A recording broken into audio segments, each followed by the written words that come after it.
Okay. It may be one of the ones that intermittently decides when it wants to work. Okay. I think we're good now. Did you get it? It's blinking green. Can everybody hear that better? Yes, we can hear it better. All right, I'm going to go ahead and call this meeting to order. Thank you, everyone in the audience, for coming. We do begin our meeting with public comments, and everybody's allowed 3 minutes at the podium. If you ask us a question where we have the factual answer, we can give it to you if we know it. Otherwise, we can take notes and then get back to you with an answer once we find it. So, the first person is Steve Espy. Ask us a question when we have... Hi, my name's Steve. I've been a resident of Anderson Mill West for 22 some years, Section 6. About 11 years ago, I put solar panels on my house under the auspices of a HOA, which was managing the deed restrictions at the time. About a month ago, I had to have my roof replaced and solar panels came off. And now I'm putting them back on with a slight upgrade. And my solar panel company wants to submit a architectural set of drawings to the Architectural Review Board. And when you go on the Anderson Mill MUD website, it references an archaic document that says that the deed restrictions are the responsibility of the MUD and that there's an Architectural Review Board, but apparently that no longer exists. So my question is, who do I need to get permission from to go put my solar panels on? What do I tell my solar panel company? Would the deed committee like to take this one? I would actually like to hand it off to Cole. Or sure. If your neighborhood has a defunct HOA, which it sounds like it does, this section, so there's no entity enforcing the deed restrictions. There's no architectural review committee. The MUD does not have the authority to act as an architectural review committee. It can enforce deeds. So in this case, without there being an architectural review committee, there's really no one for your contractor to submit the plans to. I understood that to be the case, but the website, the MUD website, says that Anderson Mill West, Section 6, the deed restrictions are enforced by the MUD. And it references this document that contains within it the fact that it still has an architectural review board. So my comment is that probably needs to be updated. I believe we do have an update on there. I think there is something that refers to the fact that we have determined that we do not have a legitimate ACC. I think Kelly is looking for that for you. But we will double check to make sure that that is promptly displayed on the website, because it's been months now where we determined that we don't really have a standing committee. Yeah, I understood it to be the case, but I looked this afternoon and I still didn't see any notification. Well, we will certainly check it. I'm making a note right now. So thank you for your time. So did you happen to leave your email address with your name? If you could, that would be helpful to get in touch with you. I'll have to put that on there. I did not do that. Right here. This way we have a way to contact you. And Thank you. you're welcome.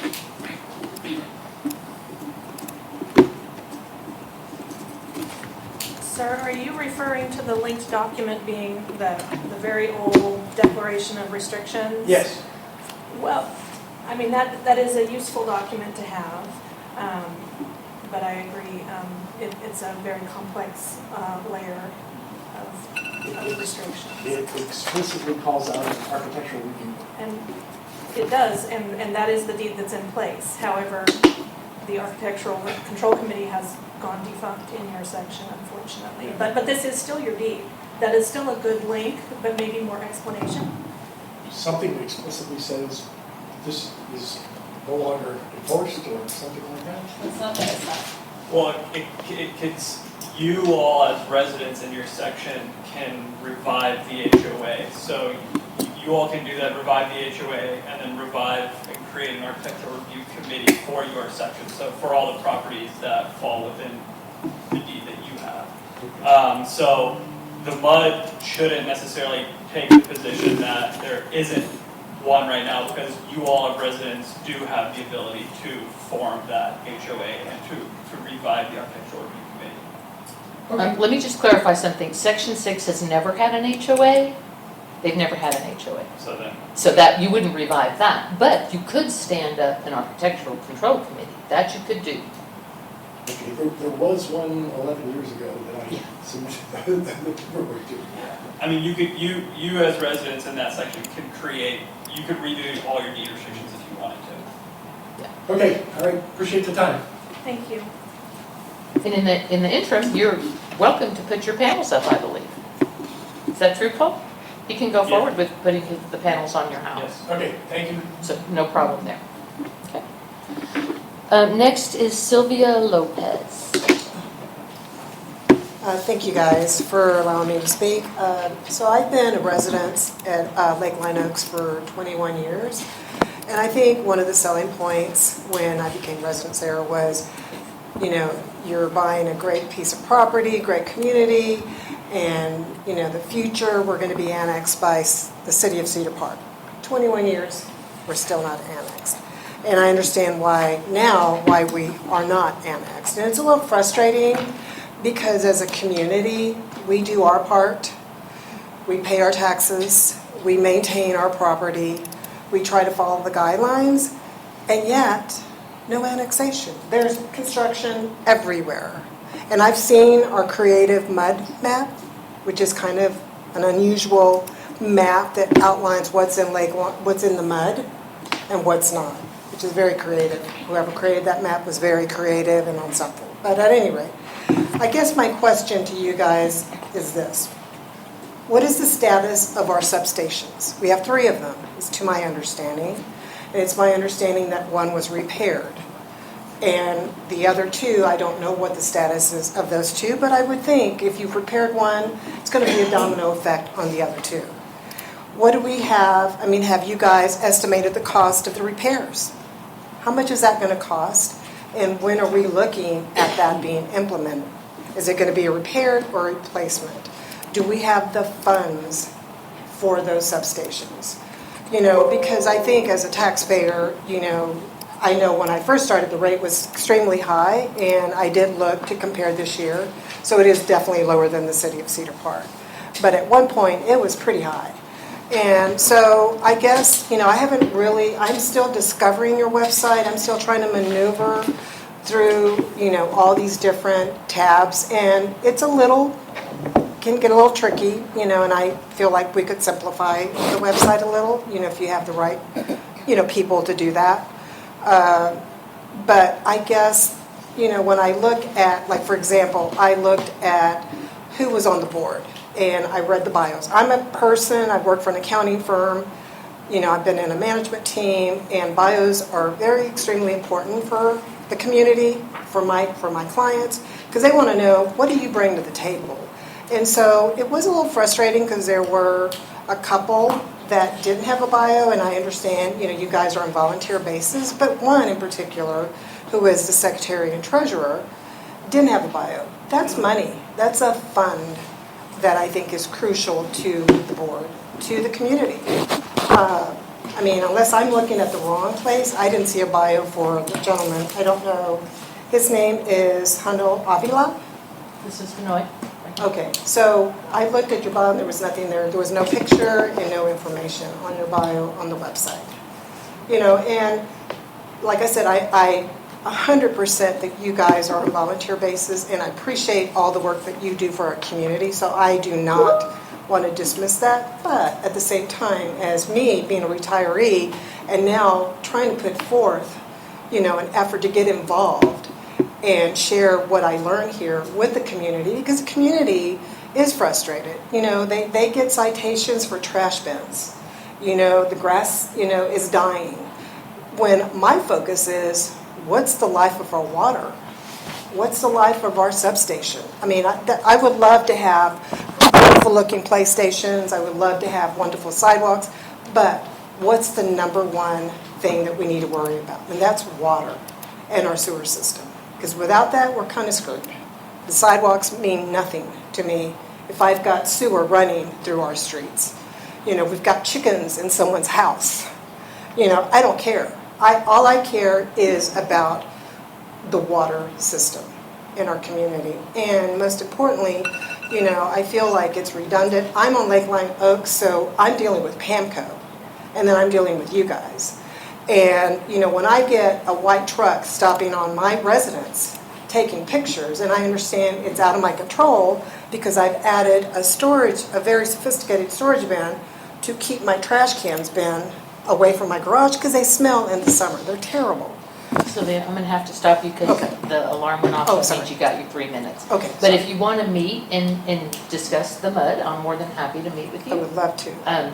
Please, just contact me, my email address is on the website, Okay, and we can set up a time and I can try to bring you up to speed. I can walk you through the website. okay. And I would, if there is a mistake on the website, the secretary is not the treasurer, but I mean, I'm sorry, it was the treasurer and VP and treasurer, that's what it was. no, he's not the treasurer either, so there's a mistake on the Oh, website. okay, well then, Because I'm the treasurer. okay.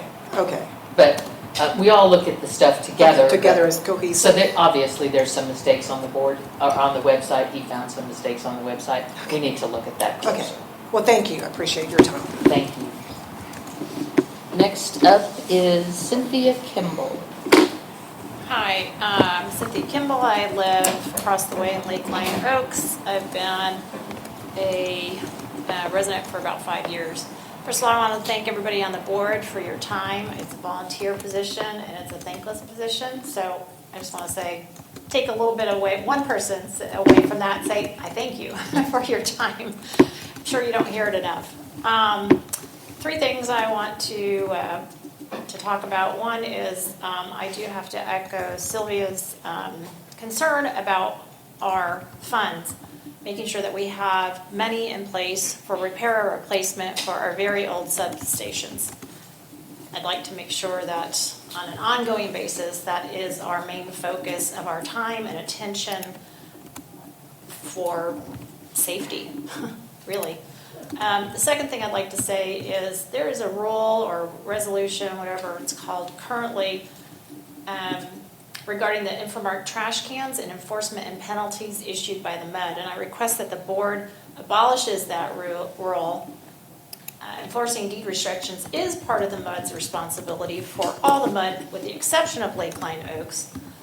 And I don't think creating rules is a part of the MUD's responsibility. And it sounds like an amendment, creation, whatever you want to call it.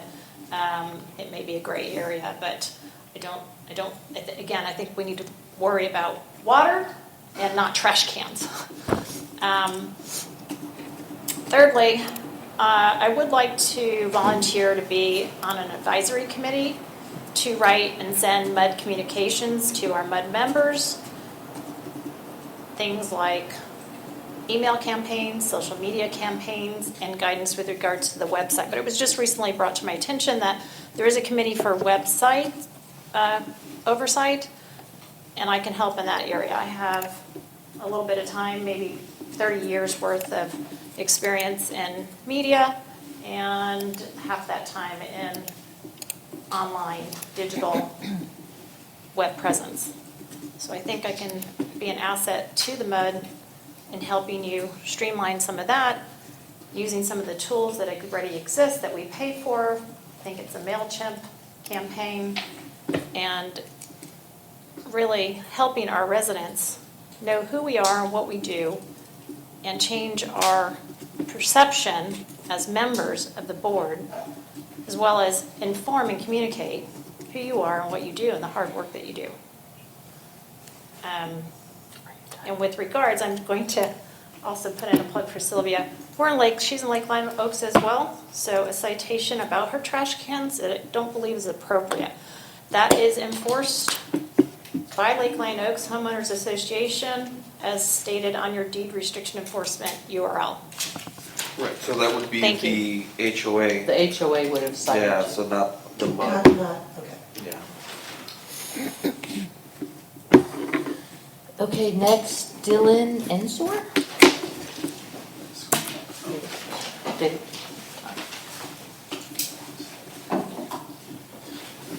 Hi everyone, my name is Dylan Inzer. I was here about a month and a half ago to speak about requesting an exception to a fee I incurred through my water bill. I just wanted to come back today. As I understand, it should be voted on. So I just wanted to sort of quickly recap what happened, and then I also realized I had forgotten a piece of information with me last time. So what happened is back in January, the main water feed to the house froze on like the first day that it got cold. At the time, the pipe just wasn't quite insulated well enough. So I called the after-hours line around 8 p.m. and requested they see if I can get help. They said they could send someone out. That was about all they told me. Said it might take a little while. In the meantime, I was advised to maybe try like a blow dryer or a heat gun on my own on the pipe outside. So I did that. It took about an hour for me to get that unfrozen, 45, 50 minutes. I got that taken care of, got it unfrozen. The technician had not arrived yet. I went back inside, and about 10 to 15 minutes later, the technician finally did arrive, where I spoke to them for just a couple minutes, let them know that everything was okay, that I had fixed the issue temporarily, and then the next day, my landlord had the pipe re-insulated, so it's been good to go since then, all taken care of. My main complaint and the reason that I am requesting this exception to the fee, it was $194.09 to have someone sent out. My main complaints are that, the technician didn't actually have to do anything on my property, which I understand, they had to drive out there. That does take time, but my other biggest complaint is that I had initially called and emailed Infomark to request an exception to this fee. And what I got back was that they essentially said, after further review per the district's rate order, we do not need to notify the customer about the after-hours fee. So I was never told over the phone or otherwise was not aware that I would incur a fee at all for having someone come out. And so I did bring a copy of that email if anybody wants it, but That would be very helpful. cool. Yeah, absolutely. Otherwise, that's all I have. Thank you for your time. And that is on our agenda, further down in the agenda? Yeah, I see Tonight? that.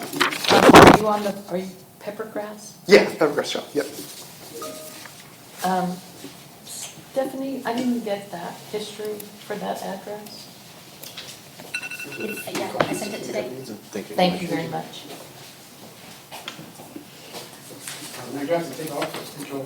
Thank you so much.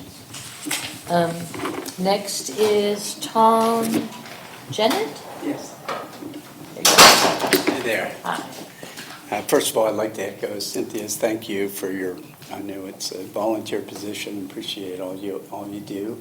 And also would like to apologize. My wife actually sent an email, I believe, and you may have got it from Stacy Jeanette 3 times because it looked like it failed and it ended up going through 3 times. So I apologize for the redundancy there. But the main thing, what our concern is, and we're trying to see if we have any recourse, if there are any possible solutions. I've lived there for 29 years in Park Forest, original deed restrictions required all dogs being on a leash, trash cans being kept behind fences out of sight and everything, and no trucks and cars or anything on the streets overnight. During the day it was okay and everything, but at night it's a nice, clean, little, quiet neighborhood. Beth and I have been neighbors for many, many years. And it may be a moot point because I heard the term defunct HOA, and I don't know if ours is defunct or do we still have an HOA? You never had We one. never had one, so we just followed the deeds that So, we have for. so we did. Who was the company that would drive around and take pictures and stuff in the trucks? That was. Stage management, yeah, we used to have a contractor that did that for us. Oh, okay. That went looking for violations. And we don't have that anymore? We don't do that anymore. Okay. It's So, complaint-based. our main concern that dogs on a leash, there's one particular guy, there's 3 people that seem to have no regard at all for leash laws. Most of the neighbors, it's a wonderful neighborhood, but it's been there since '94 is when they started building it. And things have just kind of digressed to where Now, there's a few people that think it's okay, and also they're okay to not take care of their lawns, okay to keep their trash cans in full view, and then also a problem is several of them have converted to rental homes, and so we don't even know who the actual owners are to contact for some of this. So I guess what I'd like to do is just present that as something that, this one particular dog was a big dog and jumped on my wife's back. And we've asked this guy repeatedly. He's also the one that has a piece of fence down, has dumpsters out front, and no attempt to mow his lawn at all. So is there any recourse that we can lovingly but firmly say, there's a reason we have guidelines here so we can keep our property values up, so we can keep it safe for our children and our wives and all this.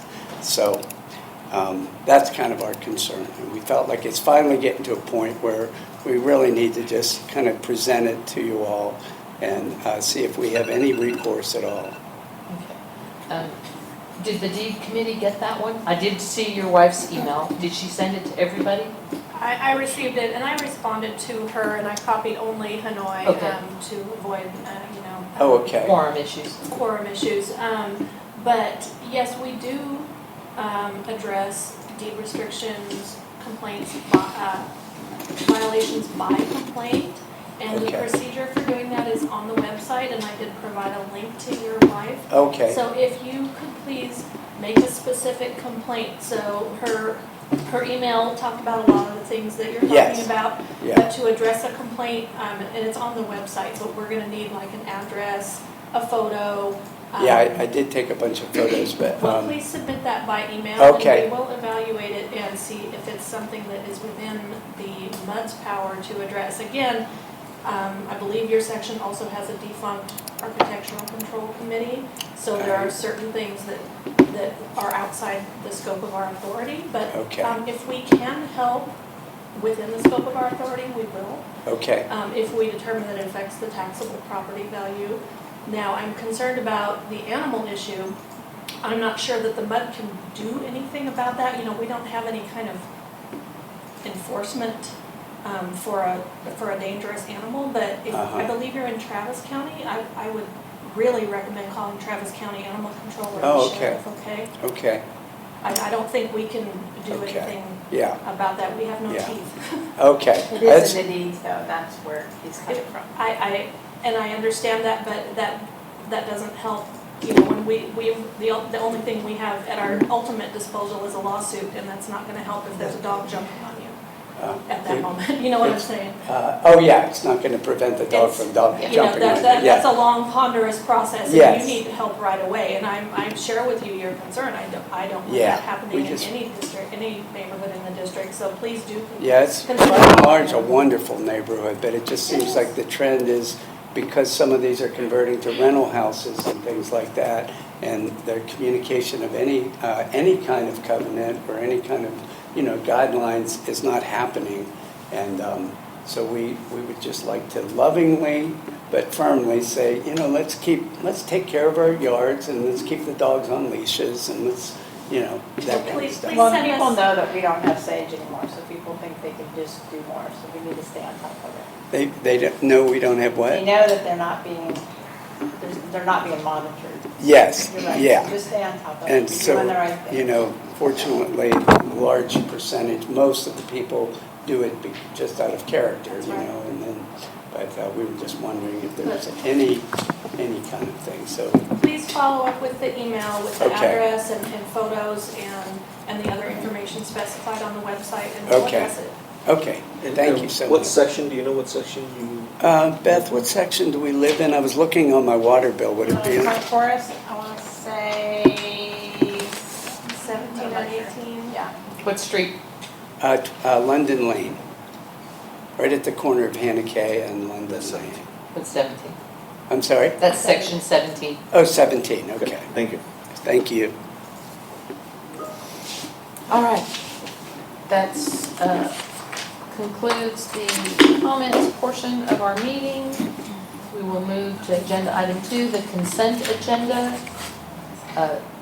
Has everyone had an opportunity to review the minutes of April 3rd and April 17th? I did not get to look at all of them. I have not looked at 17, so I cannot. I have. Okay, I have. We We don't have enough to vote. Defer. We're going to defer these then until next meeting.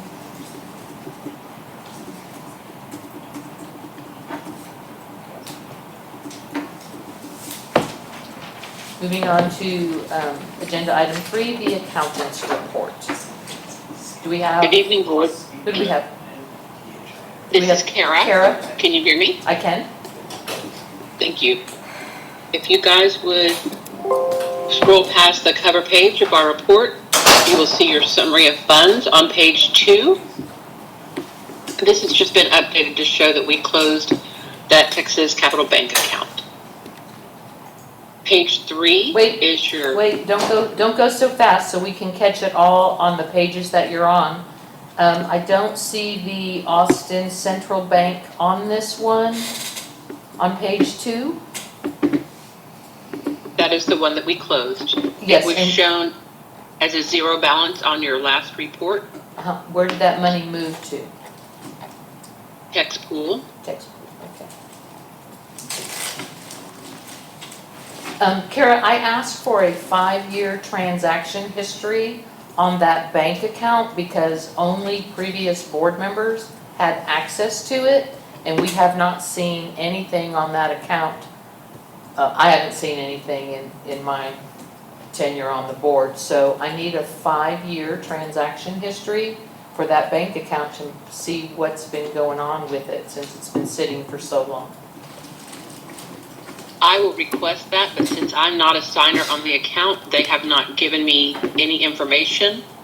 I will try them again and see if I can get that. When I am dealing with a bank and I'm not the signer, they ask me who the signers are, and if I cannot name the signer, they will not speak to me. This is the one that Cole, you intervened on this one? Yeah, we did a resolution. Yeah. Who was able to close it, Kara? Lisa did. Okay, then she's got signature authority then. I will work on that for our next meeting. And I have already asked Lisa for that 5-year look before she closed the account, just to make sure that everything was in order.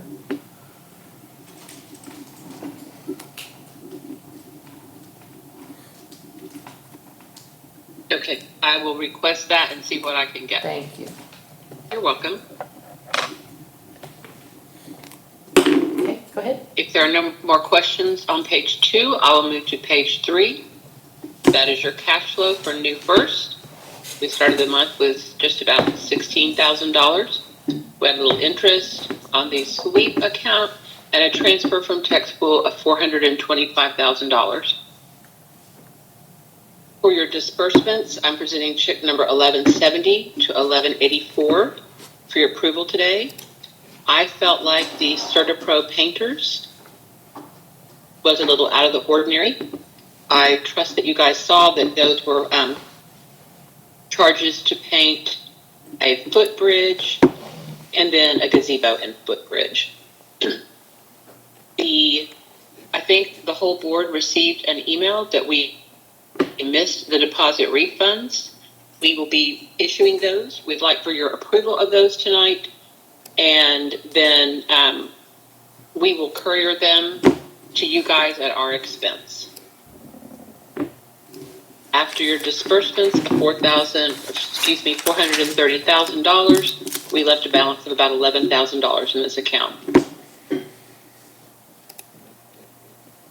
The cash flow for Cadence is on page 4. We started the month with $20,500. We had receipts from your accounts receivable of $137,419. That was your total receipts. And under your disbursements, you can see some security payroll since your last meeting. And the biggest item there is the transfer to Tex Pool for $140,000, leaving $13,647 in this account. Page 5 is a cash flow for Cadence Bank reservations. We started the month with $12,180. We had a facility rental for $756. And we'll talk about this again in a moment. You can see your disbursements and a refund of $1,885. After your disbursements, we left $10,962 in this account. Page 6 is a cash flow for central bank operator. We started the month with $16,600 and some change. We had accounts receivable of almost $49,000. A little service charge, and we transferred $50,000 to text pool to leave $15,514 in this account. There were no transactions in your Cadence Bank manager's account. Page 8 starts your actual versus budget for the month of April and the 7 months from October 1st through April of 2024. G4220, a little over halfway down in your revenue, is negative because we did issue that facility rental refund. Negative income always kind of stands out to me, but that's that exact check that I just spoke about. We also show other income of $489,661. That check was on the cash flow last month, or that deposit, excuse me. That is for your insurance for the Hatch lift station.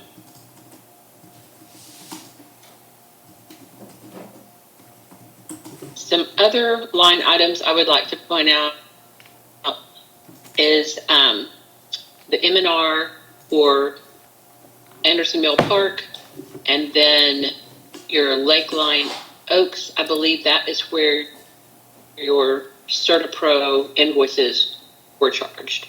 So those numbers are just a little out of the ordinary.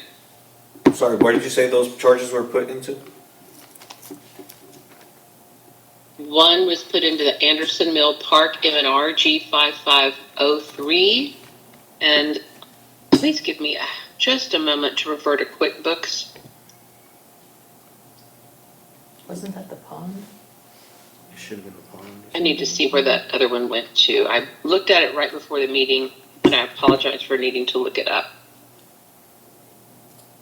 It doesn't show that the pond has its own code. The 9,500 was split actually between G5517, G5521, and G5625,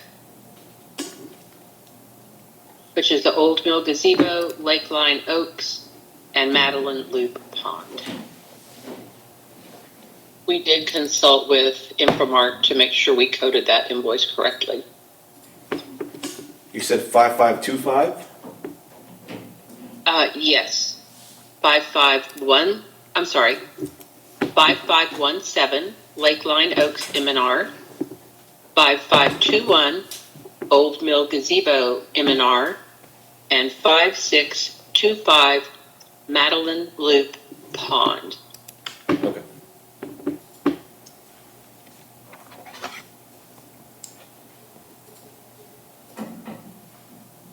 But some of that was for the pond footbridge. Yeah. So some of that should have been in That's the Madeline Loop. Madeline? Madeline Loop has the big footbridge. Okay, So- the deck. So if I can platform? chime in, Yeah, go ahead. here, guys, when we had initially presented this, we had a quote to do both footbridges and both gazebos, but we held off on doing Anderson Mill Pond's gazebo, so that came in as a separate invoice because of the work needed to be done on it prior to us approving it being done. So the first 9,500 covers the gazebo there at Lakeline Oaks Park, the gazebo at Old Mill Park off of the gazebo, right there off of Old Mill, and then the footbridge at Madeline, and then there's a separate CertaPro invoice for the Anderson Mill Pond footbridge. Thank you. Mm-hmm. I'm not seeing anything recorded at the Anderson Mill Pond on this. It's in the I'm sorry. packet. It's the invoice that you had noted that we to verify where the location of the footbridge was, but the address is actually listed as the pond address. Right, Anderson Mill right. Pond. I'm just saying on this bookkeeping report, it's not captured in the pond. Oh. It looks like it's captured in the park. Actually, it is in the pond. It is 5601. That's footbridge number 2. I reported that incorrectly a moment ago. I'd have to look at the invoices against this. I don't have them in front of me, but. Okay, keep going. We can always correct this if it's reported incorrectly. Yes, that's very easy to move from one expense line item to another if that's not correct. Right. The only other thing I'd like to mention is that I did bill you incorrectly for 4 months of storage, and I can credit you next month for $157.50 if you would like to do that, board. I want you to go back to page 3 real quick. These checks. We need a new artesian check, I feel, this month because there are several mistakes on it. And when I talked to Lisa, she agreed to reissue a check. You know, we've done credits with Artesian now for 3 consecutive months. And if we have this information earlier, we can get these things resolved so we don't have to do a do-over at the meeting. But we didn't get this one resolved. It is cleaner, and going forward, a corrected invoice is probably the better way to roll on that one, because we have done the credits in the past, and then we end up with new charges that are not board approved on the next meeting. That negates the credit, so it doesn't work that way. Another problem that I found was CubeSmart, check number 1177, they don't get paid this month. We've got 2 months worth of credit on that account because Infomark paid with their credit card, and on the same day they received the Artesian check. So there's somewhere in the neighborhood of, I don't know, $568 or $578 credit amount sitting on that account. So we don't want to issue them more payment before we use that storage facility. And the Williamson County Auditor's Office, that's vehicle usage, and we don't have constable time accounting records for the entire period that they're charging us vehicle fees for, so we can't verify that we're paying the right number of hours for vehicle usage compared to what they worked. That doesn't always work out just right. The last time we had an invoice from Williamson County, they were way over the hours for vehicles than what the constables actually work. So it's not clear unless we can look at the constable's timesheets in order to approve the vehicle usage check.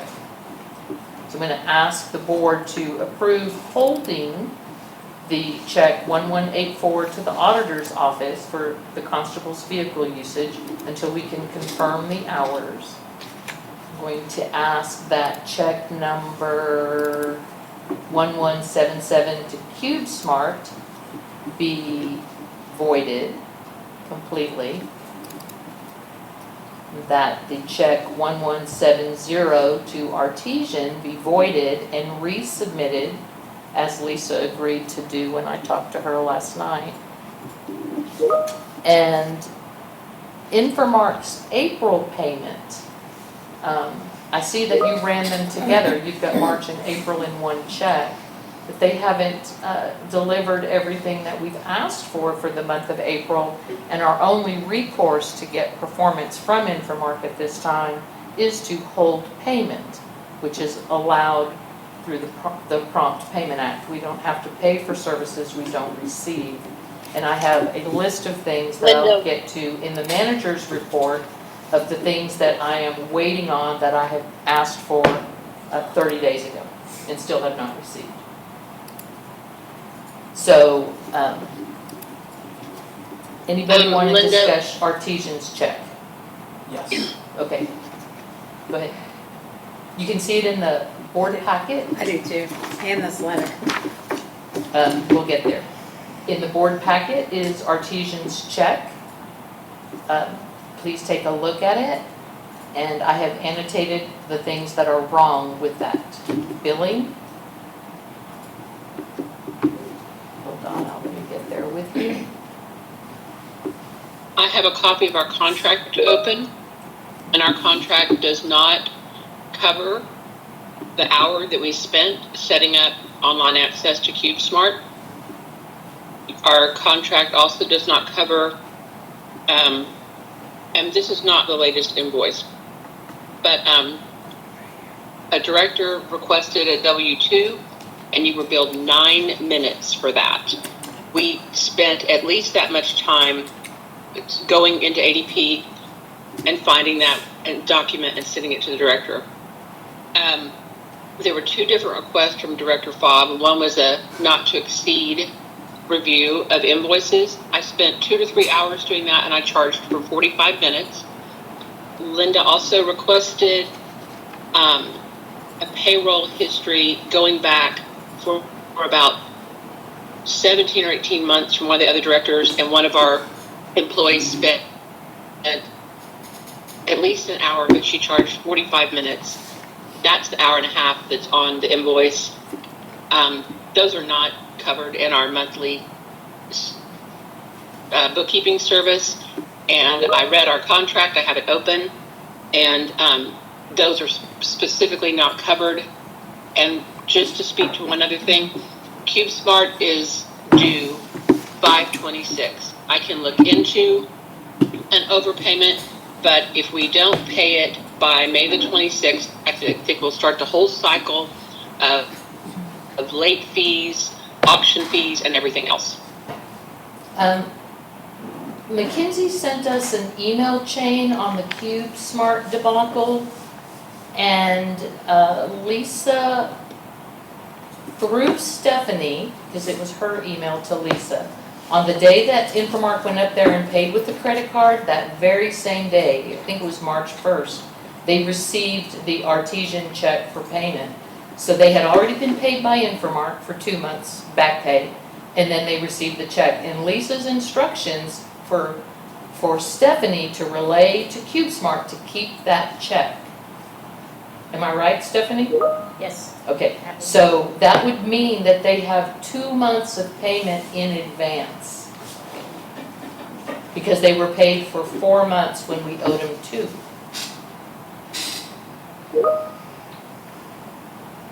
Do you have an invoice from CubeSmart? Because there wasn't one in the package, an outstanding invoice. If we can defer, my colleague Tia Wright is on the call. She does not have microphone access for some reason, but she can hear us. And I'm asking her if she will send me the latest document that she has. She says they do not produce invoices. There's been an invoice in the board packet every month from CubeSmart, they do. And Lisa confirmed that they are being mailed to your office. They used to go to the old Infomark office, which is why I thought Infomark was the ones who were reviewing them. But apparently that's where their bookkeepers were. They changed the address. We can see it on the last CubeSmart invoice, where they go now directly to Artesian in Sugar Land. So they do send invoices. If you look at the board packet from last month, you'll see some. So can I ask? I also see a message from Tia that our credit is down to $12. So this new check that we're requesting is $274. Okay, but we need to see invoices that account for, it's now going to be a payment in excess of $1,000 for 200 plus a month worth of storage. So I think we've got overlapping dates here. So what is this 15% markup on this CubeSmart that you want to do, to the payment on a credit card from Infomart? we don't feel that this is our responsibility. So We'll what, get to that in a but minute. that has to do with what we're talking about right now also. No, actually, right now, we're trying to determine how much advance payment CubeSmart has and what we really owe them. And we need the invoices to substantiate the payments. Because the invoices show you the time period that we're paying for, from this date to this date, from this date to this date. And that's how we keep track to make sure we don't overpay and that we're only paying for the time period that they're due. If you would please, I believe you guys have the checks. Yes. And the invoice is attached to the check. I apologize, I'm trying to read messages in Teams while I'm keeping up with the dialogue. So if you directors don't mind looking at the CubeSmart check, the invoice is attached to that. Okay, hold on, I've got them right here. Yes, ma'am.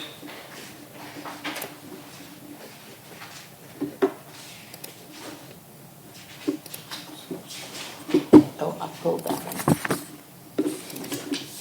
There we go.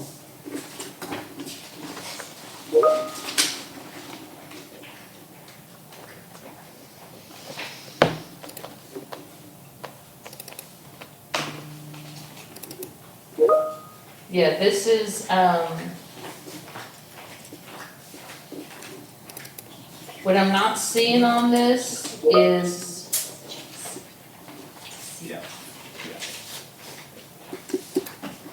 so we paid for the period 3/26 through 4/25. That was part of what Infomark went up there and paid with their credit card.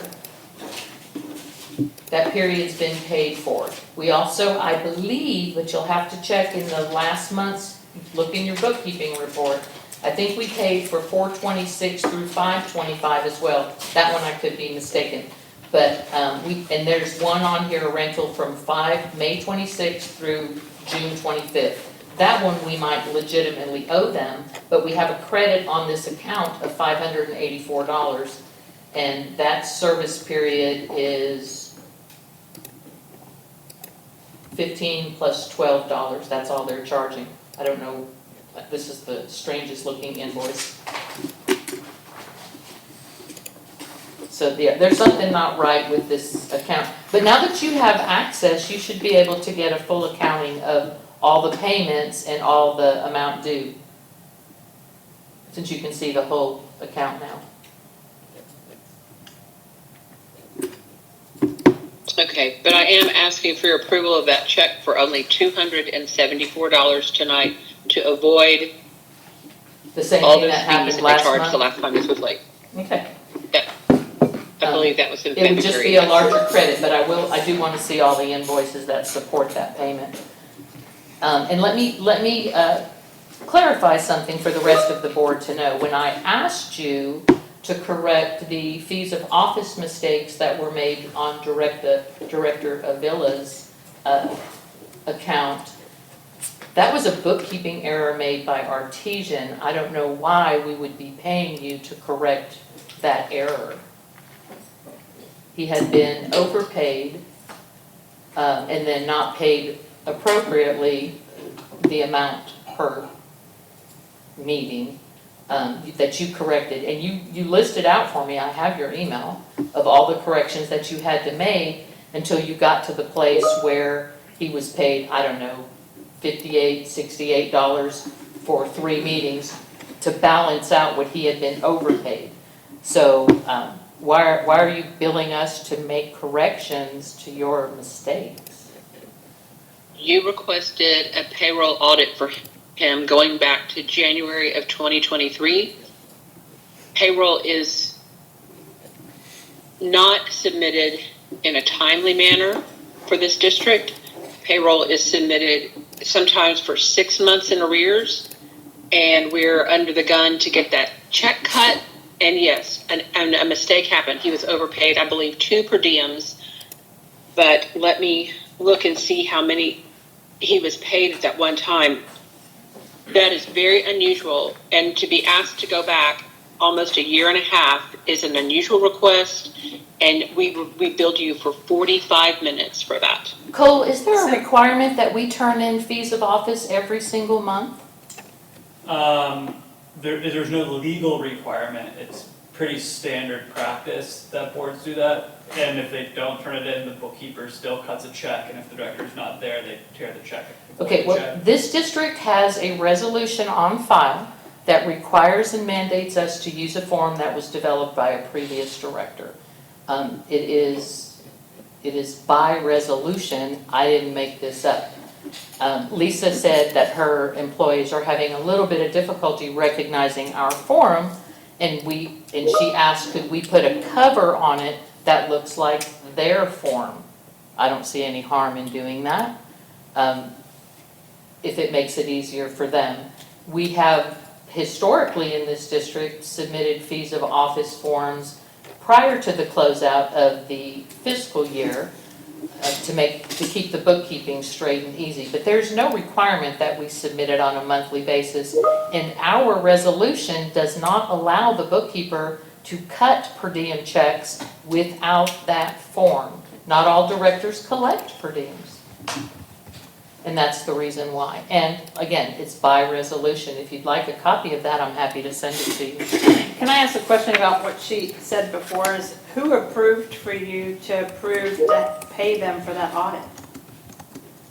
I didn't ask him to do an audit. I asked him to correct a bookkeeping mistake. You asked for an audit of Hanoi for... No, I didn't ask her to audit Hanoi. I said, he's been paid for these dates already, and it went way back to the beginning of the year. And in order for her to correct her mistake, she had to look at all your fees of office to figure out where she messed it up. You asked her to do that.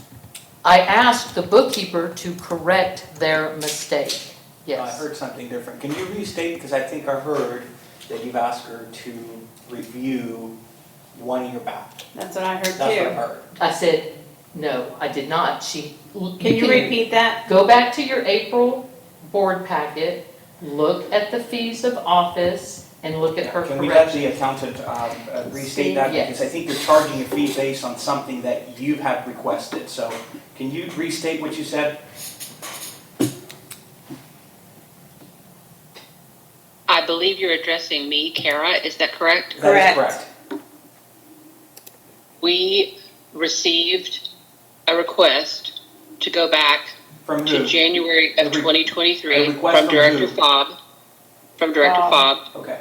So you did to make go a back. request. Yeah, and I'll send you all a copy of the email. It did not request an audit. It requested them to correct a mistake with your fees of office. But Linda, no decisions or anything should be asked for without the other When we're person that's on the reviewing bills and committee. invoices, we have to get to the bottom of the mistakes. Right. That is, Here's the I've question. been on that committee before and Here's we the always question. do You're it asking together. to stop a check no, when you, asked her to that's look what at I'm it. hearing.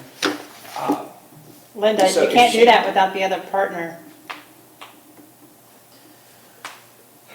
I believe we did discuss these fees of office mistakes. This was in last month's But billing. did you call and email that together? I'm sure Kelly's on the email. No question about it. She's So on why the are we email. then questioning the charge? Because they needed to they made the mistake. The bookkeeper Yeah, but made the It's clear to mistake. me it's based on a requested base. Wait, are you suggesting that we should have let the check go and not correct it? I am not making any suggestions. What I'm saying is, what I'm trying to do here is move on and decide whether we're gonna pay them or not. Because what I'm hearing is you're stopping payment based on that mistake. No, I'm actually, not making the any one below it. suggestion. Okay, The one below it, where they're charging us for 4 months of record storage that they've already charged us for. But I will send the entire board the communication with Kara and the mistakes that she found with your fees of office, how you had been paid for some of them already, they repaid you again. Some of them, they only paid you at $150 when it should have been $221. Some they paid you at $221 when it should have been $150. So she did have mistakes to correct. And when I saw, if you look at their invoice from this month, it doesn't describe what she did for that time period. So my assumption was that was for correcting your fees of office mistakes. I've dropped the email that we're all talking about into the accounting folder. It's the very last document in there. If y'all want to take a look at it for yourself to see the verbiage that was requested for the report that was pulled. And do you have Kara's reply and her findings of facts? I just got to the one where you requested it. That is the only one I pulled. And it does have the history, but it doesn't have the history thereafter. But it does show where it says you did ask, in order to rectify the situation, please pull all of Hanoi's fees of office submissions and all of the payments made to him from January 2023 to present so that we can be certain to get this corrected. Because they were repaying you back that far. Yeah, but the issue is you did make the request, so therefore they need to get paid. I mean, it's. And we're gonna pay for them to correct their mistake? Is that what you're suggesting? Well, you made the request. No, I think, well, never mind. No, I do wanna hear from you. I think there's two, everyone's trying to get to the same point. There's just two ways of looking at it. I don't think it's, at least for me, and maybe I'm wrong. Linda's coming at it as the district should not have to pay for Artisan's mistake for either overpaying you or underpaying you or whatever it is. You're coming at it from the angle that, well, the question is, would Artisan, when the board brought that to Artisan's attention, would Artisan have just made that change and fixed it and not billed you? You're coming at it from the angle of, Linda asked Artisan to go back to January 23 or whatever it was, and to review all those invoices to ensure you're being paid.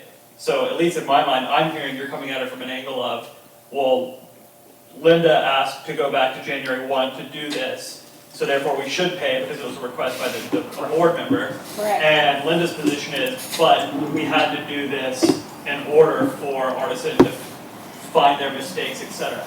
You all are trying to get to the same place. Right. It's just, I don't think we're doing a great job at communicating what And it was is, so. 2 months, as I recall, Kara, 2 months in a row where Hanoi's fees of office were messed up. That's why you had to go back that far. So they would have had to gone back that far. So say Linda didn't say, go back. They still would have had to go back to make sure that the numbers match up and they are correct. So the question is, because Linda asked, now do they get paid for checking the work? So if she didn't ask, don't go back, just fix it. And they went back and they checked. And Well, if I wouldn't have asked, they wouldn't have fixed it, and the payment would have stood as it was in error. And it was 2,000. My understanding is that we had already fixed it in a prior month, and then we were asked to give the information again. And then what did you find the second time, Kara? You said, oh, we paid him $150 when we should have paid him $221. Oops, we paid him $221 when we should have paid him $150. So this month he gets, and I don't remember the exact number, $68, $58. For 3 fees of office, you ended up cutting him a check that was literally under $100. That's how serious the mistake was. And it took 2 months to rectify it because they had to look at all the payments that were made. How that happened, I can't explain, but I did catch that it happened because their report shows what fees of office they are paying for, and it existed on a different bookkeeping report that you had already been paid for those days. Artisan, what month did you start? Kara? 6 months ago. Let me look at the contract, please. They started in August. Thank you. And so I have a question, Kara. As I see it, the issue is that the mistake had to be rectified, and Linda specifically prescribed the manner in which she thought that you needed to rectify it. And so my question is, did that help you by going back to January 2023? Did that help you find the correct amounts? Going back to January, was 7 months before our contract began. That's what I'm getting at, so it's not. Okay. Because somehow or It's not their another, fault. I don't know how it happened, but Hanoi's fees of office from back in January got submitted back to Artisan, so they had those again, and without checking, they paid you for them again. So in order for them to rectify their problem, they had to go back to see that you had already been paid for those dates. And that's why they had to look back that far. If there's a, here's the thing, if there was another way, if your bookkeeping, if and I don't know QuickBooks, and I don't know if it's even possible to do it, but if there's some way that you're not doubling up on dates, it would have stuck out to you, and I wouldn't have had to bring it to your attention. You'd have seen that, oh, we already paid him for this date, we already paid him for this date. But the way it turned out is he was paid for dates that he had already been paid for. And I actually asked Hanoi to check to make sure he'd actually received payment, and he confirmed it with a photo of his ADP deposit. So we knew that the check had been cut to him. What didn't work out was the fees of office that he was actually submitting for. He got paid, I don't know how all those fees of offices got sent to your office, all those forms, but in fact you did have forms that had already been paid. So, just to clarify, are we, you charged 45 minutes for this? No, an hour and a half. That is correct. It says an hour and a half on this invoice. That was two separate requests. One was for a not to exceed report, which was 45 minutes, and one was the payroll audit for 45 minutes. But we don't have a not to exceed report. I verbally and also emailed you about that. I have never seen or created or touched in any way a not to exceed report. I'm really not exactly sure what kind of how that document would look. So if I can chime in here, Kara, to cover that, I can pull an old one from the Infomark days and give that to y'all and see if it's something that you can take and utilize moving forward. Excuse me. For your Well, if Tara, if you're suggesting that's not part of your contract, that you're not keeping track of our not to exceed amounts, who does? Who does make sure that we don't go over budget on our not to exceed projects? And the ones you gave me, by the way, those are not to exceed projects. Well, some of them were like the footbridge and stuff, they had not to exceed amounts on them. But who's checking that? That we stay check within them that limit? when we enter the invoices, but we're not giving you a separate report on that. I know. If we feel like something is out of the contract amount, we will report that immediately to you. So you are keeping track of what our not to exceed amounts are? We read your invoices every month. We look at we know what your contract summary says. That is a part of our day-to-day bookkeeping. An additional report is not. Yeah. So what I'm seeing here, this is one of the complaints I had, is what we're talking about right now. It says request for additional time. Linda claims that this is part of our base fee. We do not agree. So Yeah, while it's we're talking about bookkeeping. that, let's talk about that. It's bookkeeping, and if we set not to exceed limits on projects and nobody's tracking it, then why do we bother to set not to exceed them? Who's tracking it? Like, probably if the invoice goes to Infomark will look at it, and when it gets submitted to your bookkeeper will also look at it. I know, but who is actually keeping track of the amounts that we set on a project? For instance, and I'm gonna make up numbers because I don't have them memorized. Sunchase Park has a not to exceed amount, I don't remember what it is.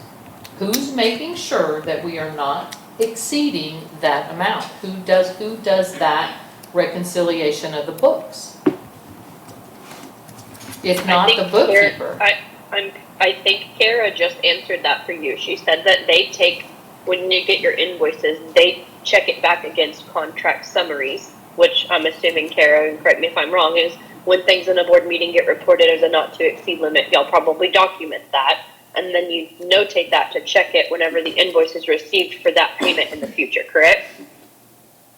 Yes, but when we drop off of the call, if there are contracts that are discussed, when we've been asked to exit the meeting, we will need to be informed of those contracts. So they're not always done with contracts. The Hatch lift station certainly is. Sunchase Even Park if you don't do a has several on contracts. I was going to say, even if you don't do a contract, if you just approve an amount based off of a proposal you received, that's still technically a binding not to exceed if you approve it as a not to exceed.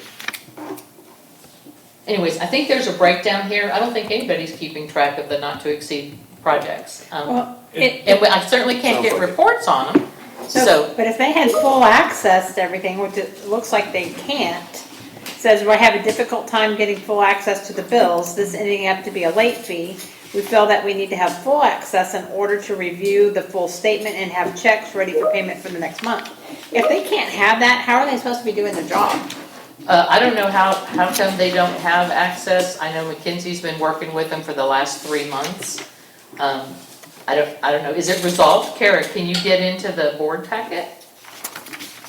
I could view the invoices today, and that was it. Okay. I've been uploading their work every month since Ashley left.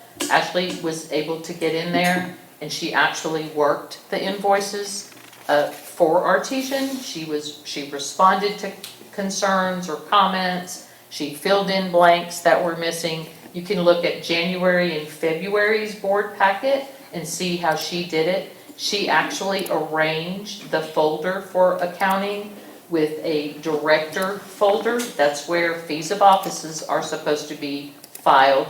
We don't have any in there this month. She has a folder that are security patrol timesheets. We don't have any of those this month. The board is obligated to approve all spending. If you're not providing the documents to us, how are we supposed to approve them? See, it says, sorry, I'm gonna read this last paragraph because it's what we're talking about. We've had a difficult time getting access to the district's invoices and information on the Google Drive. We have spent a great deal of time getting access, then finding out that we do not have full access. McKinsey has worked with us on this issue, but we still do not have the ability to upload from some users. We continue to work on that. And then it goes on to Linda has complained about the mistakes in payroll and directors. She's not allowed us to use this sheet and compelled that the fact that the directors do not turn in their per diems on a monthly basis has proved to be problematic. Linda has also sees herself as the gatekeeper of these forms and the approval before the BOD gets a chance to discuss. The gatekeeper of the forms is a resolution by this board that is on file that dictates the form we use for per diems. That's not me dictating, that's a resolution. If you don't like it, make a motion and remove it. As far as them getting access, I don't have the rights to give them access, only McKinsey can do that. And she's worked with them, and she worked with them again yesterday. I don't know if it's worked or not. In the interim, I've been doing it for them. I've given them a list of every vendor that bills our district, the amount that they bill the district if it's set, the frequency of the bill. I've given them everything that I have to make this work for them. I don't control the invoices or how it gets shipped to them. I assume Infomark Old Accounting converted everything over to the address for Artesian. I have to believe that's how they're getting their invoices. I can't confirm that. I don't know how they get their invoices. The last CubeSmart one that I saw went to Infomark's old address in Summit, I think Summit Drive or something. And that got shipped over to Artesian. Other than that, I don't know. Ashley managed to get it done right every single month once she had her access fixed. So I can't explain why 3 other people cannot get the bills and invoices done correctly. And I have no objection to paying for things. Their contract says anything you do outside of the base fee, you need board approval before you do it. And correcting your mistakes, that's something you don't get to charge us for. Well, that's something you don't determine either, it's a board decision. Yeah, it So would what be, are- and what it's are- right here, it's right Can we here. talk about Can we that? agree to vote on this matter, or are we gonna keep on spending money in this room over $200? I think they produced, they had to go back, spend time to do the work. Let's move on. Make a motion, pay him. I make a motion that we pay Artesian the full amount of the invoice in the amount of $3,029.90. I'll second that. We have a second. Can we vote? All right, it's No. paid.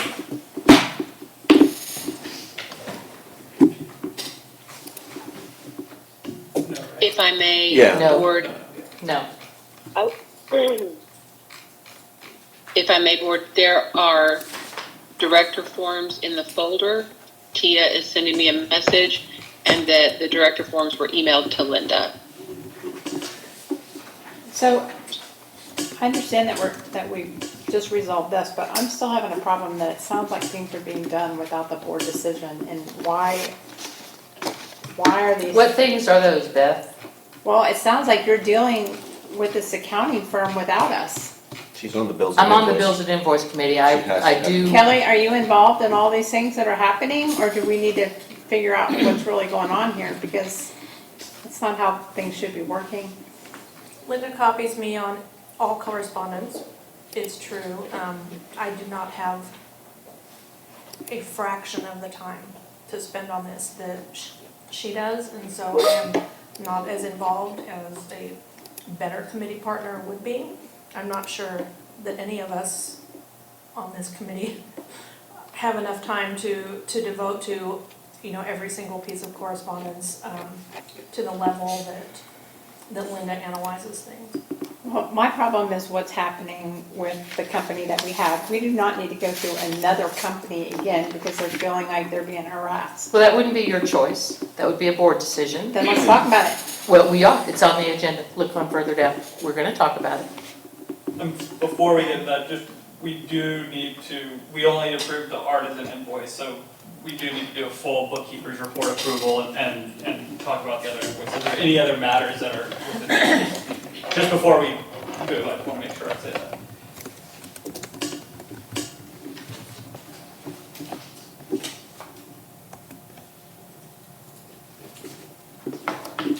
So now I need to manually track how much has been paid to CubeSmart. Kara, I'm going to need those invoices from CubeSmart. Or I can go up there tomorrow, I guess, and get them from the office. I can't promise tomorrow, but I will send you what we have. Okay.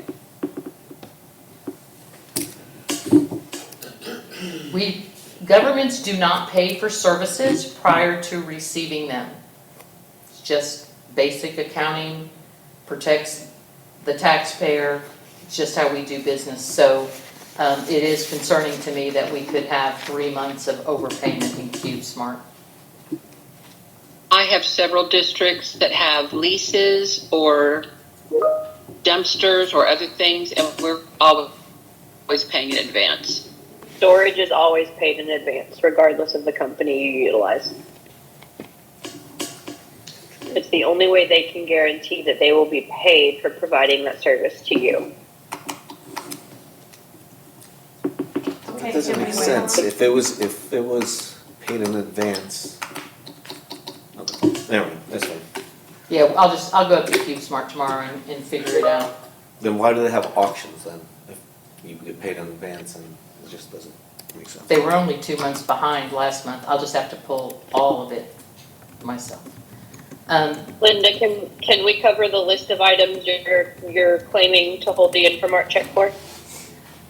Yes.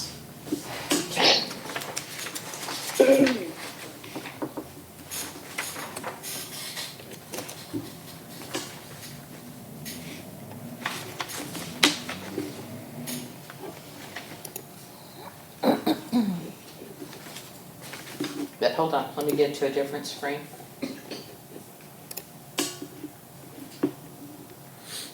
Some examples. We did get the compiled park inspections today, thank you. I requested an updated water deposit report to continue refunding of excess deposit accounts, which has not been delivered. The utility billing recap report is unaddressed. Accounts are being assessed fees that require explanations such as tampering, rate order fines, reconnect meter, and more. The electric box identified last month that is not in use and has not been disconnected, and we are still being billed for it. I did call PEC and they have confirmed it hasn't used any electricity in over a year and longer, but their system only goes back a year. For an additional fee, they can tell me the last time any electricity went through that box. We asked you last month to disconnect it. It's still not done. It's done. It wasn't yesterday when I called PEC. There is no current asset inventory, which is required by Infomark's contract, but I can't have one of those. The website is not being maintained and currently houses 2 separate and unique rate orders. Account histories indicate that reconnect fees and additional fees are not being applied to accounts equitably. Sometimes a reconnect fee is assessed, sometimes it isn't. And today, before lunch, they released the manager's report for this meeting without correcting the errors identified last month. And either the water usage report is incorrect or McKinsey's reporting of 91% water accountability is from last month is wrong. Take your pick. Either way, the report is useless. So I will chime in here. A lot of the things you just mentioned were requested within the last 2 weeks, not 30 days ago. Specifically, the deposits report, and I can have that dropped into your file soon. We were getting that prepared. It is not something easy to pull, and it takes a lot of time to make it legible for someone to read it coming out of the billing system. A lot of the other things you have mentioned are things that were not requested 30 days ago. The thing that was requested 30 days ago was the park summary of priority 1s and 2s. We asked for it in March, we asked for it in April, and we just got it. So that's over 30 days. You got both, and technically you actually receive your report from Park Pro Tech regardless of what Infomark provides. All I did was summarize their report, which is completely compiled by them. I have no merit or any sort of decision-making process in what is put in their report. And then in addition to that, that is supplied, the constable hours have been supplied. Those are also in your board packet this month. And unfortunately, I don't see a clause in my contract that states that just because something may have been delayed or didn't get received within 30 days, which a lot of the things just listed were not requested 30 days ago, that you can withhold the check. In addition to that, a lot of the things that are requested were requested within the last week. So, again, not a timely option for us to get it all compiled and sent in before a board meeting. And to finish off with the water accountability, there is a comment back to your comment where I let you know that we had a calculation error in the spreadsheet, and our senior operations manager plans to backtrack the entire process of the calculation to verify that, and that unfortunately he was out today and could not do it today, and that he will get it done, and then we will add an additional report back into the folder if any of the numbers change. But yes, there was a calculation error in the spreadsheet we were using. Unfortunately, I'm not superhuman and not exempt from simple things like that happening from time to time. So all of the things that you've brought up don't constitute withholding Infomark's April paycheck. And your district asset inventory is in the works. You actually asked us to inventory the entire CubeSmart storage unit, which we are working on. It was not something we could complete within 30 days. And we're actually trying to pull parts of listings of exactly how many you have of each part, because it holds a lot of your star adapters, your meters, your meter lids, your meter boxes, and everything in between. So it's taking some time to compile that together. As far as an asset inventory goes, that is actually something I have supplied in the past as far as, all your locations in your district and what we have. But aside from that, I have not been asked to produce anything other than a list of what was in the storage unit at CubeSmart.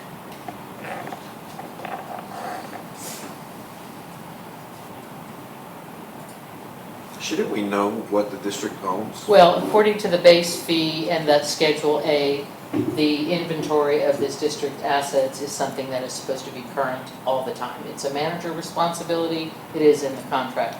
So you should know what's in there. What you're referring to is the assets that we list for you in IPS, which is our work order system. And that is always maintained. And when you have new assets added that require facilities or things of that nature, we add those in as addresses. And that's what we consider an asset in the system. And if it's a lift station, it has a lift station delineation. If it's a sewer treatment plant, it would have a sewer treatment plant marking. That is how we track your assets. So that is optionable, and I can pull that for you, but I don't think that that's what you were looking for. You requested a full inventory of the CubeSmart storage unit. So that is what we've been working on. But if you would like me to pull you an asset listing out of IPS, that is doable anytime you would like. Wouldn't you be able to put, to determine what's in that CubeSmart storage shed by looking at all the invoices for the things that you've purchased, subtracting all the things that you've put in place, and then what's left should be in there? If you buy 100 meters, you put in 25, you should have 75 meters in there?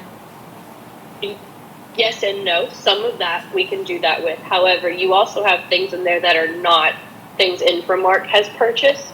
And so there is more than what you have in there. And if it's also bought by District Direct, it's not tracked the same way as if it's purchased through Inframark. We also don't enter inventory amounts into IPS. We have a line item called district inventory, and you'll notice when we utilize a meter, your work order will say district inventory, and the cost amount is always listed as 0. So that's how we track it. And there's not a box it counts down from. We just count down from your storage unit and what is there, and our guys let us know when you're getting low on star adapters or quart stops or whatever you have stock. So how would we know if everything we purchased actually got used? Because it is a district asset, it resides in your district for your tech and your Inframark guys to use if they need. But so if that's we don't how it's keep, always been tracked. If we don't We've keep, never been asked to track it any other way. if we don't keep inventory every month to know what is in there, it's hard to determine if anything walks. Things walk. It happens. It's put in the work order when a tech goes out and, let's say, he puts in a star adapter, it's put in the work order and there's comments. I understand that. No, I'm just. But if does Inframark go in there physically every month to say, okay, we do have the X amount of parts that we should, or does this district needs this. Oh, I know it's over there. I can go borrow it from there, give it to them. So it's hard for me to understand what is in that locker. And is there inventory of that locker every month to understand that, okay, when y'all leave, that we have everything that this district has paid for. I have a hard time understanding that everything that we bought as this district is going to be there when it transitions over. So I'm having a very hard time. You're saying that there is no physical inventory of what's in there, and that you are just creating that just now. So it's concerning to me that for the past forever that we've never had inventory in that locker and the assets. I would consider those things an asset. Cole, would you consider things that are in our storage bin as assets of this district? Yeah, they are. But I'm hearing though that you all are tracking it just on your own internal system. We track it when it is used, and there is no clause in our contract that states we will track it otherwise. This district has never asked Inframark to pull a monthly inventory of their CubeSmart storage unit. This has never been an item that's ever been a concern to anyone, and our guys know that they can't just go buy parts for other districts and use them elsewhere, because partially with that too, we don't use the same parts across all districts. Your district doesn't have the same meters as every other district we have. Your district doesn't have the same star adapters we utilize, or the same size, or the same couplings. We buy it based off of district inventory, and the people that work in your district will utilize your inventory no different than my guys in any other district that has their own inventory. That is how we have done it historically. It has never been a problem before. We've never had any of your stuff come up missing. I don't know where the concern is coming from. I just don't know how you would know. How would you know? How would you know that there's something missing if you're not looking, if you're not You don't keeping have track of inventory. it? It's like I have a store of inventory and goods. Every store does an inventory to make sure that what they lost that month. Then I guess in the next contract, when we hire somebody, we put it in there. It's not in this contract. We can pull a work order listing to show what parts were used when, based off of the work orders that they were used on. So let's say you had 30 meters, and I go back and I know as the tech, I've only used 25, and then there's none left. Well, I can have someone pull an IPS report to show how many meters were used and where they went. Okay. That's how we would. That's So- how we would But track then it you also back. have to But no. pull the purchase order that purchased. Right. To see how So- much did I purchase, how much did I use, and is that what I have left? I can't believe that they don't have a system in place for that.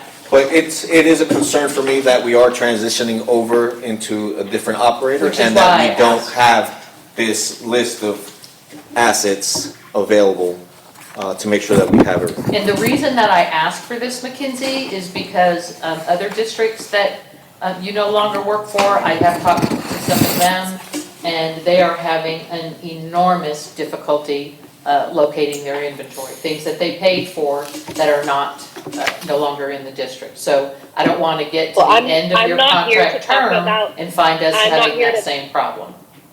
I'm not here to talk about other districts or what did or did not happen in them. I'm here to talk about the reason that you're stating you're going to withhold my check.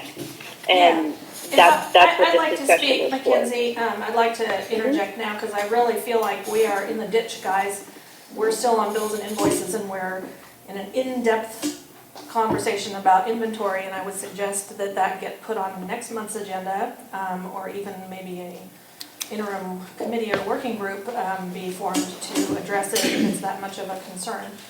I'd like to get back to the issue here of withholding their check. And I'm going to read this from Google. Substantial performance is a common law doctrine that states that a party's performance of a contract is sufficient if the defects are not considered material. This means that the party must meet the requirements of the contract, but their performance doesn't have to be perfect.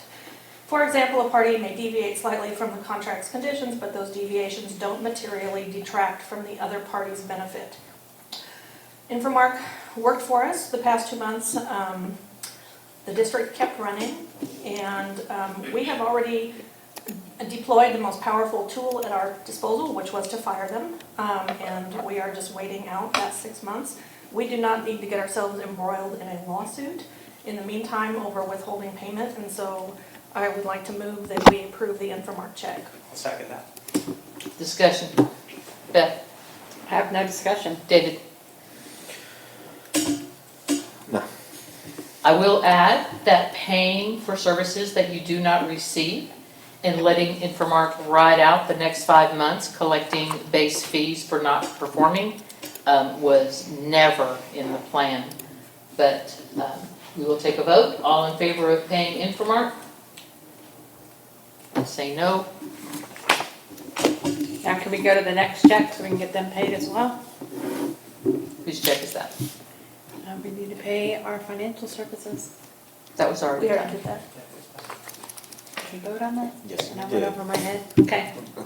So I get they had us. All right. Kara, are you still on the line? Do you have anything else for us? Yes, I'm still on the line. No, I do not have anything else. Okay. So do you all have a motion to approve the full bookkeeper's report? Right now, you've approved the Infomark check and the artisan check. Do we have a total for that? No.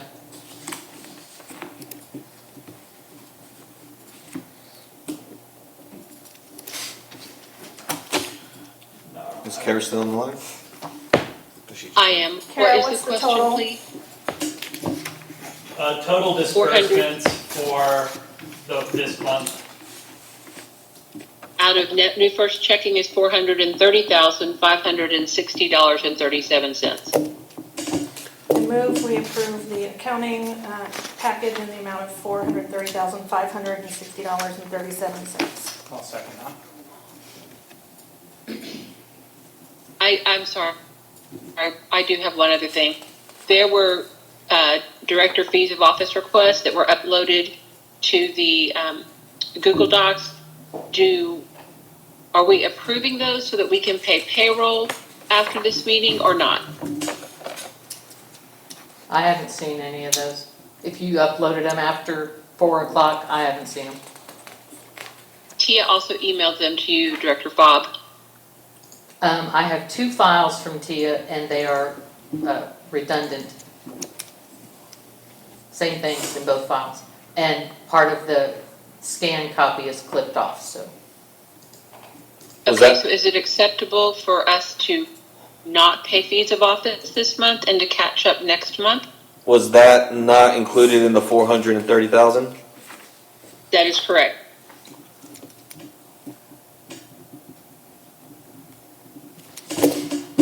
If there are fees of office, I can pay them and they will show up, since we pay through ADP, they will show up on your next report. So do those fees of office include the constable's payment as well? They're already paid. They're already paid. They're on the report. I noticed the report, the rerun of April. It shows that you paid Kelly's March fees of office, but I saw an email that she didn't get those. So were they paid in April or not? Look at, in the board packet under accounting, I put the 417 rerun report. And you can see where it's showing. I got March, but not February. Oh, you got March, not February, okay. I knew you were shorted one of them, I couldn't tell which one. The last time I show, it's hard for me to tell who's speaking, there's a little delay. If that's Kelly, she was paid 5 fees of office for January in February.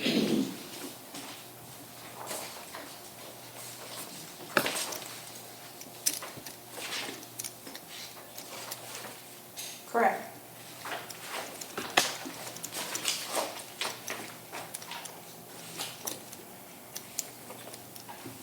Do we need a motion to require the directors to all submit fees of office monthly?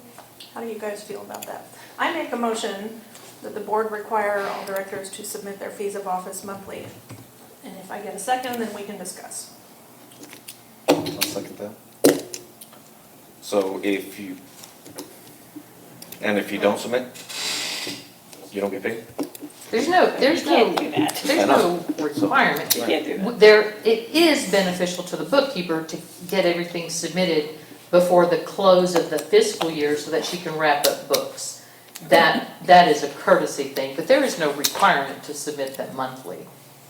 Carol, what do you do with your districts where you do pay them monthly, but maybe they come back later with additional fees of office from, 3, 4, 5, 6 months back? We get a fee request from every director every month. Of course, there are months when they say, I went to an AWVD Parks meeting back in February and forgot to submit that. And I'll say, we'll add that to this next payroll.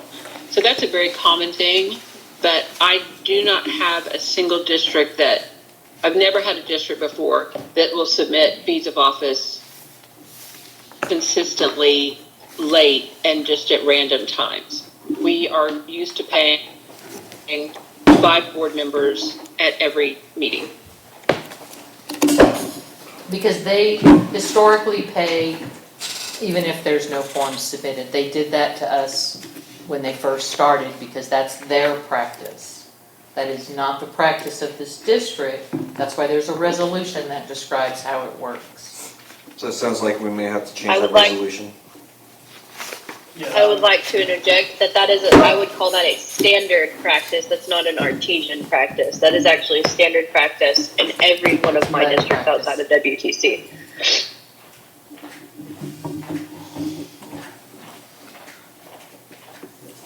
So is it something we should put on the agenda for next month to change that resolution? Yeah, you make that motion or? So just because we've got a lot of motion, we have a motion on the table. First one by Masters to approve the checks in the amount of $430, $560.37, seconded by Hanoi. Do we have? That was voted on. Who was the third Did we vote? vote? I don't. Oh, I That thought was- we voted no. on that. No, we didn't vote on that one. Okay, let's vote on that. Who wants to pay the bills the way they're presented? The way they are right now? Yep. That does not include director's fees, yes, yes. Yeah, I'm fine with that. I'm a no vote on that. Okay.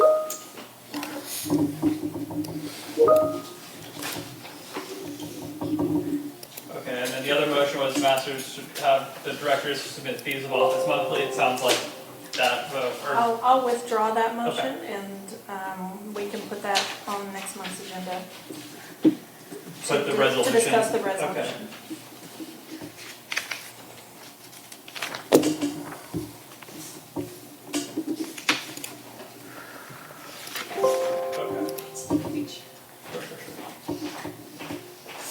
Sorry, I wanted to No, get that thank down you. Got it? before. Yeah, no, Thank you. good. You're getting a little motion happy. All right. Anything else for Kara?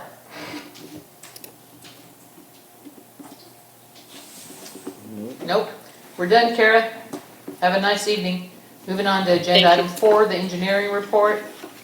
Maggie, it's all you.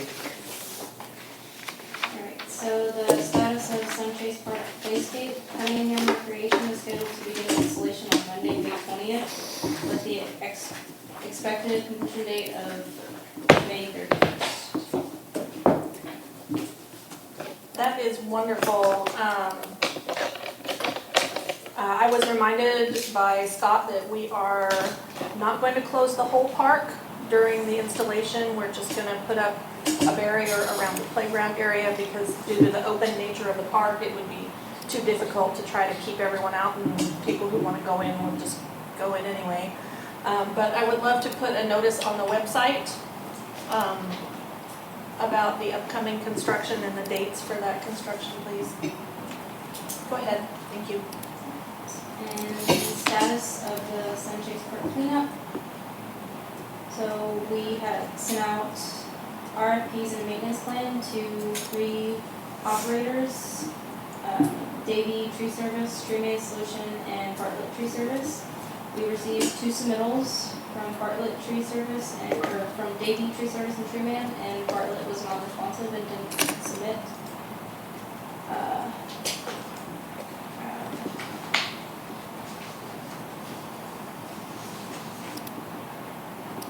There is a tremendous difference between these 2 bids.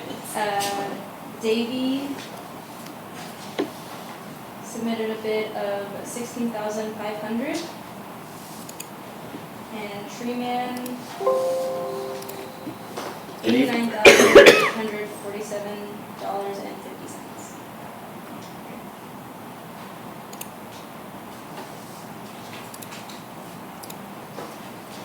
Do we need a motion to move forward on that? Yes, we're selecting,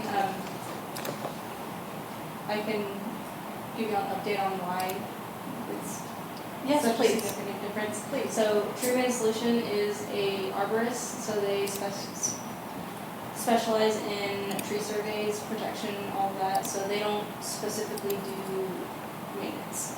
More than likely, what they're having to do is rent equipment and, bring that all over here.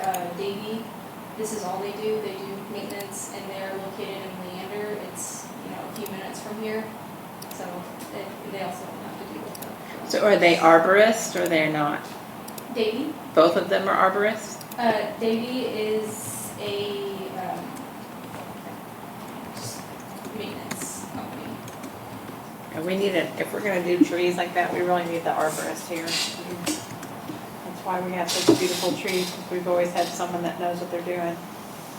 I mean, Tree Man is very, very good, so if y'all would, if it's worth it for y'all to pay that much more. Honestly, I mean, when you walk through the park and you really fully take in the scope of the deferred maintenance and overgrowth and undergrowth and everything, I was expecting bids more along the lines of the Tree Man solutions.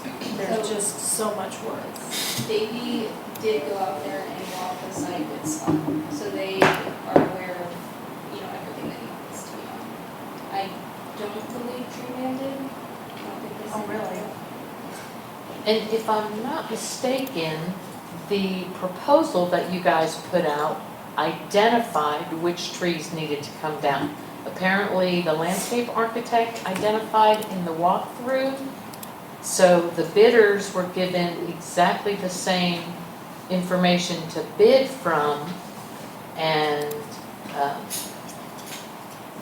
the landscape architect has identified the dead trees and the dangerous limbs and all of that, and anybody can cut down the dead stuff and clear out the brush. That doesn't require an arborist. So Scott did provide a tree maintenance plan to all Aussies, so they're aware of. Yeah, so they know. I'm gonna say it again, we did this, a year ago, and we had all made the agreement that we needed an arborist for the mud. And I'm gonna stick with it, because I don't wanna mess up a tree that's gonna die because we took off too many limbs. You need someone that fully understands these trees. And in general, I agree, but that's actually not really the focus of this project. This is more about clearance of overgrown underbrush and Dead trees, dead right? trees and limbs. This isn't really about maintenance of the live trees as much. As long as they're not touching the live trees, that's what you wanna make sure of.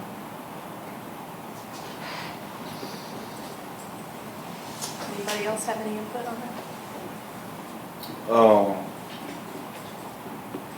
that? I guess this wasn't gonna be done for the park being completed, right? It wasn't, the timing wasn't gonna match up. It's gonna be like mid-June, yeah. So should we try to reach out to other arborists to see what their proposals are? Are we talking a 2-week difference from the completion of the playground to the cleanup of the park? So Scott has an anticipated schedule of beginning, if a contractor is selected today, beginning the tree maintenance on June 3rd, with the completion being June 12th. And on here for the request for proposals, Scott has June 14th for the grand opening, is that correct? Yeah, so you're in the window? So You're really, in but oak trees should really only be pruned between July and August. They're not We're not pruning. they're taking down dead trees. As long as it's only, Dead- again, I'm gonna dead- say again, only dead trees. Yeah, we heard you. So I think the timing still works for the park opening, where the park would be cleaned up, the hazards removed, the dead trees removed. And I think you're within 2 days of a, are you gonna make an announcement about a park opening? When you put your announcement about the playground, I'm really talking to the Parks Committee here. I'm looking at you because you're right there, but. Well, we're gonna really have to, we cannot open it before we have a passing inspection, and so we need to talk about that. I was gonna talk about that Okay. during the parks. Okay. So we gotta then make a decision. If you want to make a motion to accept the bid, then which contractor? Please tell me. Well, I think 85,000 is just great. That's ridiculous. In my opinion, that's just my opinion, but I think it's absurd. I mean, I think if you want, yeah, I would agree with that. I think if the district wants to have an arborist come in and look at all the live trees at some point, you hire a single arborist to do that as opposed to hiring an arborist to come in and then do maintenance of dead trees. Yeah. Okay, and Davy's website says they are certified arborists as well, so I would move that we accept the proposal from Davy for the clearing of Sunchase Park. I'll second that. Any more discussion? All in favor?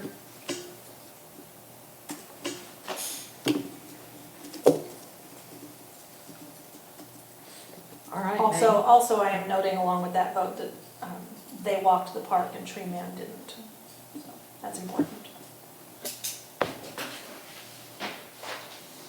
Thank you. That's interesting. I think that one was just coincidence. Scott was out there and he had seen somebody walking, started talking to him, and they were with Davey. I don't think it was like a scheduled thing. Alright, we ready to move on to the next one? Yes, please. Ma'am. Alright, the status of the Hatch Lift Station project. Equipment was delivered at the end of April. Westwood has been in communication with Liberty Civil and Infomark as the final phase of construction engineering commencement.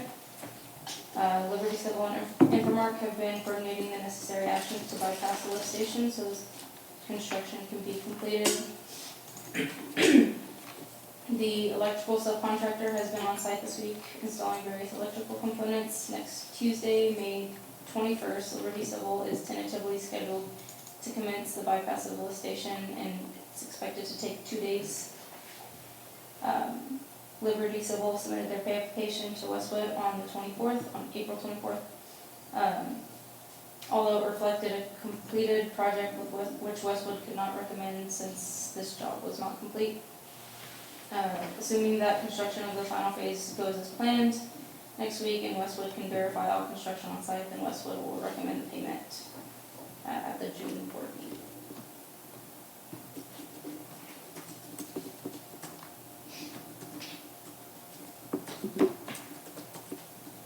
And we don't have any actions on that.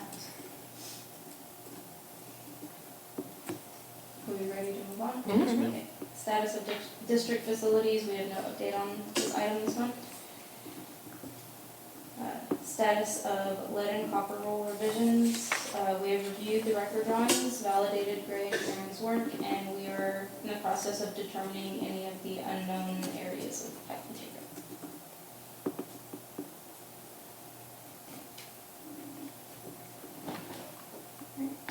And the update on development of a capital improvement plan.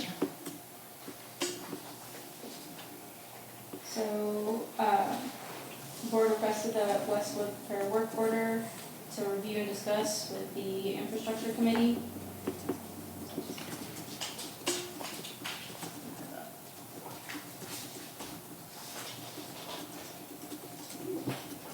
Westwood intends to conduct a site visit to thoroughly review existing conditions and operations of each facility within the district.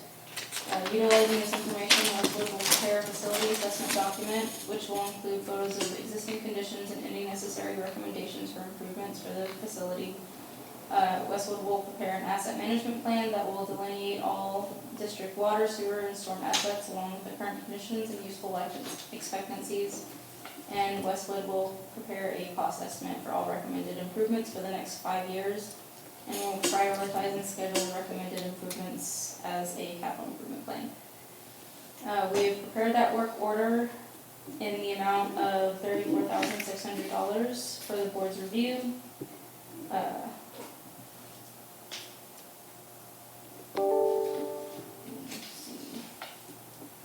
And we have attached the work order.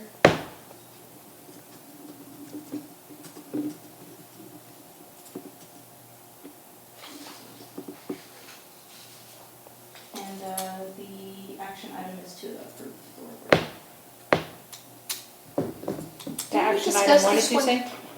Sorry. To approve the work order for the facility assessment, asset management plan, and capital improvement. I thought we did this one last month. We talked about it, We Jacob. provided examples. Yeah, he So we didn't provided approve it, examples, I okay. didn't approve it, so. I think the action last month was for us to put together the work order. Get the numbers. That's correct. I move that we accept, we approve Westwood's facility asset management plan and capital improvement work order for the amount not to exceed, I just had it, 34,600. 34,600. Need a second? I'll second that. Any further discussion? All in favor? I'm sorry. Yeah, I have a question, sorry. I just, an observation on the expense on the last page of that, what is it, assessment? It says an expense, I don't see any further explanation on that, the 1,200, what is that for? That's gonna be for the site visits, so it's the expense of the mileage to visit the site and then 2 in-person meetings with the infrastructure committee. And I'm talking about the one on total engineering survey at the bottom, expense, is that correct? Yes. Okay. Anything else? Yeah. All in favor? Who seconded that motion? Hanoi? Hanoi did. Thank you.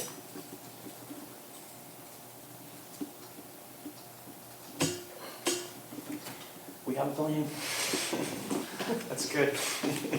We have what? We have a plan. We don't have it yet. but Well, we're getting getting. closer We have to a plan to get a plan. Yeah. Anything else for the engineering? Yes, one more. So an update regarding the proposed annexation of the Anderson Mill Road by the city of Cedar Park. This is to do a new boundary survey. We have prepared a work order for an updated boundary survey for the board's review in the amount of $10,000. This includes doing boundary survey, exhibit, and map. Our surveyor did want me to bring up that there is a way that we can reduce this cost. As of right now, the boundary survey has tracked information from, I think, before 1980, so all the owner information is not up to date. If y'all are okay with the boundary survey having that information as is, we can possibly lower it down to about $2,500, and that's doing the map and exhibit with the removal of Anderson. So So you- it's up to you on whether or not you want updated map information. So you're going off of that old survey, is what you're saying? Is that what I'm understanding? So my questions regarding that would be, one, we would want to confirm that there have not been any annexations from the time that survey was performed until now. I don't, maybe you all might know, but that's one thing we want to make sure of. And then 2, should the district in the future ever go to issue bonds, would Westwood be comfortable signing a certificate of boundary to go to the AG's office stating that that boundary is confirmed and accurate? Because some engineers, I just know some engineering firms want to always redo, I mean, every time there's an annexation, you gotta redo that boundary survey map. And oftentimes, when the engineers switch, they still want to do another one because it's their name, they're certifying it. So I just wanted to maybe talk with Jacob, or if you know right now, that would be helpful too. But just want to make sure that you all would be willing to sign a boundary survey map should that Yes, happen so for a bond transcript. if y'all decide to not do an updated boundary, they would do, I think they said a save and accept. Okay. Accepting the current boundary as is. And if y'all decide to just do the exhibit and map without, you can always go back and, request to do an updated tract information to have all that current. So I did have an opportunity to talk to Jacob about this a little bit this afternoon, between his conference meetings or something. Yeah. And this is resetting the boundaries if Cedar Park takes that roadway, that we're gonna give them for free. And we're going to incur expense for that. Why aren't they paying for this? we could ask them to pay, but I know that, I don't know, I would need to see if Travis County paid or who paid in that case. They might, we have a good relationship right now with the city of Cedar Park, I'll say the district does. So there's a decent chance that they would be willing to pay for it, or at least contribute to the cost of it. But I do understand where you're coming from with that request. Yeah, and so when I was talking to Jacob, there's so many things about this road annexation that we did not discuss when we met with Cedar Park, and in the license agreement, which is later in the agenda, all these things are now starting to surface and bubble to the top, and we have agreed that we will let them take that roadway. But my thought all along was that they would then be responsible for the maintenance of that area. But the license agreement makes us responsible for the mowing and the edging and the trimming. And if we want to do anything, it's clearly laid out in that agreement, then we need their permission. And if they want us to do something, they'll give us 90 days notice. It doesn't make sense to me that we would enter into an agreement that we're giving them land for free, and then we're having to incur all these expenses to be that generous, including, and I understand this boundary thing is a requirement if we let annexation happen. So I understand it's required to make this transaction work, but it makes more sense to me that Cedar Park would pay for that because they're the ones that are going to benefit. There's no benefit to the district for doing this, letting them have this road. Can I quickly, so can we hold off on this?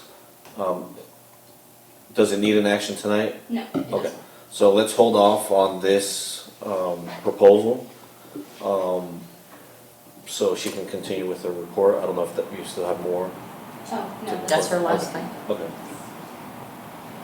And What this about way, that? this way we can. And I'd really like to get a better understanding now of what exactly we are agreeing to with Cedar Park by letting them have this road, because nowhere when we met with them was there any discussion about our responsibility for that, for the median, everything that Jacob took a picture of. We have to mow it, we have to edge it, we have to prune it, we have to trim it, we have to take care of it as if it was our own, but we don't own that. Well, did you have to do that for? Yeah, but we We paid did, for all that. but we owned it. Right. So that's, okay, so then the. What we asked for in our meeting was, The edging and the we mowing. wanted a right to access on their right of way, Right. our walls. Mhm. And then that one intersection on Old Mill that has plantings on the corner. Yeah, like the We wanted bed. we wanted them to leave that alone and let us maintain that.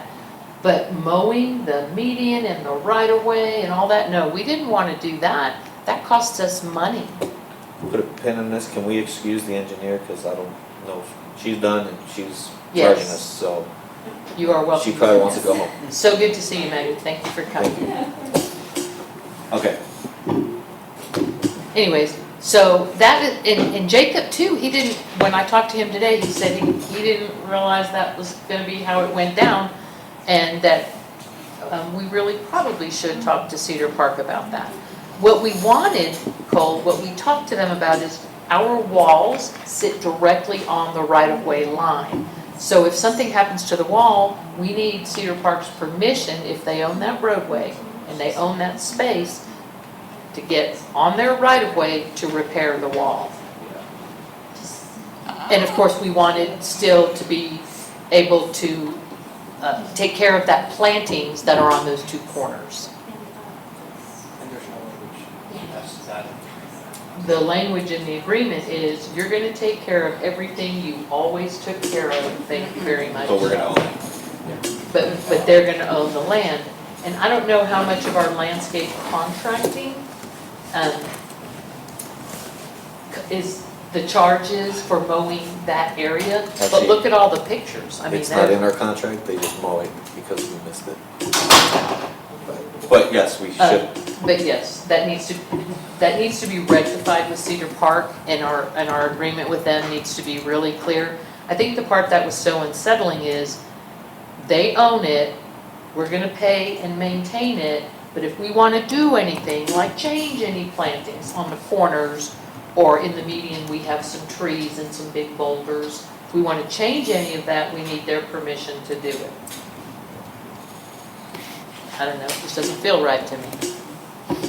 You've done something like this in other districts, Cole, this is something Yeah, I mean, normal. yeah, the licensing agreements like this aren't common with other districts. It's kind of what's called like the good neighbor type thing. If a city or another entity is coming for a favor, in this case, they're trying to, I guess, make uniform Anderson Mill roadway, so they're just asking every district to grant that part of the roadway over, and then it's business as usual for the district and the city. I do agree with having the city pay for some of the survey costs. I think 10,000 is fairly high, but I agree with that. And then I will, because you all haven't approved the licensing agreement, you've given the resolution already for the annexation, so you've approved that. But I'll talk with the city attorney tomorrow morning and just say the board's not going to approve this licensing agreement unless, Cedar Park agrees to pay the MUD the cost of the survey map. Cedar Park agrees to maintain the mowing of grass in the right-of-way and medians. And those are the two big things for me. I mean, right now you have the authority to go on and do anything to the walls. Anything else that's owned, that's identified on this, you all have the right to go on without Cedar Park's permission. This gives you the permission to do that. Okay. So really it's the cost of the mowing of the medians and the right-of-way for the grass, not the flower bed, just the grass. Right. And then Cedar Park to pay for the cost of the survey map. Right. Those are the two big things that I think that they would be willing to agree to. They're not, of course, going to go in and do your flower beds or anything like that, because the MUD's going to do that. And you all frankly want that. We wanted to do that anyways. You want to have the right to go in and Do put the flowers in and not rely on another entity for a district entrance. My other question is, because we talked about this in the past, if we would do it when we had the money to do it, is to put lights there in those entrances. And the busier that road gets, the more important I still think it's going to be at those entrances. We Well, have you lights. put that on the next agenda and we can actually talk about that. It can be part of the parks project. But can we do that if they own it? They don't, that we have the rights to it, so yes. We'll be You're talking able to about those little maintain corner cutouts where there's plantings? Park forest That's- laid up, that kind of thing. Yeah, that's Like it kind is, of, that's what. yeah, it just needs to be on the outside, which we talked about before because it's been brought up, but we just haven't ever done it. Can you bring that up at the next meeting, Cole? Lights on. The lights at the corners at Old Mill and, is it Dagama? No, Street lights. Cortez. No, no. that's not it either. There- What is there's it? street It's lights, Old Mill and Anderson Mill Road. No, not Anderson Mill. Yeah, that's the road. I'm just She's going to talking say, about the discuss entrance street of lights. Yeah, just do that. It's the entrance. So here's my thing, Cole. Cortez. Here's my concern. Once Cedar Park has that road and they can do whatever they need to do to that road, and we've given it to them freely, but we don't have the ability to vote in Cedar Park or have a voice in anything that they do, so they need to just take full responsibility for it and then we're out of it. For the The road, mowing and the and mowing and the. Trimming Right, and right, pruning, and there's a whole paragraph in there. Because they're gonna take care of paving and doing all that, that's on the city, correct? That's the Yes, county. that's county. That's county, so they're not gonna take Well, that responsibility from the county? Because I Cedar don't Park know. has their own road and bridge and they pave all their roads Cedar Park themselves. in this case might take responsibility of that road. Since they are annexing, it will be city of Cedar Park limits, so they Right. might be responsible for that section. Was the county prior to. Prior it was, yes, absolutely. But Cedar Park, I'm assuming, is gonna take responsibility of all that maintenance. And can you see if they're in charge of the repairs of the sidewalk and all that? Because that's something that we, Is that in the right of way? yeah, so it's something that the district has taken on around the neighborhood. So if they would take care of the maintenance of those sidewalks would be beneficial to the district.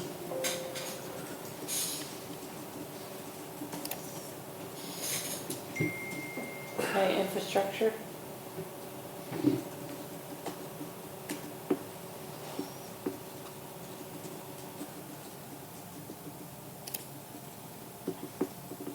So So you're gonna ask Cedar Park to consider? Okay. Yes. All right. So that ended up on Maggie's agenda, but it really wasn't. That's okay. Do we have an infrastructure committee report? We do not. Wait, I have a question about infrastructure. I know that we talked about this before, but what's going on with the wall cleaning? Because that's an infrastructure. We'd have to get the trees trimmed off of it first before they can be cleaned. And has the committee had any thoughts on that? Is that going to be part of the plan? We haven't met, we were gonna. Is that going to be part of the plan? Well, we can discuss it at that, Okay, at that committee. you're going to discuss it at the plan. Yeah, I've had people ask me about the wall because it's getting so bad. I'm like, I don't have an answer. We've talked about it, I think, twice. But before we can do any cleaning of the walls, they have to take the trees off of them. So maybe if this company that's going to do Sunchase Park does a really good job, the price seems to be right, maybe we can get a quote from them, have them, since they've already looked, I mean, they're going to look, have them drive around and give us an estimate for what it would cost to trim up the trees off the walls. That would be something we could do. Would we trim the trees up, or would we make the wall? It's another option, same, save the trees. Yeah, Anyway, we could discuss. they that. have an arborist, so I guess the arborist could tell us, either you rebuild part of the wall, or you cut up a tree, I don't know. But, yeah, if we can get that same company, maybe they'd be interested in giving us a bid. Drive through the neighborhood, look at all the CMU walls and get us a bid for what it would cost to lift the trees off the wall.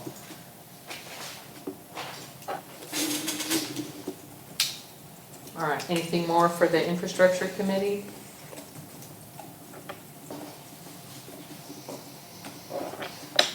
All right, general manager's report. Missy, it's on you. Okay, can you all hear me okay? Oh, I thought you were gonna do it. I'm just the speaker. Oh, I see, okay. Go ahead, Mackenzie, go ahead. Okay, if y'all will navigate to page 9 of our 524 board packet report right there in the manager's folder. Scrolling down here, as we had discussed earlier, your water accountability table down below, you will notice your numbers have changed over the last several days while I was looking at it, and me and Missy and Reese and I were actually kind of in there messing with some things. We had found a calculation that seemed off, and we kicked that over to our operations group. And just so the board is well aware of how your accountability is calculated, it's a rather lengthy calculation between all of your master meter reads that we pull for the entirety of the month at every single meter. And we take those, and then we have to deduct flushing from that, and that is also something that is done by all of the different techs and the different operators for the district, and compile these numbers into one based off of the recap numbers of the water that was actually utilized by the district's residents, and get this number essentially. And so with that, we are working with operations. I reached out to our senior operations manager, and unfortunately he was out today, so he couldn't get to it in time, but he's going to go back and backtrack the process to make sure that our calculation moving forward is correct, because we did find an error, and then in finding that error, we reversed some of our old numbers, and then those began to change. So with that, we're going to do a little bit of an audit on that particular report, and then have an updated one to provide hopefully within the next couple of weeks, and we'll just drop it in the folder. As far as that goes, Before you go, your report doesn't have page numbers. So I am on page. I'm on 11. I'm on the executive summary. It's page 9 of the document of 28 pages. Okay, I see it. Delinquent letters mailed for the month was 127. We had 100 tags hung and 4 disconnects made. As far as parks go, I did supply the original priority 1 and 2 listed items, actually all priority items, in a summarized report, and categorize your color coding there. I also provided the Q1 for 2024. You'll notice that we had a total of 38 items in the Q4 report from 2023, and with the changes that we've made over the last couple of months and the refill of the mulch PIP repairs made at Lakeline Oaks, we are down to a total of 21 items. as far as I could tell, there was, I think, one new item, if not two, total, and it was a broken plastic piece at one of the playscapes, and I can't recall the other. But I have supplied another bid tabulation page in this folder if y'all would like to take a look. We're down to a total of 21 items. There are 7 of those 21 items that we are waiting on various proposals from Park Pro Tech. I gave them first grab at some of those, and then we're going to start reaching out to other entities as well to gather quotes on all of them, so you'll hopefully have multiple to consider moving forward. It's a bit of a process, though. Some of these items are likely going to cause either significant amounts of money, entire playscapes to be moved due to the distance they are from the road, installing fence barriers. It could get costly, just so everyone's aware. So I would encourage y'all to take a look at the reports to see your priority 1 and 2 items. I will also note, in going into your Q1 of 2024, significant amount of the items that we've accomplished were priority 1s and priority 2s. I think I calculated it out at 28 of the original being priority 1s and 2s, and we are down to a total of, I'm trying to highlight this, 12 between your priority 1s and 2s. So we've made a drastic change with the amount of items we've been able to accomplish over the last couple of months there. Moving on, just give me 1 second, scroll back. We are actively working on the district asset inventory of the Cube Smart Storage Unit, as we've discussed earlier. We will hopefully have that prepared and in the board packet for next month. For streetlight survey, that was conducted on the 30th of April, and all lights were reported as working, and there were none reported to PEC. And then for the El Salida Monument sign, I have reached back out to Southwest Monument, and I've asked them if they can provide a quote to put the letters back. I think that's what we had all agreed on last month, of just getting the letters back up there in orientation so the sign doesn't look like it's in complete disarray. Once we get that back, we will bring that to the board. As far as the FEMA update goes, we had submitted all documentation requested by FEMA, and then they came back and required that the district have an active UEI number with SAM.gov. So once upon a time, somebody much more prior to me created one for the district. The problem that I've run into is that it is an abbreviated name of the district and not the full district legal entity name. And unfortunately, that has been quite the process for me to try to get it ironed out. There are only certain documents that SAM.gov will allow you to submit for those names. And in the process of doing so, I worked with Artesian to gather bank statements redacted to supply to them, because that is one of the acceptable items. The unfortunate thing is, when I supplied that, the bank statements include Artesian's address because that's where they flow to, and the address listed in SAM.gov is, of course, 1000 Old Mill.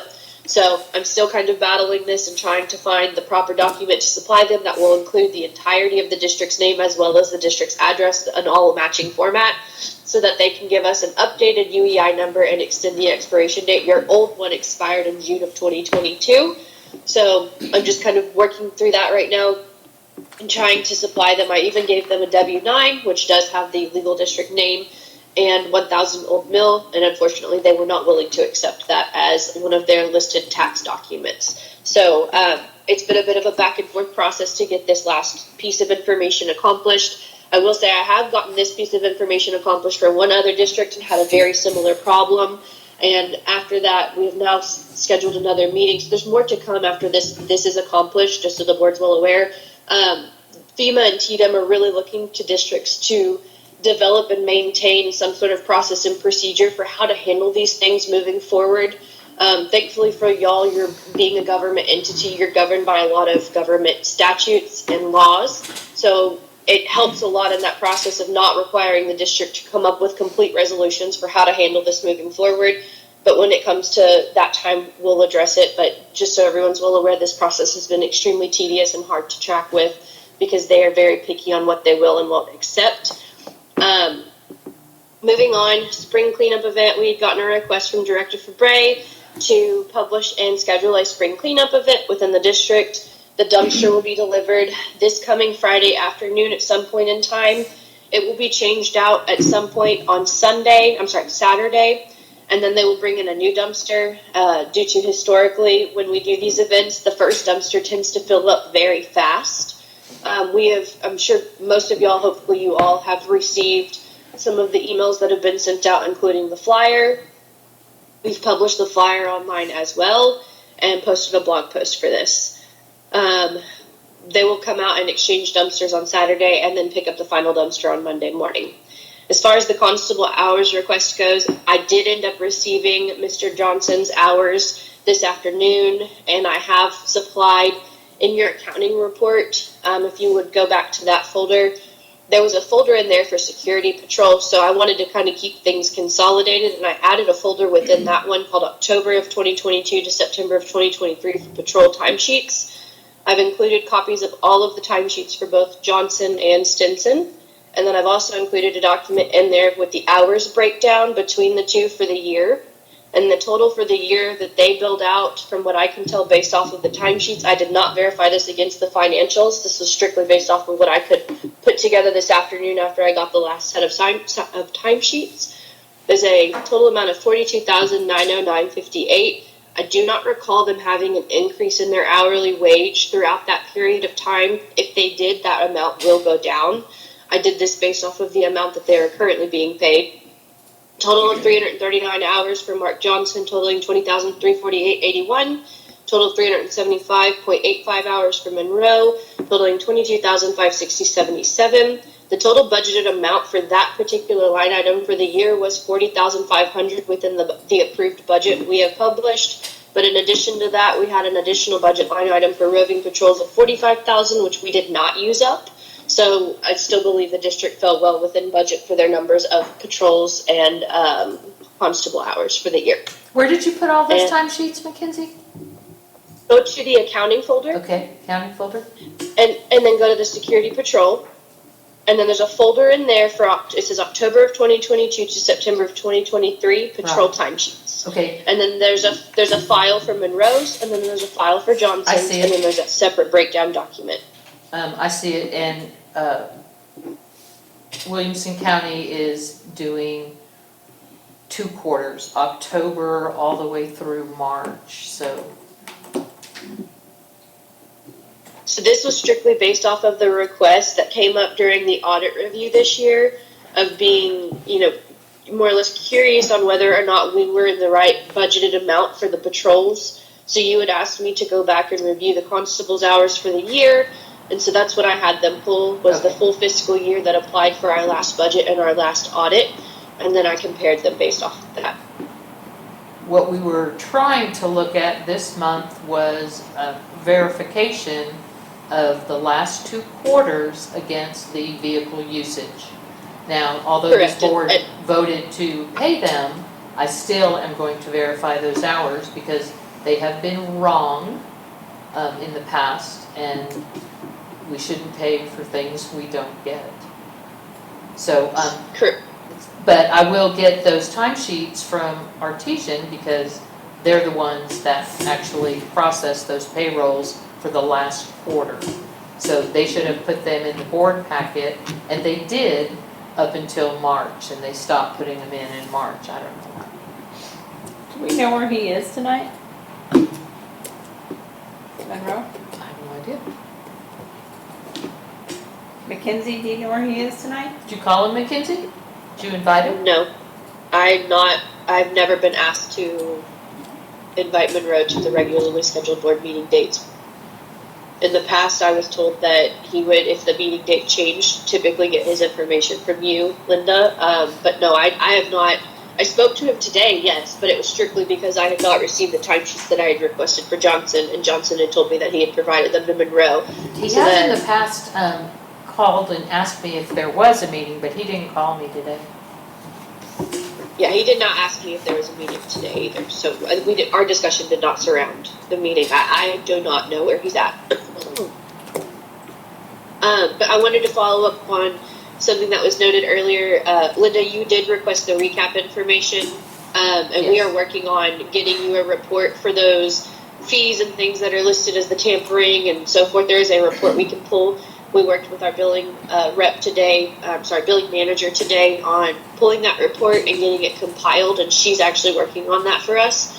So it's not something that we can easily pull between our little local team here. It's a pretty deeply embedded report within AVR. So that request, I believe you had sent in today, and we immediately began working on it. So we'll get that out and we'll publish it in this folder for the manager's report for you to review, and I'll just shoot you an email whenever it's in there. And then I will also drop the deposits check report into the file as well. We were working on that latter half of last week after it was requested into early this week. So Mackenzie, both of those items will be in there. Do you have any idea why deposit refunds weren't issued this month? I believe it was an oversight on Artesian's part whenever they received it. I know that whenever I spoke to Lisa late this afternoon, she had asked me if I minded circulating those for signature due to an oversight on their end, and I told her that would not be a problem if needed. And she actually sent an email to myself, Cole, right prior to the meeting, letting us know that those would need to be circulated. Well, they're already paid. They really just go into the financial report for our information. Correct. And she didn't want to hold them up any longer. So Lisa, I think, or Tia, one of the two, deposit refunds, Tia sent it. She sent it right at 5:31 and let us know that these would need to be cut. She said, when I was reviewing and finalizing the report, I noticed that the deposit refunds in the total amount of $2,434.74 were overlooked. We understand how important these payments are, so Artesia will foot the courier cost to have the check circulated for signature, and the deposit refund detail will be presented on the next bookkeeping report. If we could please get these approved tonight, that would be great. So that is why those were not included. And just so y'all are aware, it's a total of 12 checks. Okay. On the arrears report, last month I asked for the 90 and 100-day accounts, 120-day accounts in arrears. I got 6 account histories back out of 29 accounts. So is there a mistake with those numbers? Also, I don't believe so. Okay, this month it's changed. So 13. I think Missy and Reese worked on that one together. They could probably give you a more detailed report than I can. Because here's my thought. An account that's 120 days in arrears is literally a property without water. There's no way they could have their water turned on if they were that far behind. Our deposit doesn't mitigate risk of 120 days or even 90 days for that matter. It's about 2 months worth of risk that we collect a deposit on. And the rate order wouldn't allow for these kind of accounts to exist without board knowledge. And we don't know who these accounts belong to that are so far in arrears. Some of the accounts that were listed on the arrears report in the 120-day column, they reflected a zero balance. So those accounts were final. They were closed years ago. For some reason, they were still showing up on the report. And it's going to be a little tricky for me to walk through this process because our billing manager kind of explains it much better than I, but I will do my best. So when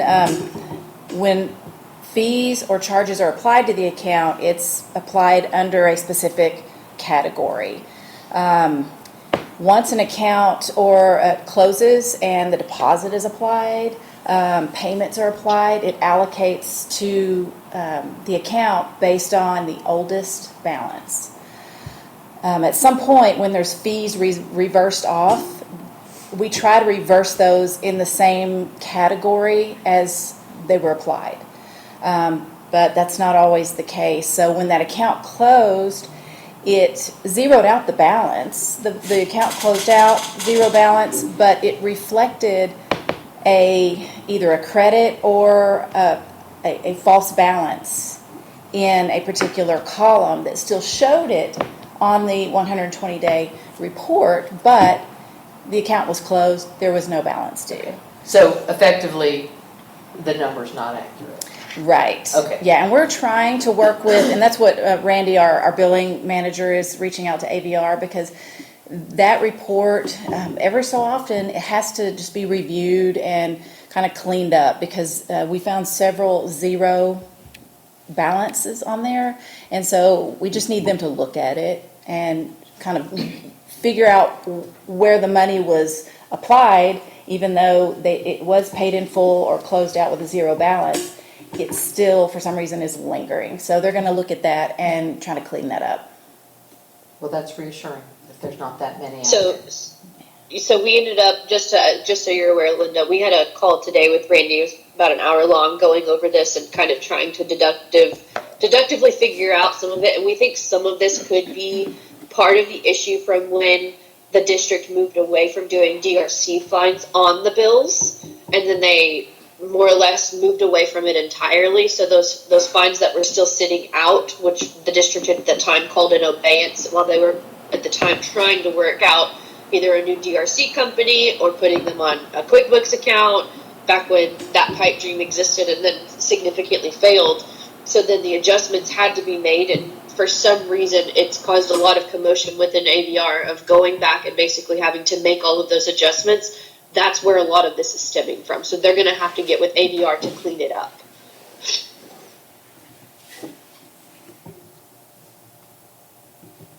But other than that, that is all I had to report on.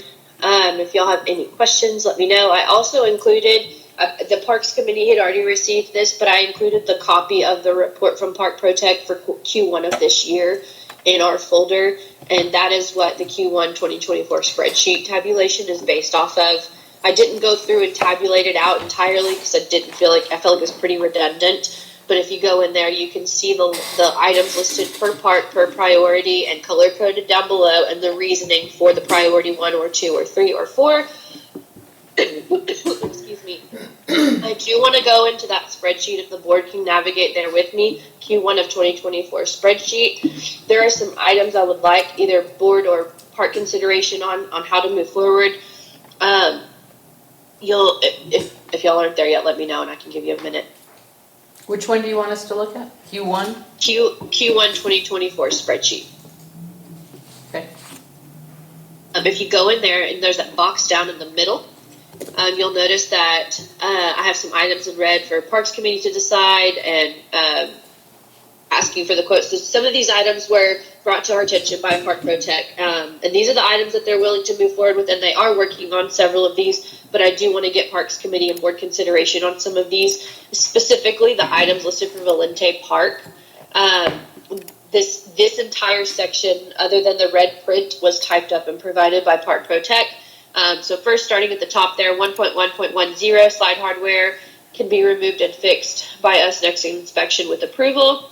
So I just wanted to ask if the board would like to approve Park Protect doing that, and I can let them know to move forward with it. I believe it would be a small trip cost for them to come out and do it. They didn't give me a quote or anything to present. So what we can do is let's go through this list, and if y'all want to just consider it all as one motion, because there's going to be a couple of these that y'all are going to need to provide a motion for. The next one there is the decks or something we might be able to replace. We are reaching out to the manufacturer for the missing equipment. What would you like to replace that with? They can get quotes for those items, and then they're going to quote the caps as well. So just so the board's aware, these numbers to the side, that 1.1.11 reflects back to their report. Both of those items are going to be at Anderson Mill West Park. I can tell you that. Are they priority 1s or 2s? Let me look really quick. I'll bounce back and forth for just a second and tell you. I believe that second one is, but I could be wrong. Give me 1 second. The second one's a priority one. In column B. It's the rubber surface was missing. Is that it? 1.1.10, the first one on that list, I believe, is a priority 2 issue. The slide And hardware? then, yes. Am I on the right page? Is it slide hardware? Can I say it right here? Yes, I believe Okay. so. It says rusting and peeling decks, missing equipment, and missing caps. So that's that second one there. It's a priority 2 issue. Sorry, I'm having to bounce back and forth. And then the slide hardware on the first one is a priority 3 issue. Then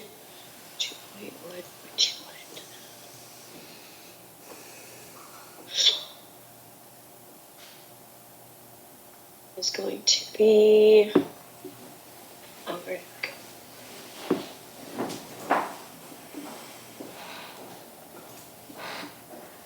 go? Disclaimer, sorry, for some reason the report doesn't go to the 2-1.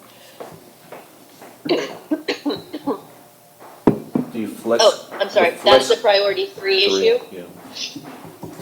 Priority 3, and then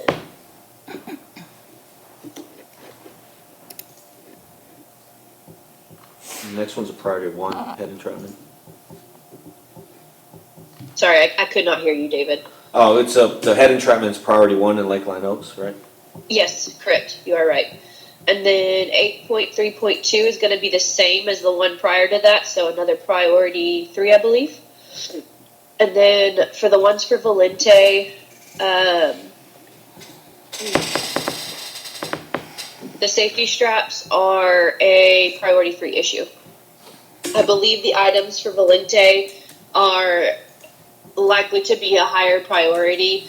If you go up to the Valente at the top there, you'll notice that we've got the priority 1 and the 2 priority 2s. The only priority 3 item there is going to be that damaged rope that needs to be replaced. There's a slide height at 22 inches, and then the hood on the slide is now cracked. That is one of the new items that was not on the Q4 report from last year, the cracking of that. And then the rusted deck exposing metal tightened equipment, damaged hood on independent slide needs replacement.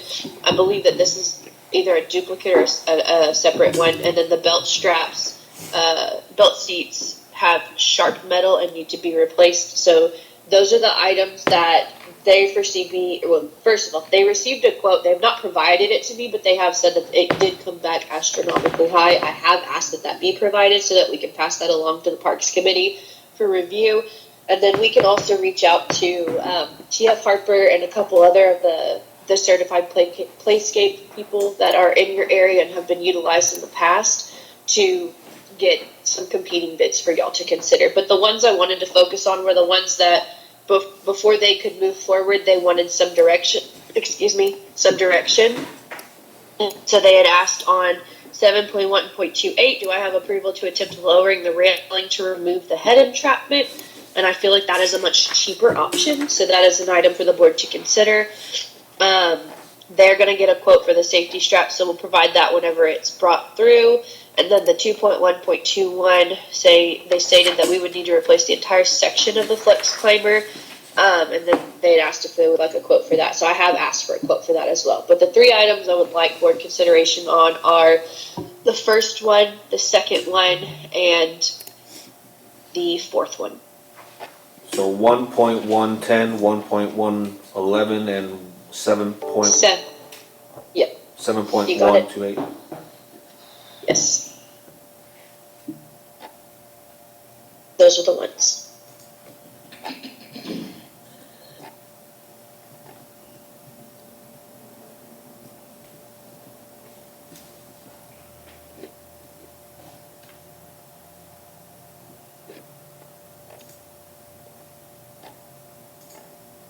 David, do you want to make a motion? Well,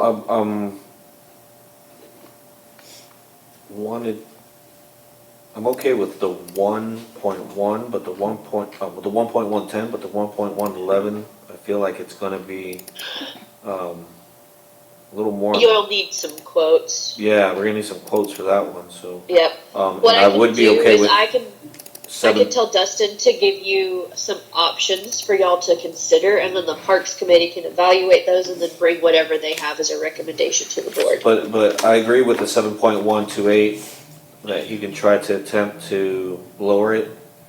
Okay. So I move that. Okay, so let's see if y'all would like to make a motion on 1.110 and then 7.1.28. And then I will ask Dustin to provide some options, or I can also reach out to TF Harper, Fund of Bounds, and We Build Fund for some options for 1.1.11. So I move that we approve Park Protect to replace slide hardware at Anderson Mill West Park and to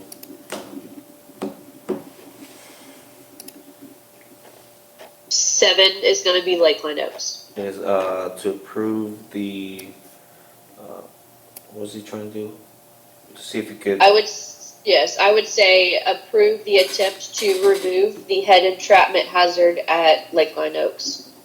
there you go. I'll second that.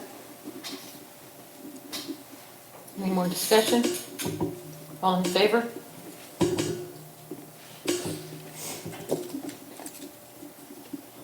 One point one one was the one you're getting more options on?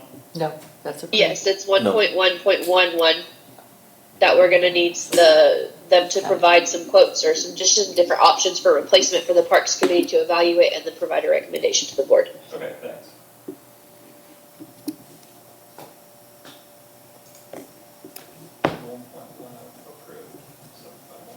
That is all I had. Mackenzie, where are we on the hazardous waste recycling? We did not move forward with that. I think the board was still trying to consider if they wanted to go into a year agreement with it. That was the last update we had. I thought we Was were that it waiting, would have to be signed up for an entire year agreement. I thought we were waiting because he was on vacation or something, he wasn't available, that we were waiting on to get something in writing. Did we? We did get the update. That was actually during the last board meeting. He was on vacation, which is what we reported in our report, but he got back to us right prior to the meeting, on the day of the meeting, and I reported to the board that you would have to sign up for an entire year. And I think you, David, were saying that, we would use it for 3 months and then people would be done with it. I think that and was no one 2 would months use ago it I said anymore. that. I You said said it that 2 last months month as ago, well. last one, yeah, it was 2 months ago, I said, hey, we can sign up for 3 months and be out. But you said you would check. Last month you came back and said, it is 1 year. He went on vacation, it is a year, I'm pretty sure, but I thought we were just waiting on documentation to sign up for that, because that's something that I would love to go and move forward with. We've already provided I believe the contract document in prior month's report. There was just additional information that was requested of us to get, and that's what we did. And I reported on that last month, Okay. and then there was no further action. There was no approval given to move forward with it.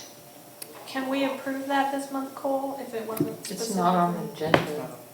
I know, I swear I saw it on an earlier version of this agenda, but Yeah, if you read in the report last month, in my executive summary, I said Paul with Waste Management let us know on 4/4 he was looking into the option of opting out of the household hazardous waste program, but has not yet gotten back to us with a response.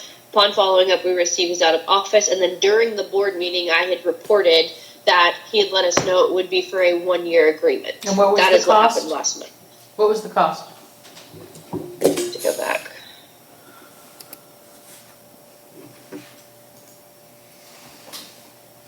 That was a couple dollars per household.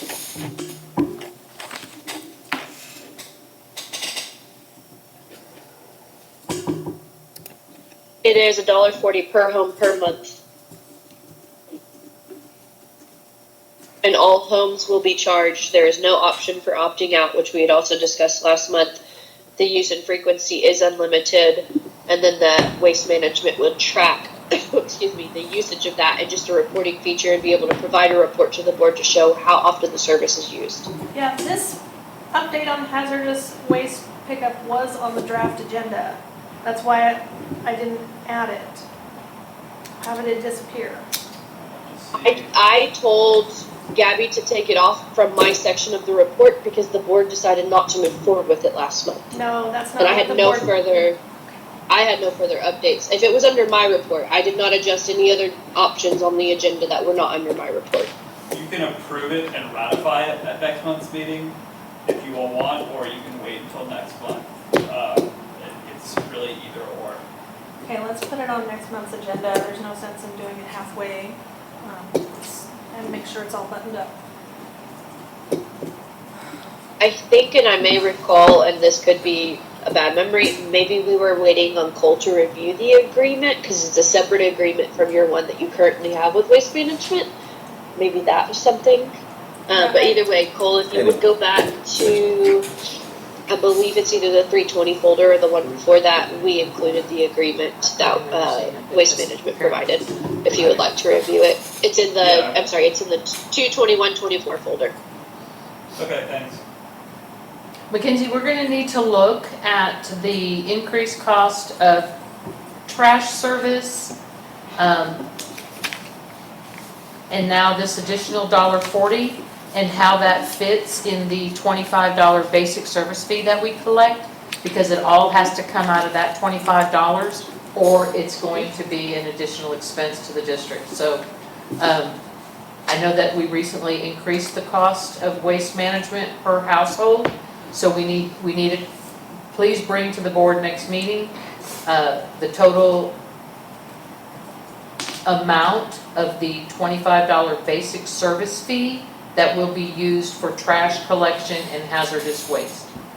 I can give that to you We right need to now, make if you'd sure like. that there's enough there to cover the expense. So there's no discount for seniors on this, right? Everybody pays the same? No, not on this program. Your discount only applies to the regular trash and recycling service.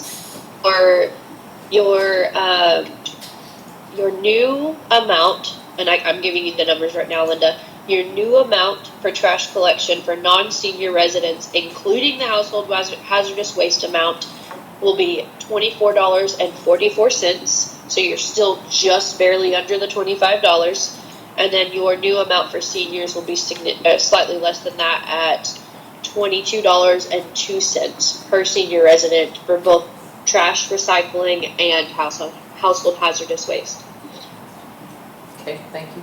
I will remind the board that that basic service fee is considered revenue to the district. So when we start spending that revenue, you gotta see where it's gonna come out of somewhere else, because money you take away, otherwise it doesn't work. Something we talked about last month too is that this district has never changed that basic service fee. It's always been $25. So Right. I don't think your residents have ever seen an increase to that fee for the entirety of us. And I did make a note that at the next budget cycle, we will look at increasing that if we need to cover the costs. Correct. But I don't think I would recommend or advocate doing it in the middle of a budget cycle. And we're right under, so we don't need to, but. Yeah, I was gonna suggest y'all are gonna need to start discussing budget next month anyways. Yeah, we're getting close. Okay. Mackenzie, that's everything you had, right? I have some questions ma'am. for you. I did wanna, I think there was one more item on the agenda I wanted to touch base on. Sorry, I was in the 417 folder. Let me get back to ours. Up here.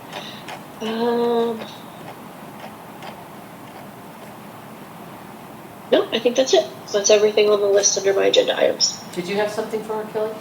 Yeah, we actually have not touched on the amended rate order yet, Yeah. which is on her list. It's on her list as well. But before we get down to the bottom of her list, I wanted to ask you, we didn't get a maintenance and repair invoice from Infomark this month. Was there no work orders issued? No, there was. It got missed in the accounting side, and on their end, and we allowed them to move it to next month. It was there prior to the cutoff date. It was just an oversight on their end of pushing it through. I think because the June invoice and then the May invoice got sent in at the same time, and the operations and maintenance invoice. So I think that between the three of those and switching out June for April caught some confusion up over there. And so, yes, there was one included. It was sent in on time. It just got missed. So you'll see it on next month's reporting. Okay. And item D under your agenda item, the status of the outstanding checks for the refunding of customer deposits. Those checks are 6 months old now, and last month I asked you to provide for me your outreach to these two property owners, of how you've tried to reach them. I did look at their account history, and they're still using water and paying their bills, so I want to see how you reached out to them. I responded to your email request for that one last week, I believe, if not early this week when you sent it, and explained, and I believe I sent you a screenshot of, or maybe I have it. I don't think I I have thought I that. responded to you. I'll look and see, but I know I drafted an email for this and responded to you because I screenshotted the email that Reese had sent, and I had copied in both of the email addresses for the residents because you had asked for communication to be able to reach back out to them. Aside from me going to their homes, Reese contacted them via phone multiple times throughout the month of December and emailed them, and that is the extent of what we did to reach out to them. I believe aside from that, that's all we have. So, And you have the it's just the checks? last two. You do have the I checks believe they're here? still in the black box. Yes, I believe they're in the black office, box in the office. All right, we covered the priority 1 and 2 repair items. Is the pour-in place rubber stuff, is that a priority 1 or 2 item? It's a priority 1, so I have reached out to TF Harper, who provided y'all the quote and did the Lakeline Oaks repair recently. And that one's been concluded. They're working on a proposal for y'all for Anderson Mill West. Okay. And, okay, now we're on the rate order. I have no changes to the rate order. I think that this was just a rollover item of making sure we had proper language for the non-routine fee that we wanted to conclude, making sure it included both after hours and during business hours. But I think that's been accomplished. So I have nothing to provide for either. So it was, we discussed it last month and we brought it for the board to approve today. And it's on page 6. Okay. It's on page 6 of the rate order. There's highlighted language in your board. Highlighted language in the rate order located in your board packets. It's under the attorney's folder, number 9. Mackenzie, I was looking at the rate orders when I was looking at the delinquent accounts, when I was looking at the language for appeals, and I discovered that our website has 2 different and unique rate orders posted on it. One is under documents and one is under utilities. So which rate order are the residents supposed to go by? I'm confused what you mean by documents and utilities because the if you go to the utilities and services documents category is under documents. If you go to the documents folder on the web and then look under utilities and services, I believe is one of the tabs, you'll find one there. So there's one that states it was revised in November, and then that is under utilities, and then I'm looking, I don't see any more under utilities. District business, District business. district documents. Do what? District business, and then go to district documents. That's where I'm at. I see the one that says district rate order revised 11/13 of 2023 under utilities, and then there's the amended rate for 3/20 of 2024 under district information. In the past, there were all previous versions of the rate order included for residents to be able to look back to understand the charges on their bills. And I think we've since removed almost all of them. We just need to remove the utilities page 1 and honestly move over the new rate order to utilities. I believe it's where we've historically kept it. Those are the only 2 I see. There was one with the March date and one with November. I see a November 13th, 2023. Yeah, that's an old one. Again, when I was looking to try to see what the residents would be looking at when they find these strange items on their bill, I immediately saw a problem with 2 separate and unique rate orders, and they don't read exactly the same. There are changes between them, which in and of itself is a problem. There needs to be some mechanism for web management where if you change it in one place, it changes wherever that document lives on the web, so that you can't have 2 copies of something out there that are not the same. That is unfortunately not an item I believe as an option. But while you were explaining that, I did go in and remove the old one so it will come off, and I moved over the most recent updated one from 3/20 of 2024 to the utilities tab. And just so y'all are aware, when we respond to residents that need some sort of direction based off of the rate order, we will go in and supply them a link to the direct rate order that they need to look at. So in the event that we have any sort of communication back to them where we want them to look at the rate order, if they're not understanding something, we'll provide them a direct link via customer service to the rate order. And customer service also has the rate order on their back end. So the gentleman that spoke this evening, he says that nobody told him he would be charged for that service call that he made. We've discussed this before, and I was under the impression that the 1-800 number always let them know that they would be billed if the problem was found on the customer side. Has that changed? No, it has not changed. And I can't validate one way or another to be definitive, but I do know that we have notes on both the customer service and the dispatch side for them to notify customers. Now, the only thing I can think of is if they reached dispatch and it was during a storm, freeze, or what have you, dispatch is just going to dispatch somebody. But if they reach customer service, which is not an after hours thing, will tell them that there's going to be a fee applied.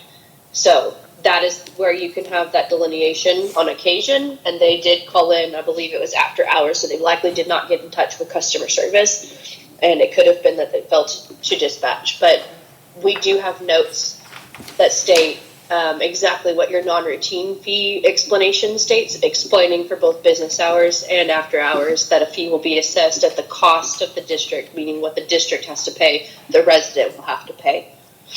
And a lot of times, we've had customers in recently asking us, well, how much is that? Can you give me a guesstimate? And we tell them that we can't, because it all depends on if they chat the person up when they get there, how long it takes them to figure out the issue and things like that.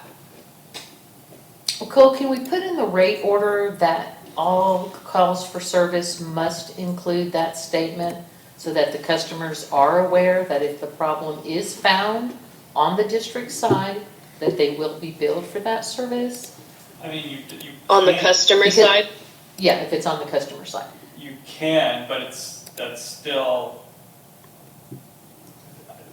still relying on someone in customer service to relay that message. Well, I realize that, and I don't know how Infomark does it, but I know MOC records their calls. And MOC will operate based on our rate order, and if it says that they need to make that information clear to the caller, then I have confidence that they'll do that.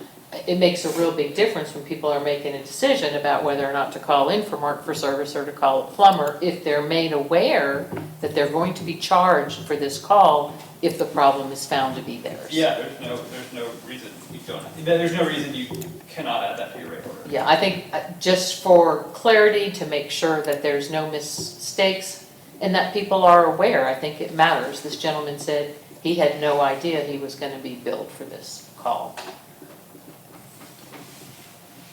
So if someone wants to draft up an example sentence of what they think and send it to me and Mackenzie, we can look at it, and then I'll add it, leave the rate order on the agenda, bring it again next month, and we'll do a new one. And this one, what you've added, the appeals thing, that looks fine, but I wanted to see if it would be better to be as descriptive as possible in, do they have to come in here and ask for an appeal, or can they send a letter? I wanted it to be more descriptive, like we describe for payment plans. You can have one, and up to this amount can be approved by the operator. Everything else, you have to come to the board. It needs to be more descriptive so that it's tiered equally for everybody in the district. In other words, if you want to be considered, and I'm making this up, it doesn't have to be this way, you have to come in person. You have to have been notified, at a minimum, they need to have been made aware that they were going to receive that charge. So my recollection was that you all wanted to be more vague, because some people call the operator and ask for requests or send emails and make requests, so you can act on those. I can add whatever you want. It's up to you all to make that decision. Yeah. So just you all decide and let me know. Well, that addition was based on a board decision, correct, that we've made. I think you submitted the motion to that, and so we approved that language. So, but it doesn't do enough. to make it equitable, because people don't know, do they have to come in here and ask for the appeal, or can they send an email? And then how are we going to track these exceptions? How are we gonna know? And how many times in a year, kind of like the payment plan is set up, how many times in a period of time can you get an appeal, or can you only get one? If it's laid out, then it can be applied equally. I think what I had made the motion for was something that was written broadly to give the board the greatest discretion possible so that our hands weren't tied. I think adding all these steps, and let's be real, the customer's not gonna read the rate order ever. This statement is to give the board discretion, and I think adding a list of if and thens and must and shall is torturous. And I am in favor of approving it as written. This is to untie our hands.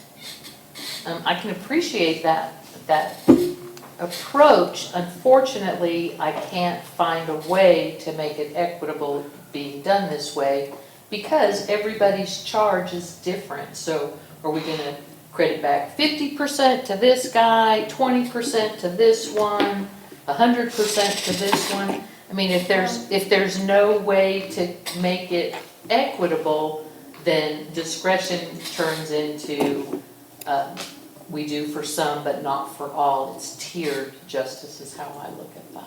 I don't look at that at all the same way, because as you said, everyone's situation is different, and we cannot write every scenario into the rate order. We could write like, we'll consider an appeal of 20% or 10%, because everybody's charge is different. How much of these direct charges are we going to waive?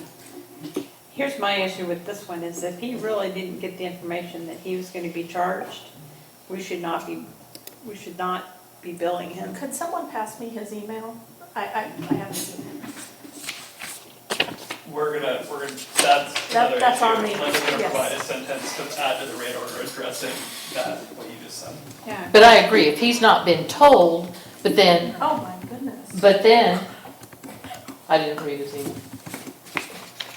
But again, if he wasn't told, neither was anybody else, that's a problem. I agree. That's a problem, and my suggestion would be everybody who's been charged this maintenance or non-standard fee from the period where there were 2 rate orders out there should be refunded. If we're gonna do one, we do them all. And do you guys record your calls? Are your call center calls recorded? The call center, but I'm not sure about dispatch. And how do you know I was gonna say the same. call? I don't think that dispatch is. I think customer service. I know customer service is. I don't know about dispatch, and I'm almost 100% certain that this gentleman called dispatch. So is there a different number for dispatch and customer service, or do they just get Rolls over? rolled over? It rolls. It rolls whenever it's after hours. So whereas during business hours, you call and typically you'll immediately get customer service. But as soon as it is after hours, it would immediately dispatch you to dispatch. And dispatch doesn't have our rate order? They don't know the conditions of our rate order? They do not. I mean, So they're, they don't know. yeah, they handle so many Different districts districts. that they're just responding to people who typically call for emergencies, Right. and they're just trying to dispatch. Right. Yeah. So that's when the rate order would fail us no matter what, because they wouldn't tell the caller that if it's on your side that you'll be billed back for it. Yes, we do have an information sheet for our dispatchers, and we have modified it to where, because your district is not the only one that has these charges that back charge to the customer. So we have noted that in bright colors to highlight for them that these districts, if there is an after-hours call that comes in, the customer needs to be aware of it. So we do have that noted now for them, but as far as following or having the rate order itself, they don't have access to that. All right, I would like to make a motion.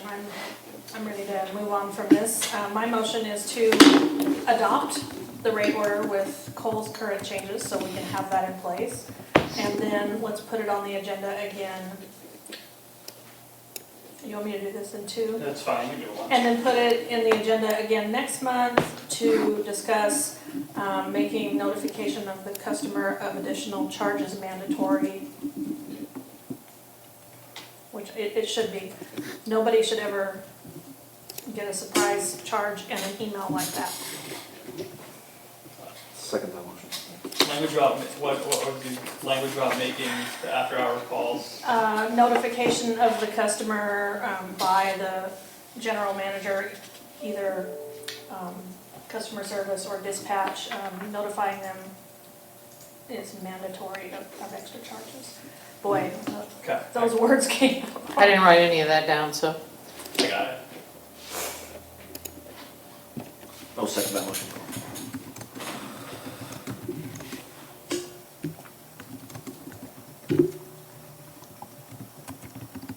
Any discussion? I was just gonna mention, I think we talked about last meeting, we want to encourage people to come in and appeal in person. So maybe we could clarify that appeal portion that's done in person, because when I read it, it's, I don't know if I should write an email or come in person. Does that make sense? Sure. I don't know how. So does that mean we won't take an appeal by an email? They have to come in here? Well, I'm just referencing what we've talked about. We wanted to make a policy where we do have discretion, but then, I don't know. I mean, encouraging people to come in. One night a month that may fall on a night that they work, an email would be beneficial to them.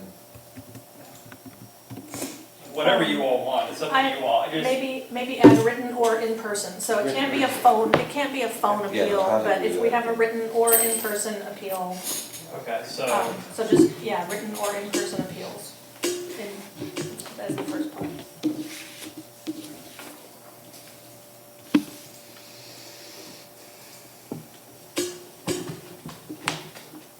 Can you tell us how many accounts had these nondescript charges added to them from March through now? No, February. We can, but we would have to run a report for that. I don't know it off the top of my head. I don't That's the recall question. seeing many work orders. I think I saw 3 or 4 at the most. But there are likely, if they called customer service, there is likely to be notes that state, at least what I've seen recently, since prior to this person having his issue, there's notes in customer service that state from the customer service agent who spoke to them, customer was notified of after hours charge. Well, this is from MUD customer service at infomark.com. That's his email. He's stating that he was never told on the phone when he spoke to dispatch about the after hours fee. So what I'm saying is that we can review the accounts, but I would foresee there to be several that have notes stating the ones that spoke to customer service that ended up having an after hours call out because they called at the end of the day, stating that customer was notified of the after hours charge. I've seen several recently that do state that in the customer service notes. So you're just trying to get an understanding of how many people so they can get Yeah, reimbursed as well? because if they were not made aware either and were surprised by a charge, maybe they just haven't come in here, or maybe they didn't realize they could appeal. Again, to treat them all, to make it equitable, everybody needs the same knowledge. And they need the same avenue for consideration. So we do have a motion, right? Yes. So, we have a second. And I'm amending my motion to say we're amending in letter F to add written or in-person appeals. So, And David seconded. let's vote. I'm okay with it. I don't agree with reimbursing everybody from way back when. That's not what That's we're not on the voting. As motion. long as it's not on the motion. All in favor of the amended motion And then you'll send some language. for the Yeah. notification? Yeah.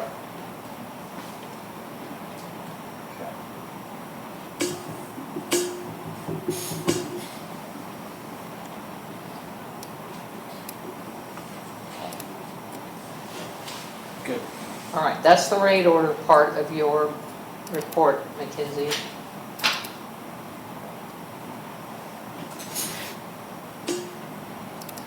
Now we will move to, are you done, Mackenzie? Yes, I am. Okay.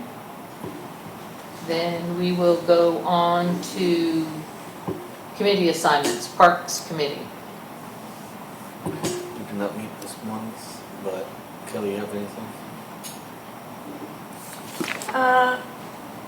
Mackenzie, with the scheduled completion of Sunchase Park on what I think is a Friday, May 31st, could we, or could you, I'm sorry, I don't have a mouse in my pocket, could you look at scheduling a certified playground inspection of that playground sometime in the days immediately following that? And I'm just banking on the fact right now that they're gonna be able to stay on schedule and actually have completion by the 31st, but we can't open to the public until we have that passing inspection. So could you work on scheduling that? And I don't really have a preference as to who does it, as long as they have that certification.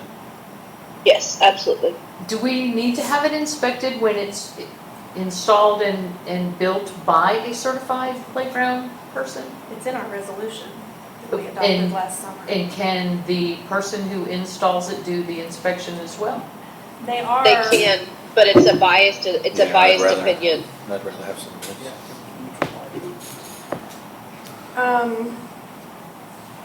Who here is in favor of throwing a grand opening party at Sunchase Park sometime in June? David, yeah? Okay. I like parties. So, I was thinking some face painting. We can invite some food trucks. We can look into getting a band, maybe for a couple of hours. Maybe have Austin Yard Cards come out and do some fun decorations in front to draw attention to it. I have in mind a budget of $1,500 for that. And I'd like to, I guess, I'll make a motion to open the discussion. I move that the board authorize $1,500 for the grand opening party at Sunchase Park. My question is, I'll second that. where would you put the trucks? Well, they would Along park on the street. Right in front. Can I say Stinson is in a band as well? He can That's ask his band. amazing. Yeah, he's in a band. Send me the info, okay? Mhm. Yeah. And it wouldn't be That like, definitely might be cheaper. it Yeah. wouldn't be, I'm thinking 1 or 2 food trucks. I mean, it's gonna be hot.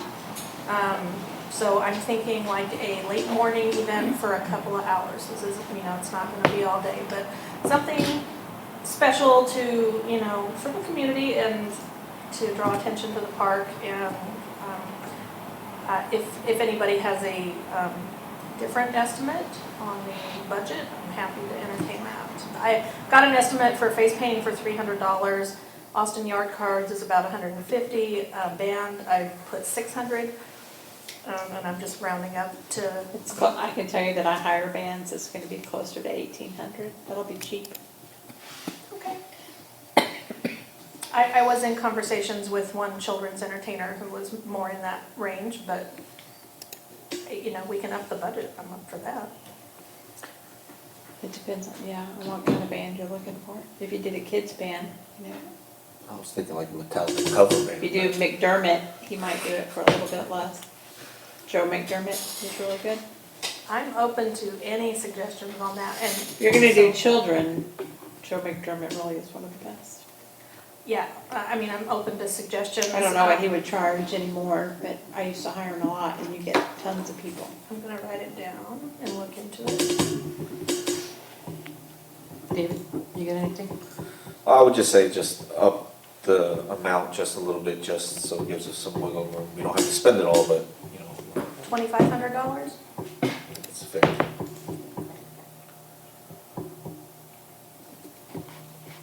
Encourage people to walk, not drive over there. David, did you second that motion? I did, yes, sir. Oh, thanks. Hanoi, you got anything? I think not to exceed 2,500, I think that's a good idea, just to get the public, you know, Yeah. involved. And of course, we'll want Infomart to be working the emails and the website. Do we want to pick a date for that right now? Can we get a vote on this, or you want to add it to your motion, a date? I don't think the date needs to be in the motion. Do we want to vote on the motion for the party? I want to vote on the motion if you're spending money. Yeah. 2,500? Yep, All in favor? All right.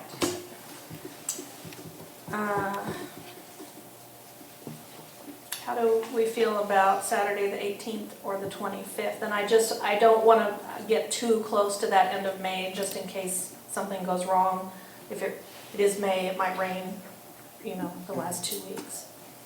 The 18th is the day before Father's Day, so I would likely push it at least to the 25th, so you would have a better turnout. June 25th. Wait, no. I still have May, June 22nd. Yeah. Does everybody like that? I cannot be there. I have another event that I'm actually putting together, but you guys are more than welcome to. Oh, okay. Do you? It's okay, I'll be in, I have a fundraiser I'm doing in Houston. That's fine. Okay. Anybody else? I don't want to miss it, so I want to make sure I get that out. Come on. I'm out on June 22nd. 29th? 29th, I'm good. 29? 29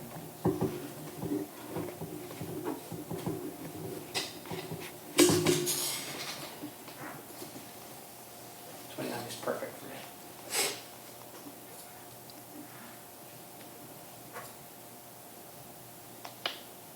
And of course, attendance isn't mandatory. I just want to make sure everybody who wants to be there can.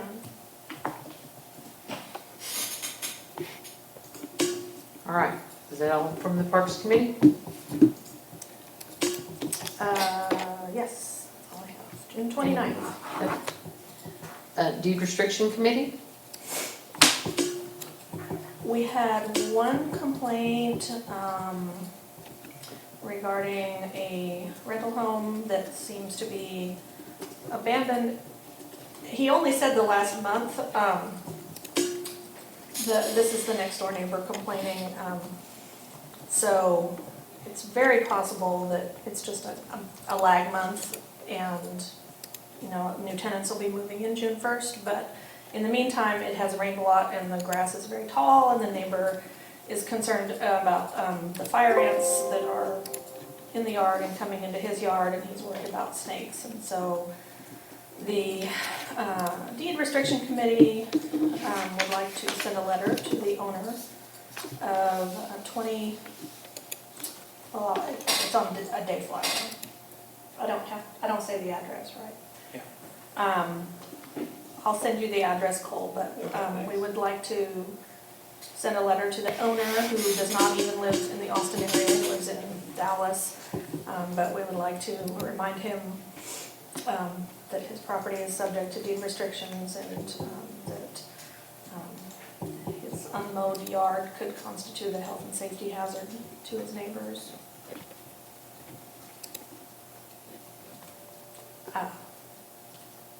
Have you driven by the one that you just got the email on the fences that are down? The email that I got didn't have any address. So, can I ask the deeds, because this is what we had to do before when I was on deeds, but we did drive by, if we knew the area that it's in, we drive by and we would take our own pictures. But that's something that I think that the deeds committee should be doing, is driving through the neighborhoods anyways. 'Cause that's, I mean, that's part of what deeds is making sure that these violations and everything are being kept up. And that's only, once a week, people drive through our neighborhoods and see what's going on. Yeah, every time there's a complaint, we do drive by and we document pictures. Because Yeah. I know exactly which house they're talking about. These fences have been torn down for a while. I mean, it's very obvious. Okay. I mean, you can't. And I encouraged her to submit. And a Yeah. board member can also make a complaint, so if you would like to make a complaint and email us. Well, I don't mind doing it. I do think that's part of the deeds committee, though, that we are driving through the neighborhoods and making sure that things are being kept up. And I think that's part of what the neighborhoods are starting to realize is, oh my God, we don't have anybody driving around anymore. But we've Yeah. switched the policy to a complaint-based system, not a go looking for problems Then we need to system. send out a letter to every person in this neighborhood so that they understand that we don't have people doing that. Okay. I don't disagree. We can put it on the website. We can advertise the complaint-based system, point them to the policy, that's how it works. I'll draft that this month. And then we can send it out in an email campaign so people are aware. Okay, but if you send the address, we'll, if that's a valid complaint, we'll drive past it and take pictures and make a determination. But in the meantime, my motion is to send a letter to the owners on Dayflower Trail of the address I'm gonna send to Cole and request that they remedy the health and safety hazard that they have going on in their yard right now. Because of tall grass is a health and safety hazard? The fire ants. Fire ants.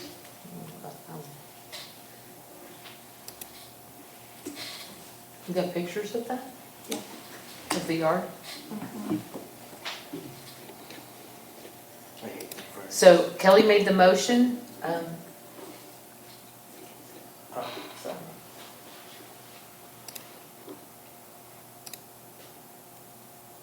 Thank you. Can I say- Do it, there needs to be a second. Who's going to second this motion? Can I take I'll second it.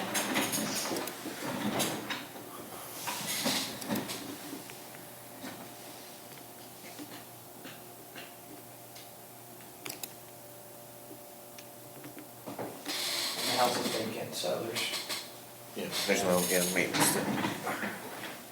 seems like it's been settling for a while. Yeah, I think that one was for sale. Yeah, they sold it, I think they sold it last year, that's what we looked into. Yeah, It was sold it last sounds year. about right. But the new owner hasn't, I think, hasn't done Anything with it? anything, yeah. So Beth seconded. Any more discussion? All in favor? Hold on, so I'm sorry. Cole's gonna draft the letter, or Kelly's, who's drafting? Cole will draft a letter and send it that there's a health and safety hazard for not mowing his grass. Is that right? Yeah, I mean, I'll pull the exact language from the deed, but yes. Because there is nothing in the deed about grass. Or No, finance? it'll say something about health and safety. So we'll say that the grass and fire ants have been reported. The concern is your tall grass can bring fire ants, which is a health and safety concern to your neighbors. There are existing fire ants existing. encroaching. So do we on- send pictures with it? Yeah, we're gonna put the pictures behind the letter. Well, I need to confirm that with the way the resolution is drafted, but yes. Now, do we have to have as these become common, having the attorney draft a letter every time? Have we talked about that? Maybe having some sort of format? Well, I'll be perfectly honest with you, once we get a few of these and they're all different, we're just gonna use essentially the same language and Change the address. change the address, yeah. We're not gonna reinvent the wheel with these. Yeah. So minimal time spent. Yes, Okay. yes. And this was a email somebody sent, Yes. the neighbor, right? The And next door neighbor. he followed the whole, Right, the whole he followed everything that he had to do. Okay. Is that letter filed in the shared drive?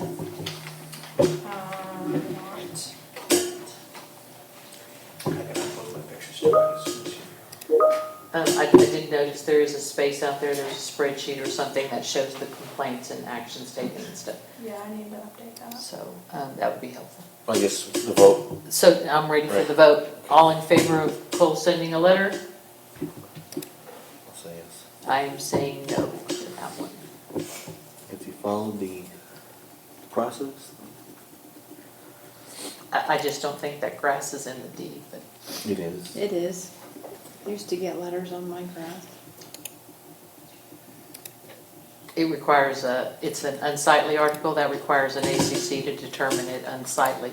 If it's fire ants and snakes and stuff, we don't have an ACC, so we can't do an unsightly one. But if he's gonna do it health and safety. Can you recall what section that was? 14.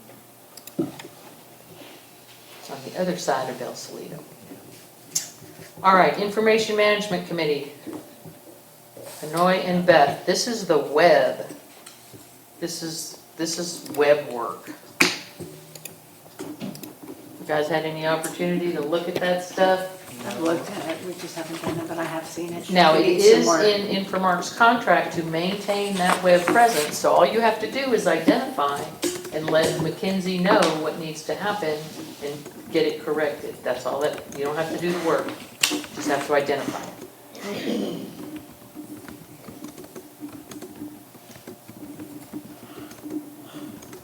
And D is a leftover from last month. I thought I was removing it, but it's still there. So did anybody else want to put something on committee assignments or working committees? You know, we could actually put Cynthia Kimball's offer to write communications for the district here. I still think we need to talk about this financial services thing. Yeah, we are. It's further down in the agenda. Well, it also has to do with the committee. I mean,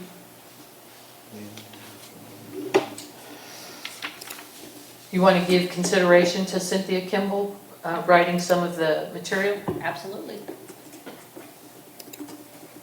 do we want to discuss any of that on the committee? We don't have a committee for that. It says review committee assignments and Oh, create working yeah. committees as needed. Yeah, I'm working on the Cynthia Kimball offer to write material for the district. What would you like to add? I'm just talking about our committee assignments that we have. I mean, It's on the agenda, so you're free to talk about it. I just think we need to talk about it because it sounds like financial services is having a hard time working with our board member that's on the committee. So we need to figure out, do we want to keep it or do we want to change that? Well, we haven't determined yet if financial services has the problem, have we? By not performing their duties, which is pretty evident. And we're talking about financial services, She's talking about the budget committee, budget committee, me and Kelly. I'm talking about the artisan financial the services. artisan billing and invoices. Yeah, that's on, that is going to be discussed, their stuff will be discussed in the attorney's report. So, and you're referring to the letter that was sent this afternoon? Yeah. Okay. Yeah, because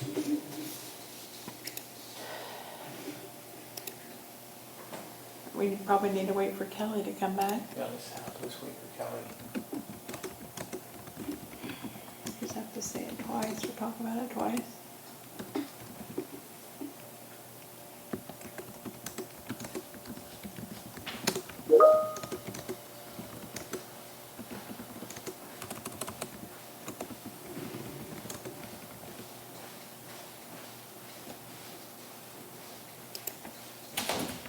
Why are you guys so quiet? Waiting for you. So the question is, review committee assignments and create working committees as needed, right? So I just brought up, I'm just bringing up, because I think it needs to be talked about, or we wouldn't have gotten the letter for this artisan financial services about all the concerns that they have on trying to work with one of the board members. That would be So have me. you read this? Have you read all this? Briefly, I was not included on the original email, and she included me at 6:04 this evening. Can you take a minute and look at it?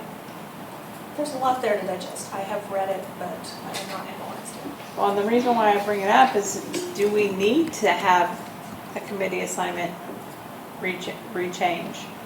Would you like to suggest a change to the committee? Are you suggesting a change? I am not sure that we really have a choice.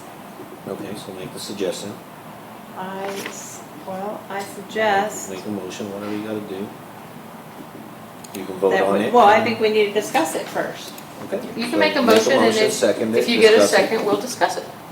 I make a motion that we discuss on reviewing the committee assignments, and especially with our budget and finance committee. If That's Bills and Invoice Committee. And if we're going to keep it the same that we have it now, or if it needs to be changed for a while. You don't necessarily need a motion for that, because we're doing that already. Right. So I think if you wanted to make a motion to replace, I think what they're getting at is if you want to make a motion to replace Director Fobb from the committee, you make that motion, suggest who you think should be on the committee, and if you get a second, then the full board will discuss it. At least that's what I think. I think that's where she's headed, yeah. You want to make that motion, or do you want me to make that motion? I make a motion that we vote to replace Director Fobb from Bills and Invoices. Someone second that. Do you have a replacement for the motion, or it's just replacement? Just replacement at this point. We need to talk about it. Would anybody like to second Beth's motion? Yes. And replacing it with somebody else that you're thinking? Can you verbalize who you're thinking replacing with? Just need a different board member, I think, for right now. Well, That means why that- don't you name somebody, Beth? We'll just finish it out. Does anybody else want that position? Then I'll do it. I'll go back to doing it. I've done it before, I'll do it again. It's something that I have already admitted to not having the time to devote to. Would you like to do it with Linda? I'd be happy. No, I just made the motion to remove her from billing and. What I'm hearing, she's also withdrawing from that, right? Is that what you're saying? You're not doing billing and invoices because of the timing? I'm not doing it well. But that's what I'm getting at. I mean, if you think there need to be more checks and balances, I mean, I'll offer my spot on the committee because I'm not contributing a whole lot. Well, what I'm doing is going off this letter, and that they're really struggling to keep up with Linda's demands. So I'm thinking that, maybe we take her off for a while and see how things go, see if we can get things back under control. Well, my thought on that is that Linda doesn't need to be on the committee in order to review the bills and invoices and communicate with the accountant. So I'm not sure that action would do anything except upset some people. What I know is that we've already gone through 2. We do not need to go through a third, financial services. 2? Well, you weren't here probably when we had her. Yeah. We've only ever had 2, Beth. Infomark, and then Artesian. But it was pretty rough for Michael, and now we're having it really rough with this group too. So just to stay on point right now, Beth made a motion to replace Director Fobb with yourself on the Bills and Invoice Committee.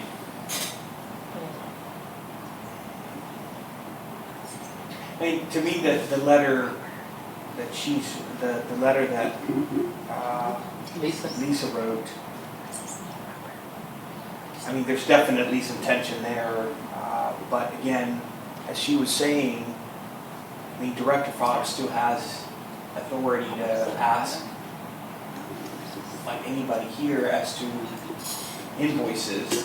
Yeah, but we won't be having all these demands, because it looks like we're having some demands, and you can't be, I mean, Well, you that know needs to something, be a Beth? board decision.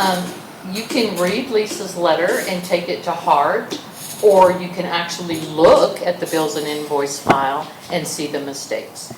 Either way, it doesn't matter to me. Well, it's But a I board know what vote she for the said. 15% markup. How can you make that decision?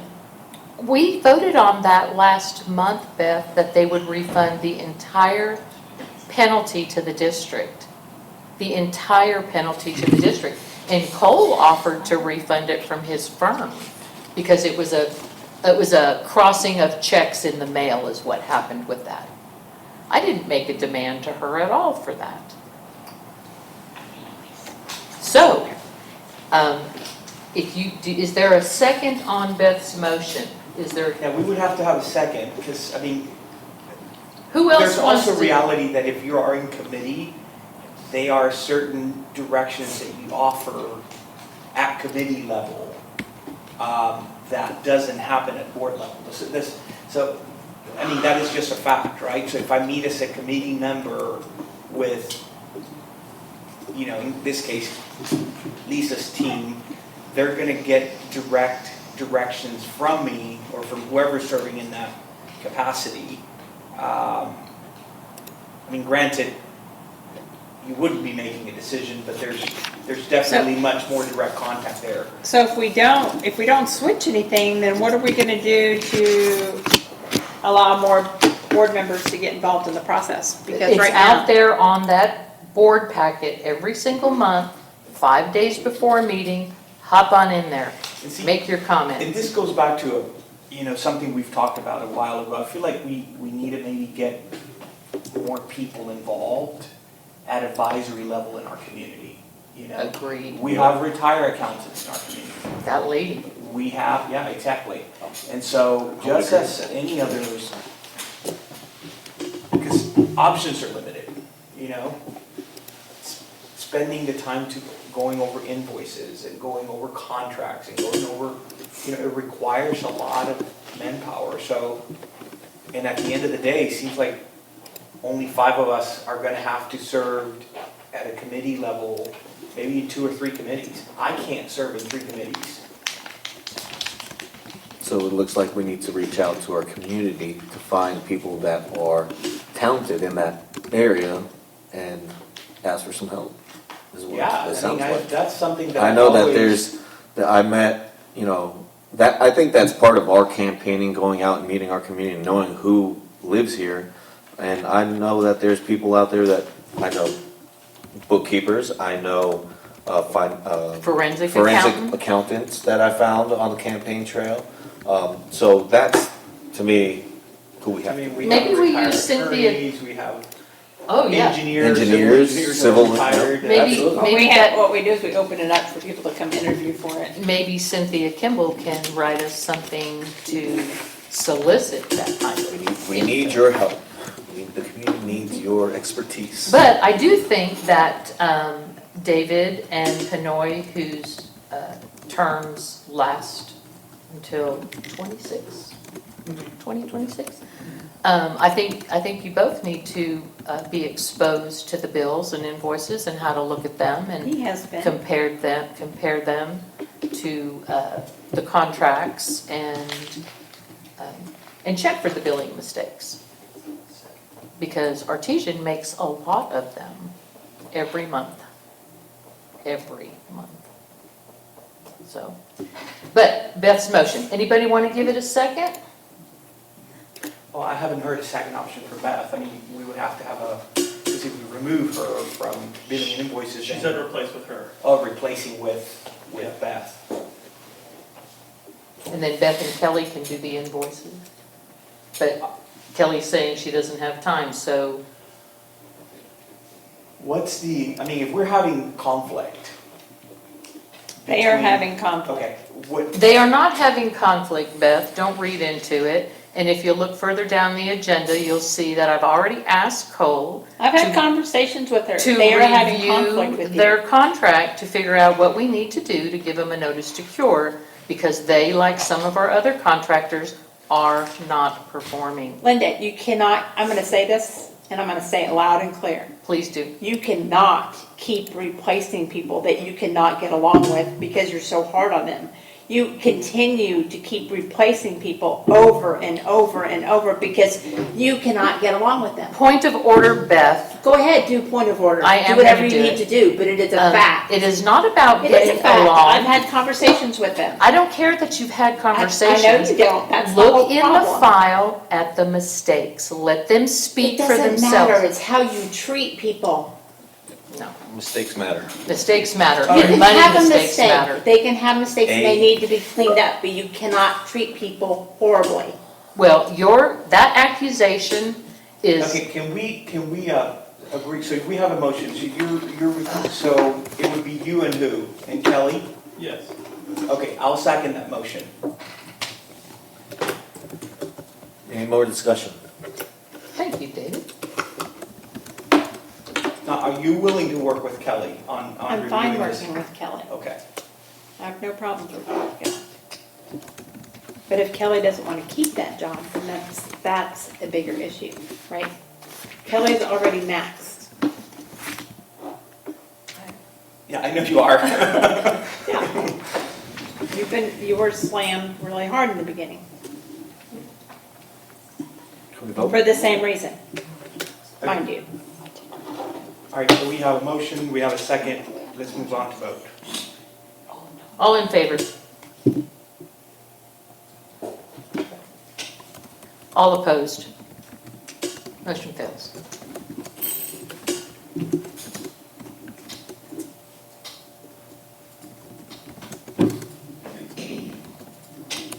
Any other motion you'd like to make? David? It'll all fall in place. And the people will see. Old business. Account status and repairs by the property owner on Black Cherry Drive. These are all items that you all requested to be put on. I drove by this afternoon, nothing's changed. And there's a letter in the packet that we sent back in. Very nice April, letter. And we granted this gentleman an appeal because he said he was going to work on his property. That was January, February. He's done nothing. What's the next step? Send another letter. Has the appeal been granted for that? Mm-hmm. So he is doing that. I mean, we can send another letter to him. I'm not sure what else there is to do. What recourse is in the deed Just see. to actually make him do something with his property? I think everything about his property is unsightly. I haven't been by there. He's got tall grass too. I guess you could make the health and safety argument on tall grass, but I don't see grass in the deed, but. Yeah, I mean, without seeing the deed or pictures of the house, I would need to see it. But he paid his bill. Yeah, he is paying his bill. That's a good sign, but he's not doing anything to the house, so. Yeah. I can reach out to him. You want me to call him? If you've talked to him before, Yeah, you might want to call him and just say, hey, you know, the district sent you a letter, if you're comfortable doing it, the district sent you letters, you agreed to start repair work on the house, which is why the district offered you the payment plan. When are you starting that? And, Okay. you know, and you could say, you can email us with this and say. I'm not sure that we don't want to paper this rather than a phone call.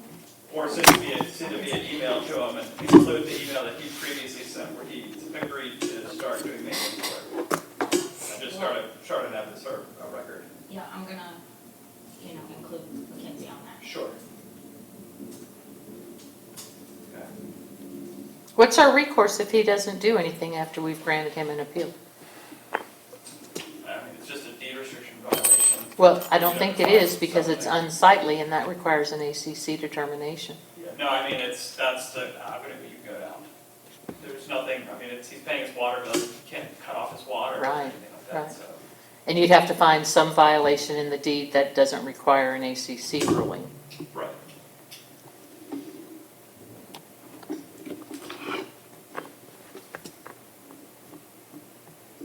Thunder? Yeah, it's raining. It's time. It's supposed to be a really bad storm. Okay, anything more on the Black Cherry Drive? And are you going, is that the decision that Stephanie's going to give him a call No, I'm. Email. or an email? Yes.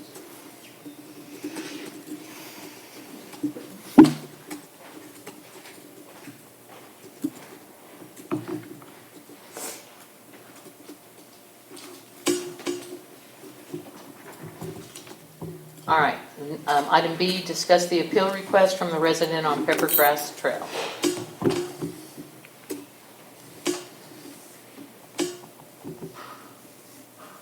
Just a reminder that I'm abstaining from discussion and vote on this because they're my tenants. So I don't remember what the amount was. He told us it was almost $200, I believe. I think it was almost exactly the same as It the was southern. 194. 194.09. And he claims he wasn't told that he was going to be charged, et cetera, et cetera. So, I move that we refund $194.09 to Peppergrass Trail resident. I'll second that. Let's go ahead. Sorry.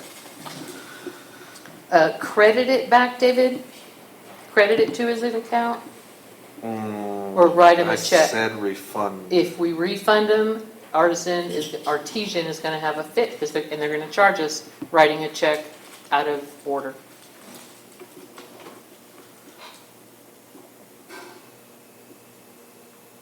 Credit?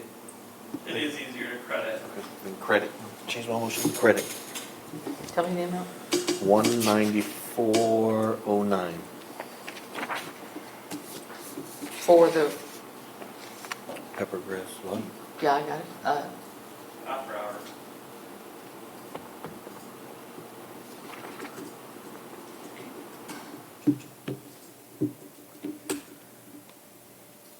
Who seconded that?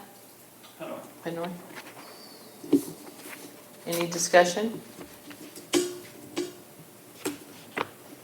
All in favor? All opposed?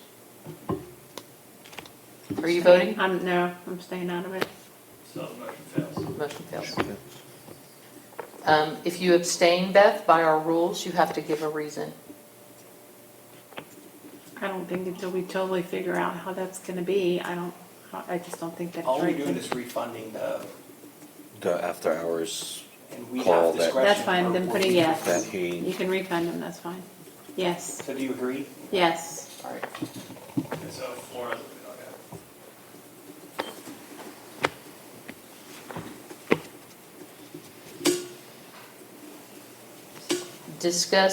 We're moving on. Discuss appeal request from the resident on Spider Lily View. I don't remember how much that one was. It was the same amount. Nope, they're always different. 192. Here, it's right here. so the Peppergrass, I think, Cole, I think that amount then wasn't right. So Because 194.09? this one is 194 for Peppergrass, right? That was the first one, Peppergrass. Okay. And this Now, one we're Spider discussing Lily. Spider Lily, sorry. Now, Spider Lily, remind me the case again, 'cause it's a different, totally different. Another renter called her landlord. He was not available. The neighbor told her to call in for Mark. She called Did you in get an for answer? Same thing happened. It's basically the same story. She called in for Mark. We didn't Was it the ask her couple if that she was came in? told. Yeah, it was the couple. We didn't, and there was a couple right, the month before, same story, exact same story, made the call, they weren't told, and then they found it on their bill. And I want to say there's like 4 of those since March, all with the same story, so. I don't remember what the total was for the Spider Lily View. Can you check, ladies? I'm looking. I thought it was more. I have a conflict if they're not told. Then would you expect people just to pay? I think that y'all should also allow us to double check the customer service notes to see if any of them called into customer service and customer service did tell them and notated it, because then that would be a different story. Agree.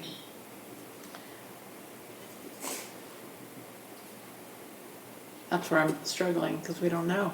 Yeah. Well. on the Well, previous in one, that we case, had the an email is very clear. Yeah, that's fine. On that one, yeah. But we don't know until we hear it. I'm referring to the one on Spider Lily, not the one on Yes. Spider Grass. Yes. That's why, yeah.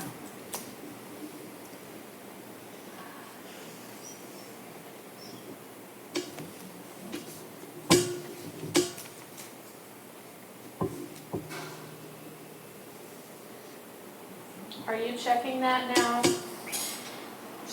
Needs to give us an amount. I know, I'm trying to So, find the address. so is that going to be the practice that we're going to refund the full amount? Because if so, that needs to be included in the rate order. And I do want to remind this board, these are hard costs. This is what your taxpayers are paying for, is for these charges that are truly belong to somebody else. These are hard numbers. These are not fees and fines and penalties that are revenue that we can do without. These are costs we're paying every month.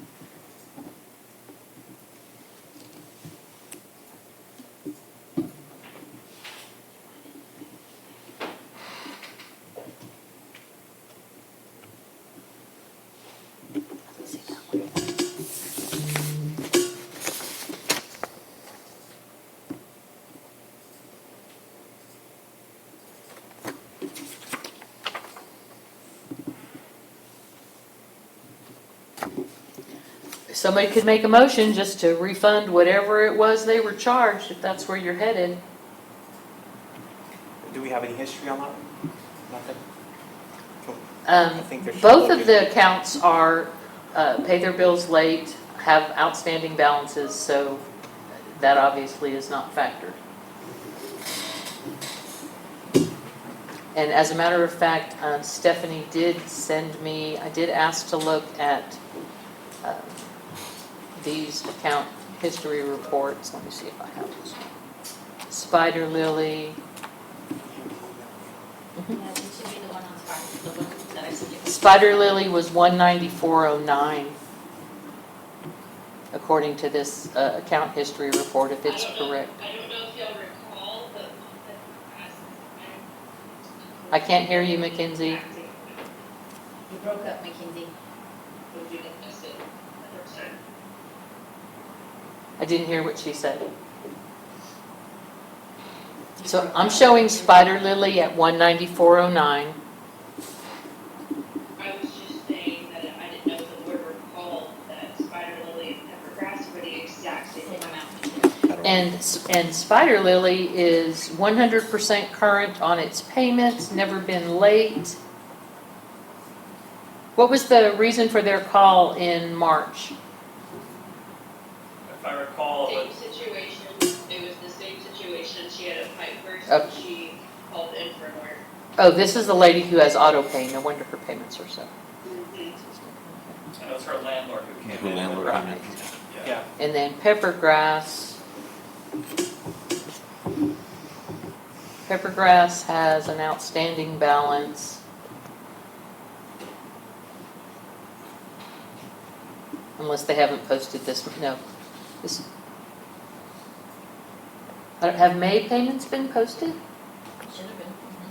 They were doing the 10th. Then this one has an outstanding balance on Peppergrass.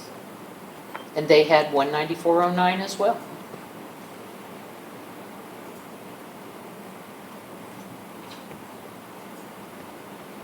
And their account's delinquent. That is right.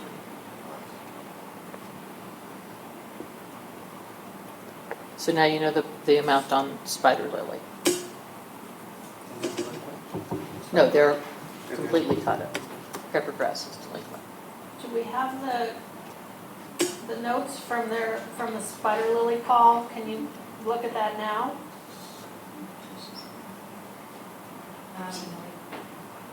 I don't see any notes just yet on the Spider Lily. On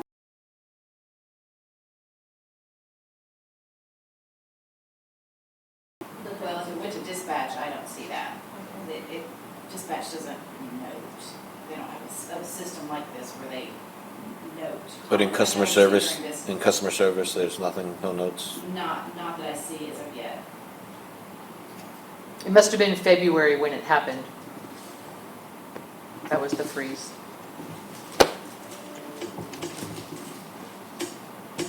And the rate order didn't state at that time when the freeze happened that they would have to pay for.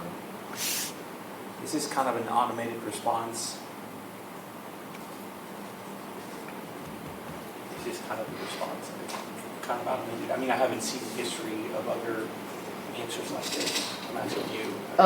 Is it? I have no idea. I have no idea how they respond. I don't know who that name is, Alyssa. I don't know who that is. She must be from Houston. Yeah, because you see, this is another one of those things where it kind of breaks down.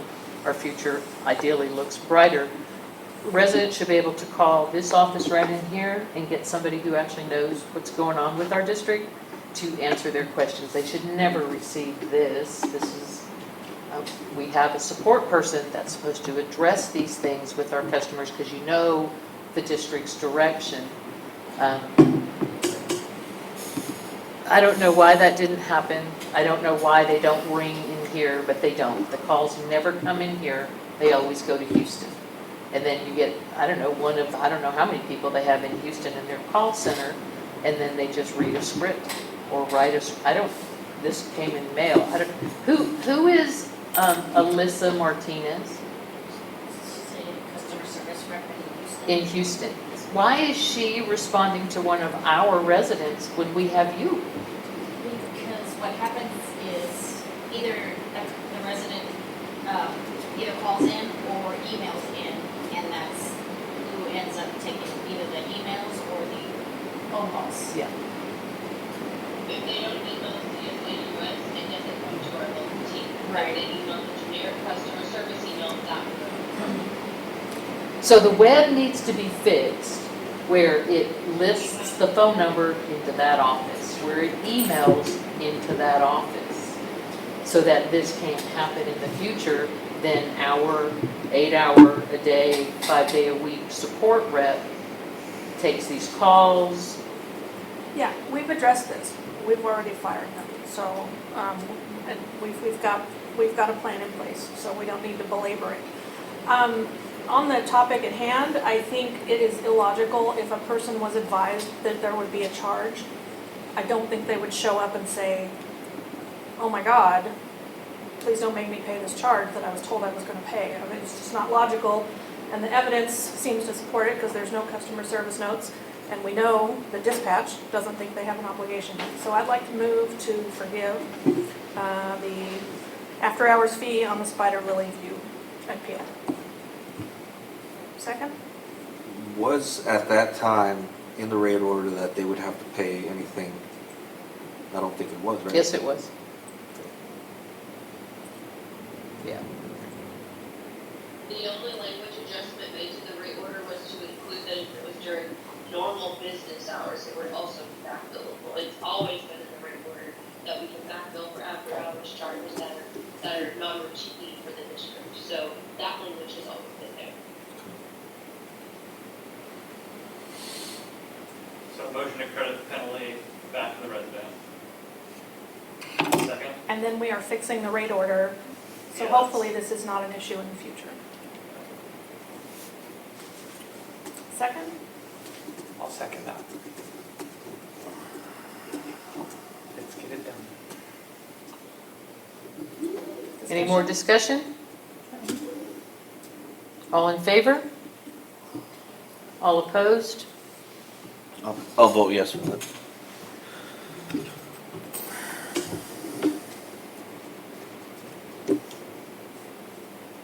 All right. Discuss request for qualifications for a financial advisor for the district. So you all received one RFQ, it's in your packets, I just received it this afternoon. So being honest with you, I haven't really scanned through it, but I know that their fee, it's a firm called, what is it, Public Finance. They're based in Austin. It's a reputable firm, recommended to me by some other financial advisors in Houston, Dallas, and Austin. It's Financial Advisory Service, Specialized Public Finance, Inc. They are offering a fee of $5,000 annual, and that will cover all of your tax rate work. So, of course, coordinating with the counties with the tax rate, producing your tax rate documents, giving you all a tax rate recommendation, and then any type of long-term financial planning that has to do with your tax rate or anything like that, they would be involved with that as well. You don't need to approve this contract tonight. Take a look at it. I mean, I just got it too, so spend the next month looking at it and considering it. But that's the only one that we were able to receive. It's double the amount of our last financial planner, and she had bonds to deal with too. So has just the cost of service gone up? I think too, your last financial planner benefited probably from the sale of bonds. So their fee is structured into that. So hail. Yeah, it's hail. So in theory, that's kind of what financial advisors do. Is it's a low hourly or annual fee for whatever the work is. But because when you issue bonds, they make money off it. So that makes sense. So all I'm saying is I have it, I put it in the packet, take time to review it. Okay. I have a brand new car. Get to it later. So we'll just move this to the next agenda? Yeah, we'll just table it, defer it till. Okay. There goes all of our cars. And our roofs. Oh. Seriously? On to the next item, discuss hiring special counsel for litigation. I am going to defer that until next month when Jacob's here. I need him here for that.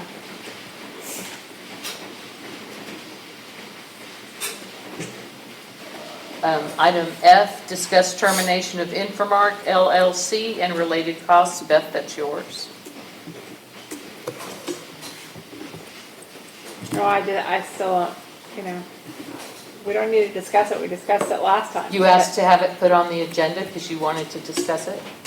I just want to understand, I have more of an issue with this new company than I do with the old company. I don't think anybody realizes how much this is going to cost us. It's going to cost us way more for all the training and everything that's going to have to be done. And that new company that we have, they haven't even been around that much. I do know that they want to get into Austin, so this is their foot in the door. But I just... I think one thing we did talk about the base, just to make it clear, the base fee is cheaper. Less.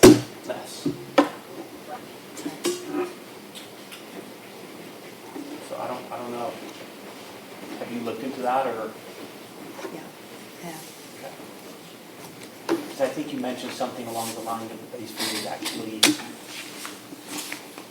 more than. It's going to cost us a lot of money.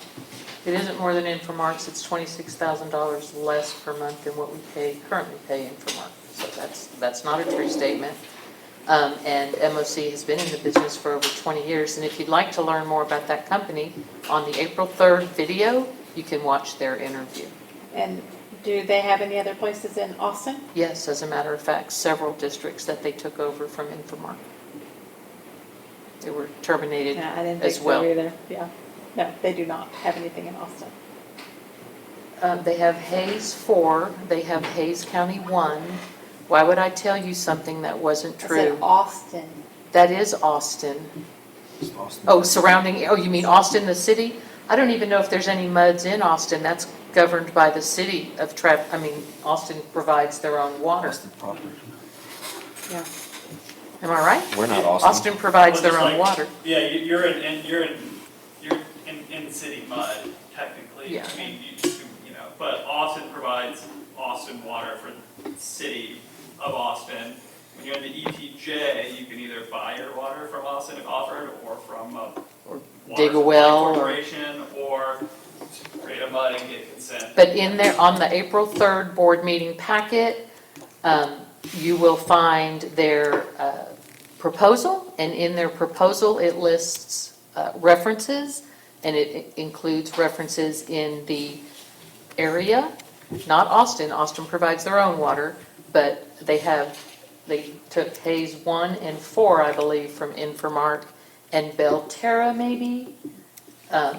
They've literally been growing off of Infomark districts. People terminating Infomark and hiring them. And tremendous reviews. You should call some of them, the references. You'll be surprised.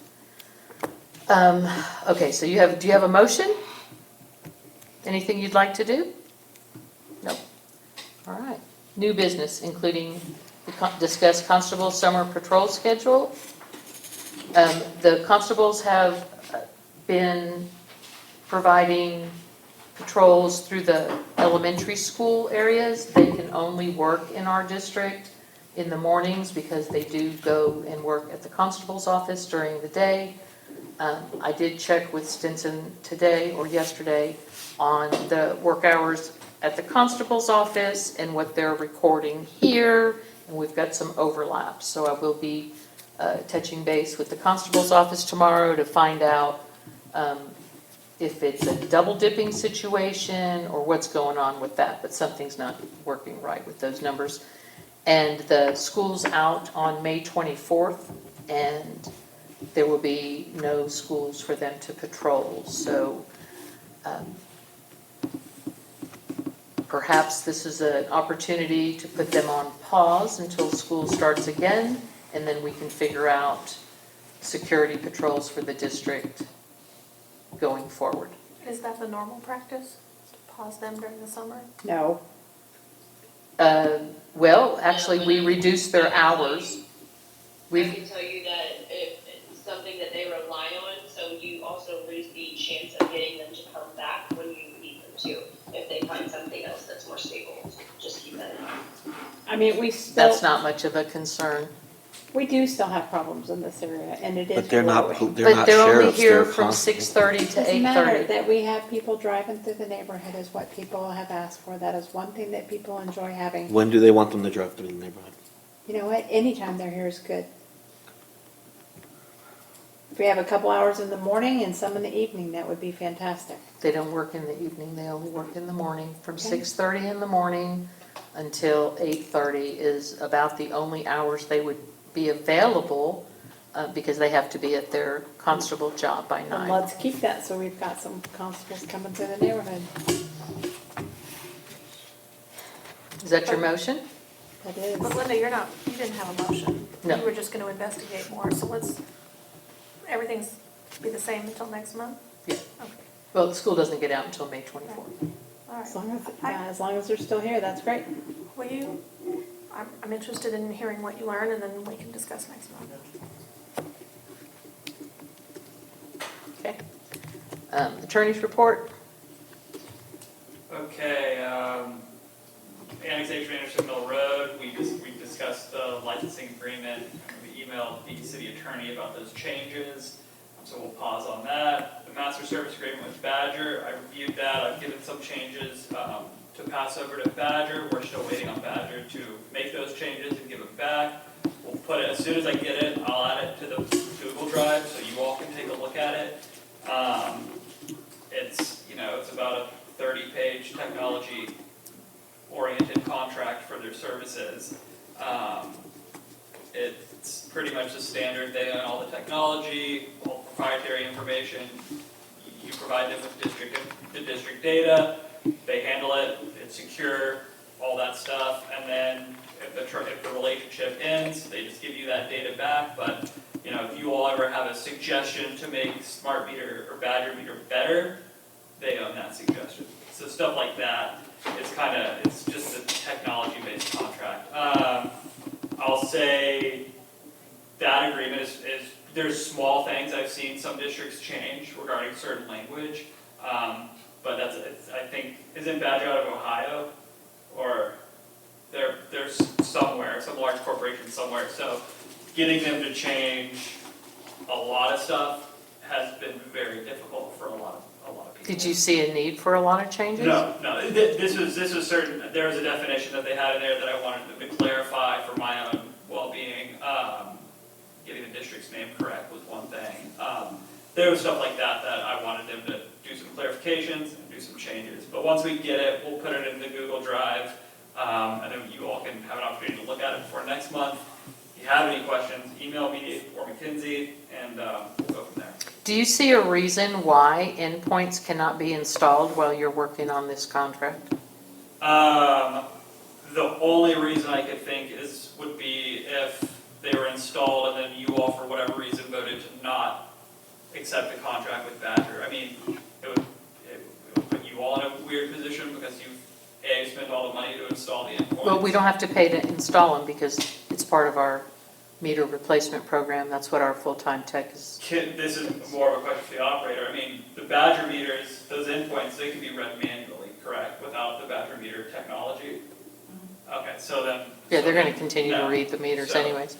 No, I mean, the perk of Badger is being able to get, please don't correct me if I'm wrong, get the water smart and everything on your phones where you get the leak updates, and it's much easier to use. So no, I mean, no, I don't see any concern with that. If you're good, as long as your operator can still read those meters and read those endpoints, that's really all you need. So a couple of months ago, we asked to push forward with installing the 600 meters that are in storage, updating the announcement information for the residents, and then, well, but not passing that out until you have a contract in place. And we've lost 2 months or a month and a half because there was some concern that installing the meters before you had a contract in place was not going to work. So I want to be clear that that's okay, because Infomark is supposed to be installing 30 a week while they're here. I'm only speaking from the legal side of how I see it. Yeah. I do not speak for the operations side. No, I mean, is there a legal reason why we couldn't, we cannot sell them their endpoints back. They don't want them back. No, the endpoints We are own them. yours. You own the endpoints. So we have to install them, because what are we going to do with them otherwise? Yeah, I don't see any reason why you could not install them. I'm just saying the technology that you get from Badger and everything, obviously you're not going to get any of that. Yeah, we're not until you sign the communicating yet. agreement. Correct. But they're in place and ready to go. No problem. You have no problem? I have no issue with it. I can't see any issue with that. I don't As long as your either. operator can read them and everything, that's... So we do have now a full 12 months of outstanding invoices from Badger. Now, I haven't seen any presented in the last 3 months, but many months ago, they went from charging us $30 a month for 10 properties that have endpoints that are communicating. Those were our test locations.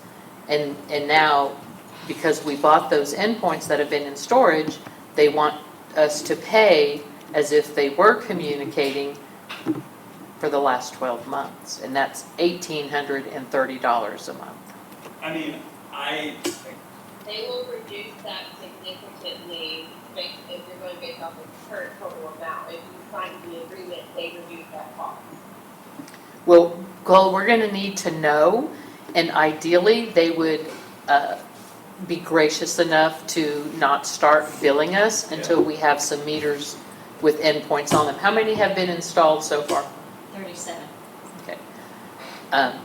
so Mackenzie, do you mind just sending me an email kind of summarizing what that conversation was with Badger months or years ago, whatever it was, about the pricing structure and the change, so that I can include that in my email to their GC? I can, but that conversation didn't take place until recently when we asked them if there was some way we could get the bill reduced and explain that no one from Badger told anyone that purchasing influence that they would automatically activate regardless of it being installed or not. So when that conversation started is when they informed us that they will reduce the cost. I think Missy actually might have the email that they will reduce the cost of the sign agreement. So just letting you know, that did not happen 2 years ago. Like just that happened like a couple months ago, right prior to us finally receiving the agreement. If I could just get some of that information, and then that way I can communicate with their attorney and we can make sure it's in writing.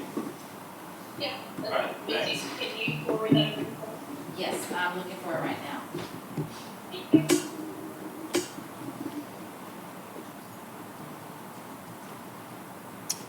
The infrastructure plan will ultimately come up with a plan to outfit the rest of the meters We have not purchased all electronic meters yet. We still have to buy those.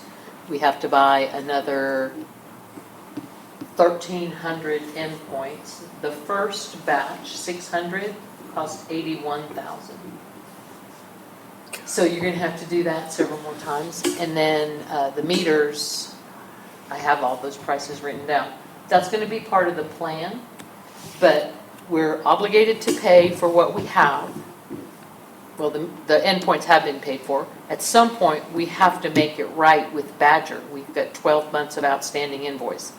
I mean, that's very patient for them to wait that long. We need to figure out what we can reasonably pay them and get on good footing with them, and then an infrastructure plan to finish out the district, budget for it, and then do the work.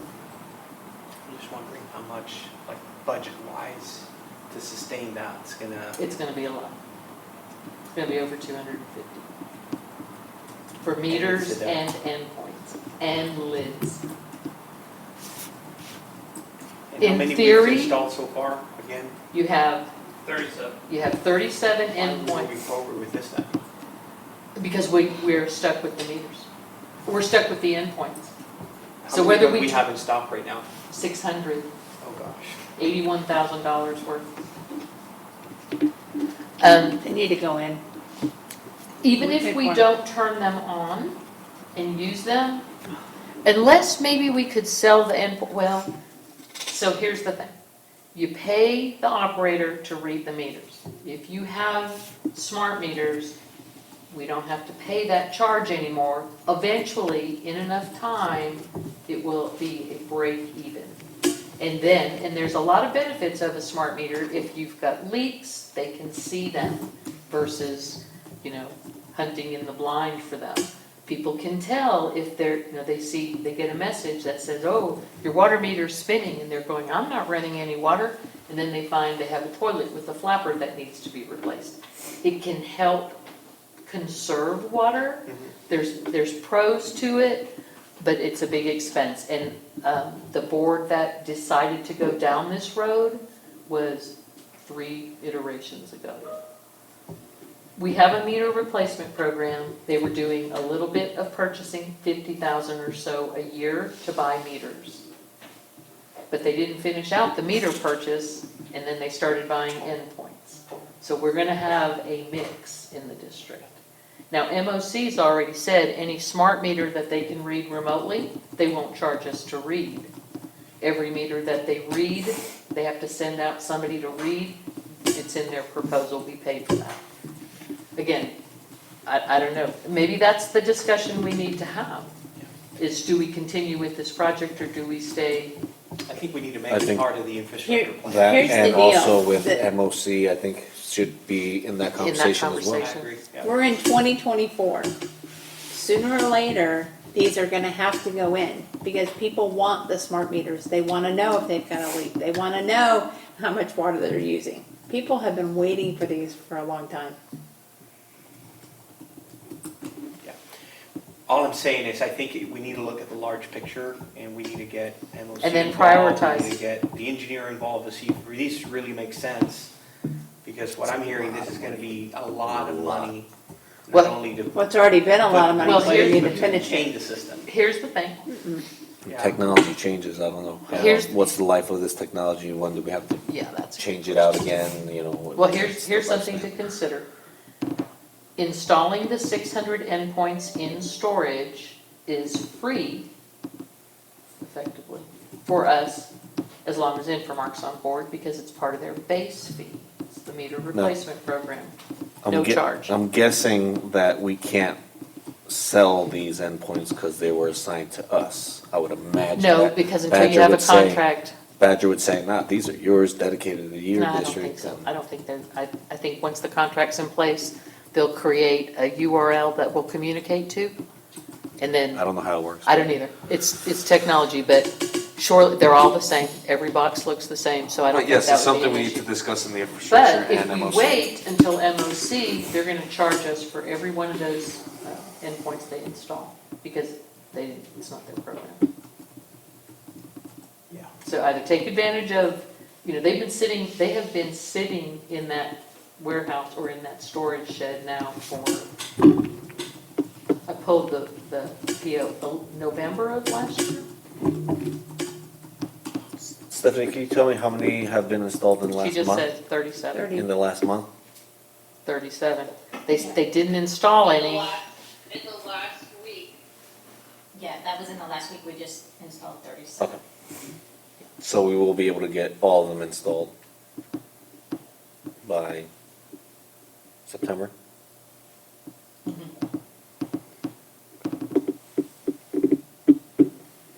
Is that the plan?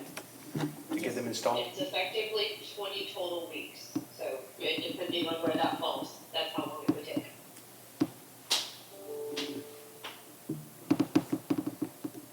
Install what you have at no cost, or wait until MOC comes and then install them with the cost. And no, You you can't sell them, so I might as think well we need install to get them. them in. We need to get them in as many as we can. All right, that was the instructions we gave to Infomart a month, 2 months ago, 2 meetings ago. And now that Cole has confirmed that it's not tied to the contract, McKinsey, keep doing it. All right, any more discussion on that Badger meter contract? Is that the contract, Cole?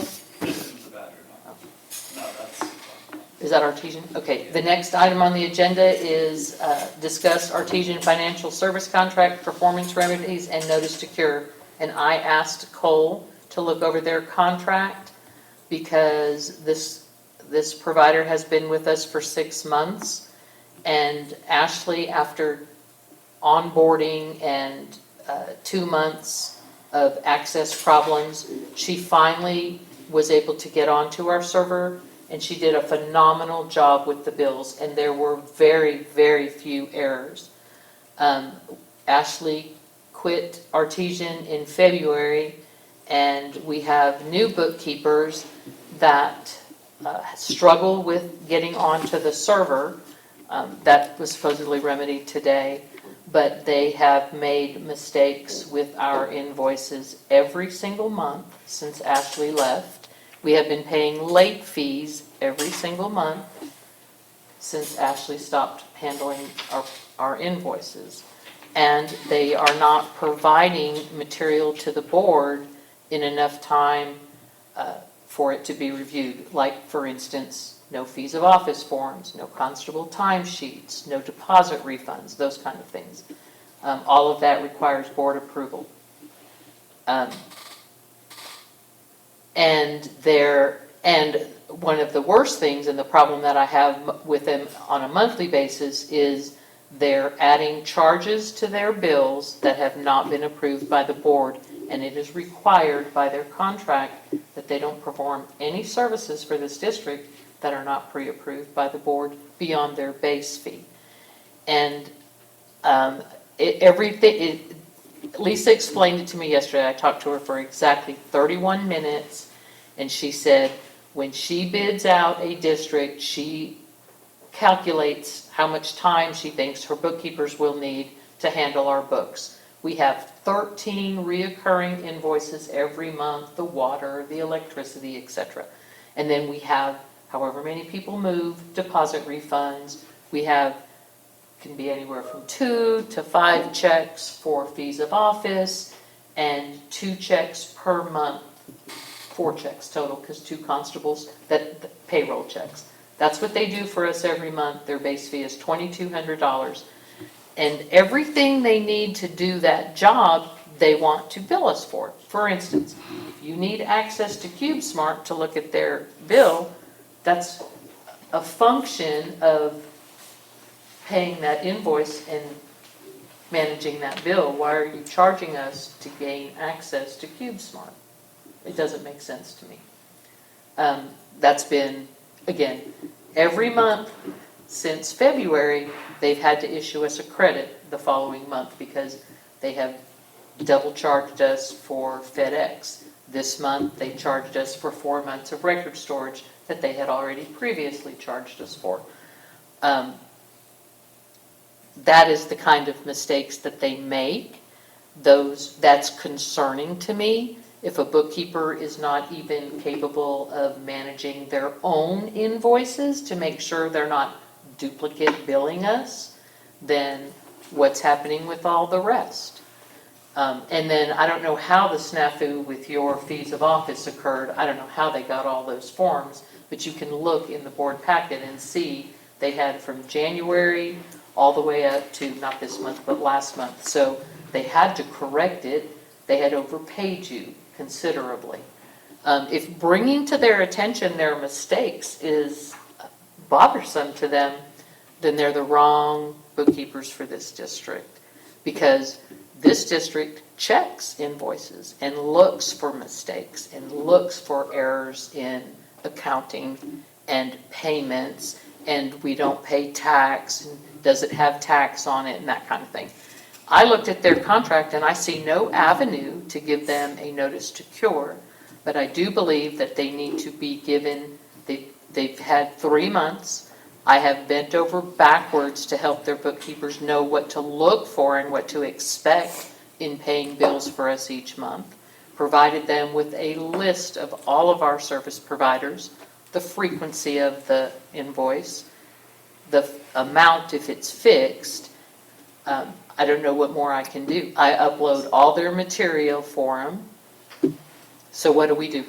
You know what, from what she wrote, it says questioning the charges to gain online access to CubeSmart, that we do not need that. It says right here, it is our responsibility to pay this invoice. Since we have had a difficult time getting access to the bills, thus ending up with a late fee, we feel that we need to have full access in order to review the full statements and have checks ready for payment to avoid any more late fees. That is a function of the job of paying the bills. But how can they pay the bills if they don't have They access? can have access. But they don't have access. No, they do. have not had it. They have not had it. I cannot explain why they don't have it. I don't give Let me ask it. you a question. What are some good things that you can see them doing? Because all I hear is a negative. And let me explain here, because a few months ago we were at a really bad place. And now it seems to me that you're moving towards, not really wanting them to be with this district. That's No, what I've heard. here's what you need to pay attention to, and go back and look. Don't just make assumptions, look. No, I'm not making assumptions. Ashley handled our bills perfectly. Okay. Ashley is a person. We've contracted a company. Right, and what Exactly. and So what Lisa Ashley said, or any Lisa other has joined the bookkeeper meeting, can. by the way, y'all. Huh? and Lisa, Good. Let her talk. Lisa said that she hired somebody new, she's got a new bookkeeper, and maybe that's why all these mistakes are happening. Cannot explain why I don't manage those employees. Then I ask that we allow her to speak. Hold on. Yes, please go ahead, Lisa. Speak. Can you turn on that speaker, please, so it can be recorded? You're making this evening are absolutely not true, and frankly, half of what you've said tonight, now that I've gone back and listened to it, is incorrect. I really, at this point, see myself with not much choice but to end this relationship. What we've been put through, and what appears is every consultant that's worked with this district has been put through by Linda, is just not conducive to having a good relationship where we can do our job. We had a change in personnel. It happens all the time to companies. 2 months ago, Linda, I listened to you go on and on about what a fantastic job we're doing. Now it seems like you want to just persecute us. We get emails all the time from Linda that are not including Kelly. Kelly, when you made the statement that said, I am on every email that Linda communicates with us with, well, that you see. We get emails all the time, and I'll be more than happy to forward that to everyone. Please do, That Lisa. Linda gives us direction and tells us to do things. Yesterday, she had 3 of my people hopping around at all of her different requests. I want to report on this, I want that. And now she's sitting here telling you, don't pay the CubeSmart bill. If we don't pay it, we're going to end up with a late fee because we do owe. And everything that you've said tonight, Linda, everything that you've tried to exaggerate, first of all, we can't do our job because you seem to want to do it. I don't know why the district doesn't hire you to be the operator, the bookkeeper, and the attorney. Because I feel like every single one of your consultants, you erode any type of relationship you have. You question every single thing, your negativity, your nastiness. I told you yesterday, you have told us what we can and cannot use. In forms, in reports, you've told us who you will and will not allow to have invoices. You tell us who you'll pull invoices for. I have never seen the district do that before, where one person has a power and authority to do that, which then prevents the rest of the board from even getting to see all of the invoices. And then you berate and browbeat the consultants until finally they end up caving and giving in and reducing their invoices because they're tired of fighting with you. You tried this about 5 months ago with me. You do not have the authority to tell me when I can charge you for something. It's already in the contract. We have a base fee, and if you ask us to do things or things that we're required to do, audit prep, budget prep. Last year, you took over the budget process, and that was the first time I had to address that issue. So we really can't do our job, and I wish you the best of luck finding another bookkeeper, because if Linda continues to be on that committee and continues to put us through what we've had to go through, Ashley had the same problems we had, and now she's trying to make it sound like something changed and everything was rosy and golden in the past, and now it's not. We're dealing with the same things we've been dealing with for the last 9 or 10 months that we've had this district. Linda makes it difficult for us to do our job, makes it almost impossible for us to, we're not going to say we've never made any mistakes, but now the things that she's saying we've done, more than half of these are not correct at all. Well, but Lisa, I think you've had the floor long enough. No, she has let her finish. I am going to cut you up. Do not tell me what to do. I am going to call We are the full answer. board. Let's make a vote right now for her to be able to I'm finish going what to she's call. saying. I'll second that. Let her Thank you. finish. Yeah. Third. Okay, third. Go ahead, Okay, Lauren. continue. You do not get to keep running us. Still on the call too. This is Kara, who gave your report tonight. I've been auditing this meeting on and off with no charge to the district, but I'm hearing what you say. I'm hearing so many contracts approved that I'm supposed to not exceed, but I have no idea what you're passing because I'm asked to get off the call. You're not being charged for my time, but I have been listening. I'm just trying to appeal to the rest of the board members to understand what you have one person on your board is doing to almost completely destroy your opportunity to find good, qualified consultants that might be willing to work with you. Nobody will work for us. We That already is know not true. Don't interrupt her. Really, 13 different engineers were reached out to, and only one came and did it because mainly they're just trying to build a list of clients. And we're very happy with that engineer. Thank He is you. wonderful. He is an excellent contractor. And 2 months ago, you said we were doing an excellent job and we were a fantastic bookkeeper. When and we I will I don't think we said that. I'm sure I never said that. And I just, I just want the other 4 board members, because Linda's not going to listen to any of this, to just think about the fact that, we really can't do our job. And for the amount of work and time that we put into this, for the fees that we charge, and the nitpicking, and we have cut down the number of additional hours. We should be billing you for 2 or 3 times more that. But we try to keep it modest, we try to keep it reasonable, but our contract outlines those things that are additional, and Linda wants to somehow be self-appointed in determining what she believes is part of our base fee. It's outlined in the agreement. We provide those services every single month. She's accused us of not posting properly. That's absolutely not true. She makes allegations without any, I guess, fear of, repercussions or anything, and we have no way to defend ourselves. We're just trying to do a good job. We have a great reputation with all of the clients we work with. This is the only one that we have difficulty with.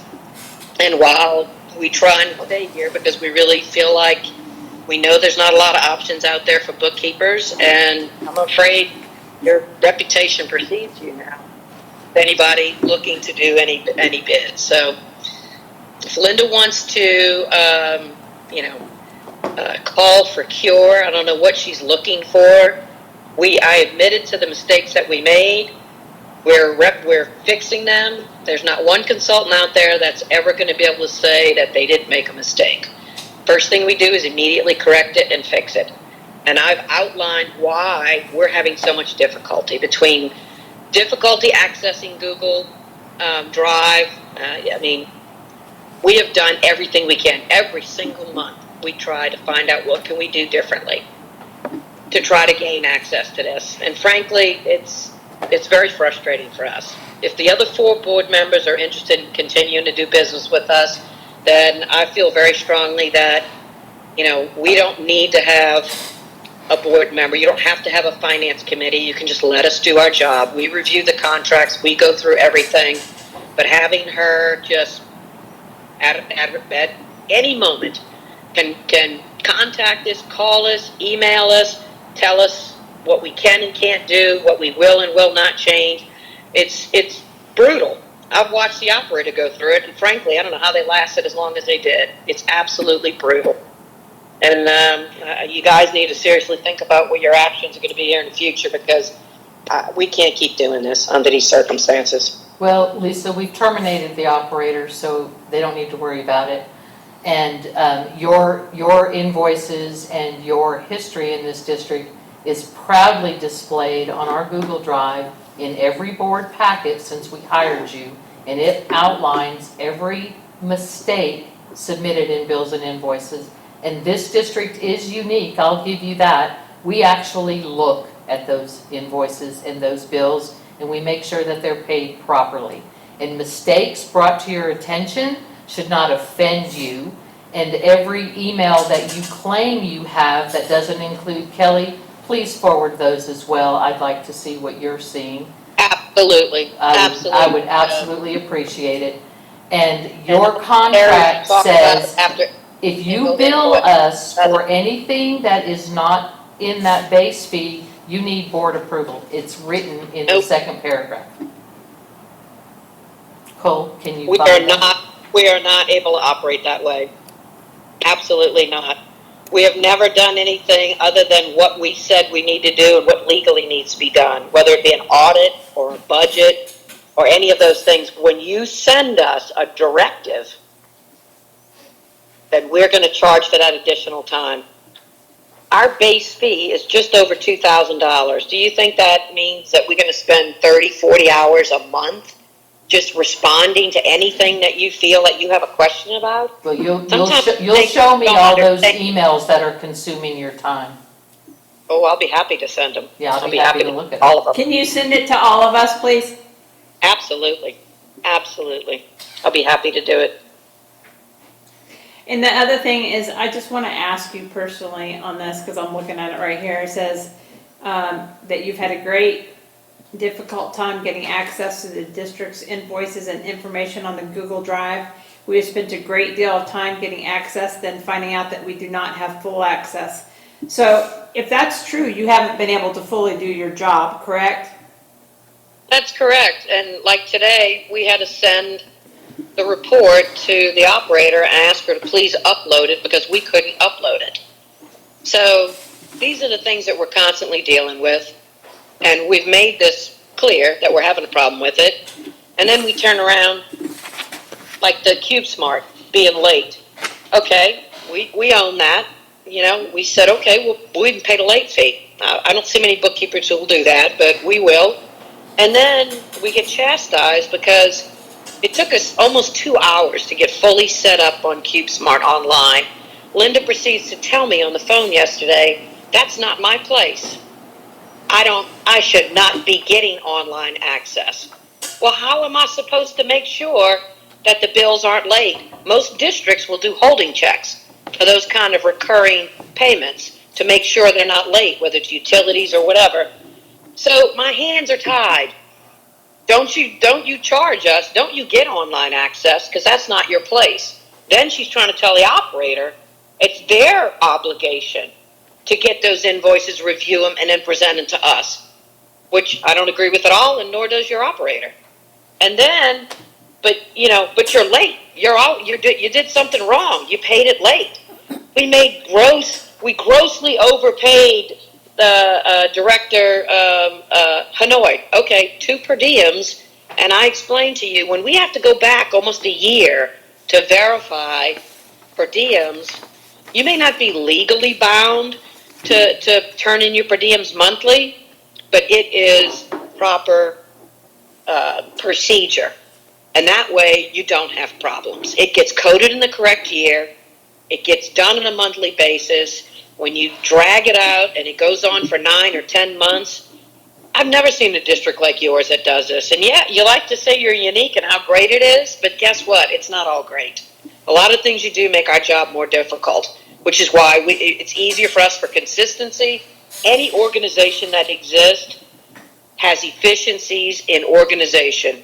We have the same document that we like to use. I've never seen a board have a resolution or whatever. All you need to do is say, hey, let's just use this document instead of that one. Okay. And Lisa, I just want to say, I just want to apologize on that topic. I apologize to you today, but when Michael was in, I was told not to fill out my per diems because Linda was so hard on me, and every time I turned one in, she berated it, and so I shared that with you today, and that I am very sorry that I was not turning them in, because I was told before not to turn them all in because they knew what was going to happen, so they wanted to make sure that everything was fine before I did turn them in. So you're telling me the Infomark bookkeeper told you not to request per diems?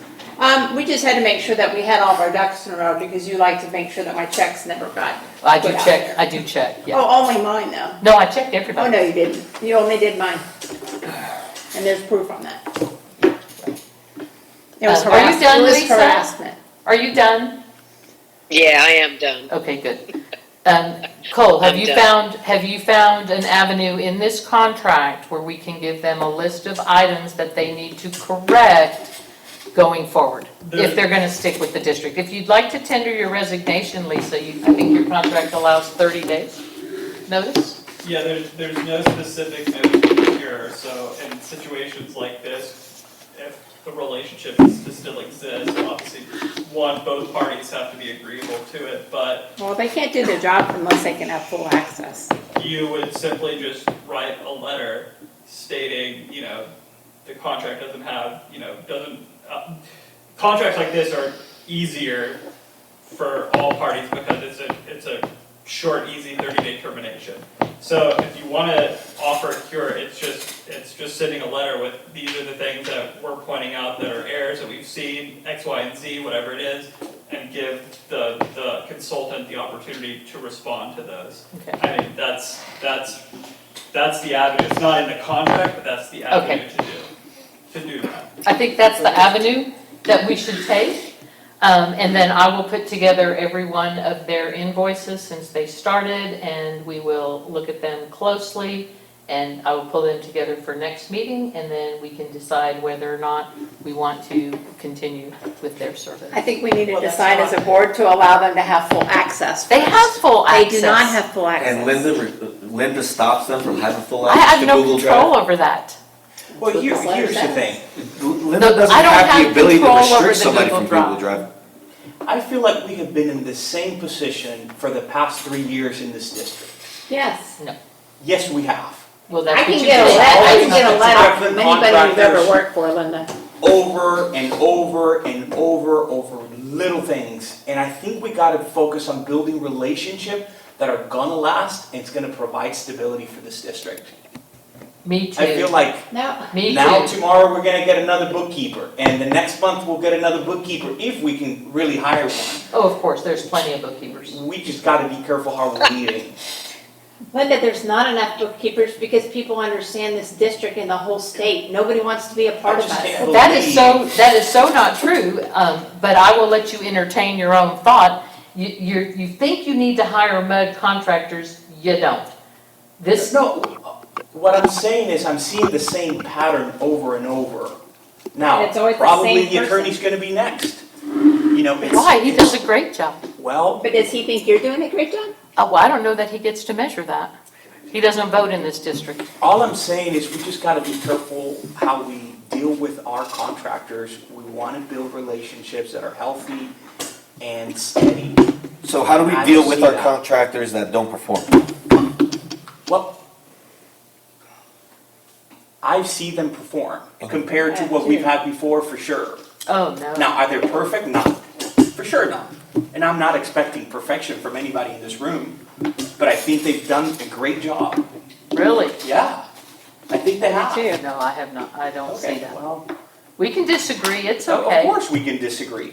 All I'm saying is, the next contractor, you'll find a mistake and you'll disagree again. Well, contractors that are willing to rectify their mistakes, correct their mistakes. All I'm saying, I've seen it for 3 years. Linda, every Same time they behavior disagree over and with you over and one over and time, over. you're ready to Yes, get rid of Linda, them. Yes, I have seen the same Well, behavior again. Because And- there's a culture in MUD contractors, this is kind of what you see. It's kind of like Lisa suggesting that we just let her do her job, which would mean no review and no correction of mistakes. And she's even told it to us before, let the little stuff go, not be so nitpicky as she calls it. That's not acceptable to me. That's not what she said. That's not acceptable to me. It needs to be done right. It is appropriations. It's the people's money. I mean, at this point, I really think for the interest of the district, I think you should not be involved in this committee at this time. No. I don't think. I still get to look this at is the, gonna I happen. still Of get to course, look of at all course. the bills and invoices, and I still get to tell the contractor to correct her mistakes. None of that changes. You I gonna look agree. at the invoices? You I'm gonna not correct? gonna look at the invoices You gonna because correct I'm not them? sitting in that committee. All I'm saying is the way you're treating people. Well, that is your opinion, Of course, it's my opinion. and that's Mine all, too. that's all that matters. It's yours and Beth's opinion. And I think anybody else in this room could say that too, except David won't say that. Well, it wouldn't matter what Infomark had to say, and it wouldn't matter. Let's go back to Sage, let's go back to the past two lawyers. Let's go back to Bill. Let's go back to all of them. You have been horrible to everyone. Well, that's your opinion. It's not my opinion. Yes, it Why is. are they all gone? Because they chose to leave or Why they were did they fired. choose to leave, Linda? Well, I guess when you're doing illegal things in the district, you don't want to hang around like, oh, I'd get, let's see, putting deed violation fines on water bills? Or citing people for deed violations that aren't even The only reason why you're on this in. board, you said it a long time ago, you can't fight LISD, but you'll take down this mud. What? That's what you said. What does LISD have to do with Because it? you knew you couldn't fight him. You told some people that when you were out there. That is, oh my God, I don't even have a child in this district going to school. What are you talking about? Beth, you are so misinformed. That's okay, I can get a letter You are from so everybody. misinformed. Please get your letters, do whatever you need to do. I think this meeting has worn itself I'm out. sure you're ready to leave because people are talking about you. Oh, no, please continue. If it makes you feel better. No, Linda, I want you to stop hurting people. No, you don't get to make demands of Did you hurt me your at all. feelings? Did you hurt your feelings? David, don't even go into hurting people's feelings. Let's talk about what you've done to Oh, people. my goodness. You know, if you want to talk about what's been going on for the last 3 years, maybe you need to take a look over there. Well, believe me, I've looked at both sides. Okay, good. I have looked at both sides. Good. Is there anything else? What's, There's nothing under. hold on.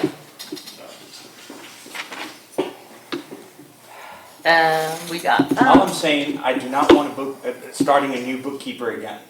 It's like, it's all these changes consistently, like. You gotta Come on, change we it gotta till you get work it right. within- You No, gotta change Linda. it until you get it right. You have to work with people till we get it right.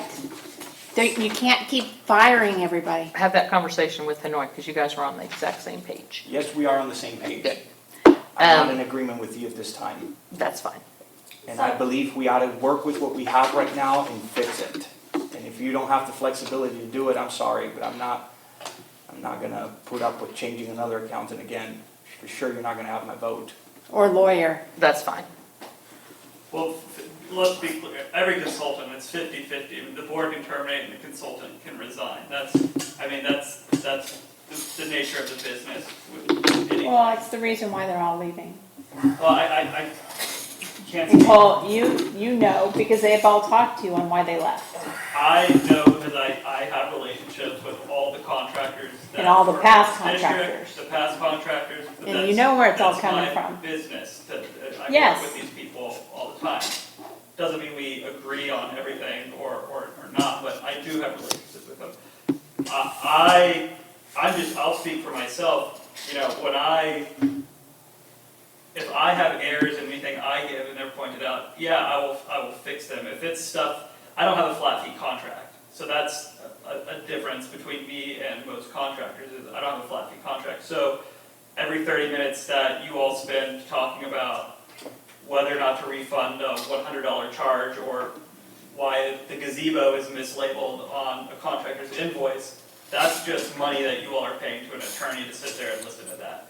So, you know, I see both sides. When there's a flat fee contract, like when I have districts that do flat fee contracts, we have our work. If there's anything that goes outside of that, we bill hourly. We don't get board discretion to do it because we have to do it no matter what to keep up with the district business. So with some of Lisa's points that she made about there's stuff that she has to do that falls outside of the contract just to keep up with business, I can see that as a contractor because when I have contracts that are similar to that, I have to do the same thing. I mean, I'm not speaking or, you know, I think all of your current contractors, Infomark and Artesian, they both have great reputations in the mud world, and they have a lot of clients. I mean, the reason for that is because of the work that they do. That's not to say that they're perfect. I mean, when you have companies, there's going to be changes from internal changes, whether it's new bookkeepers or new operators or new attorneys. There's always going to be hiccups. Sometimes it's not justifiable. Sometimes it is justifiable. It's up to the board. Everything is always up to the board. You all have the discretion to make every decision, and that's that. I mean, you all can have a strict one error, you're gone policy, or you could have a we'll work with you policy. I haven't seen that from you all. I mean, I think there are some items that get pointed out that seem a little unfair to certain contractors, but others that I see and I say, yeah, that's a fair comment, that this needs to be addressed or this needs to be rectified. But, you know, ultimately, it is up to you all to make those decisions. I mean, I'm not gonna, I've told you all this before, I don't want to sit in a meeting for 6 hours on a Wednesday night. I mean, my wife's home sick, I have to go to Houston tomorrow. This is the last thing I want to be doing at midnight. But I'm doing it. And really, I don't want it because I don't want your taxpayers to be paying this. I'm looking at, you know, when I reached out to a bunch of financial advisors trying to get recommendations, they all reviewed the audit. A lot of the concerns that I received from the financial advisors was this district does not have a heavy surplus of cash. So they either haven't listened to their previous financial advisor or they're not planning for the future. If there's a big capital expense that needs to happen, they're going to have to sell bonds no matter what because they just don't have the cash on hand to repair anything. So a lot of financial advisors came back and said, I don't want to put myself in the position where they're not going to heed my advice or listen to what I have to say about raising the tax rate or whatever it might be. We would just prefer to stay out of it. Again, a lot of these financial advisors work with Infomark, with Coach Rose, with other contractors too, so they don't talk to me. They can easily pick up the phone and call someone else, which all contractors do, and say, what's the deal with this district, or can you tell me about this one, whatever it is.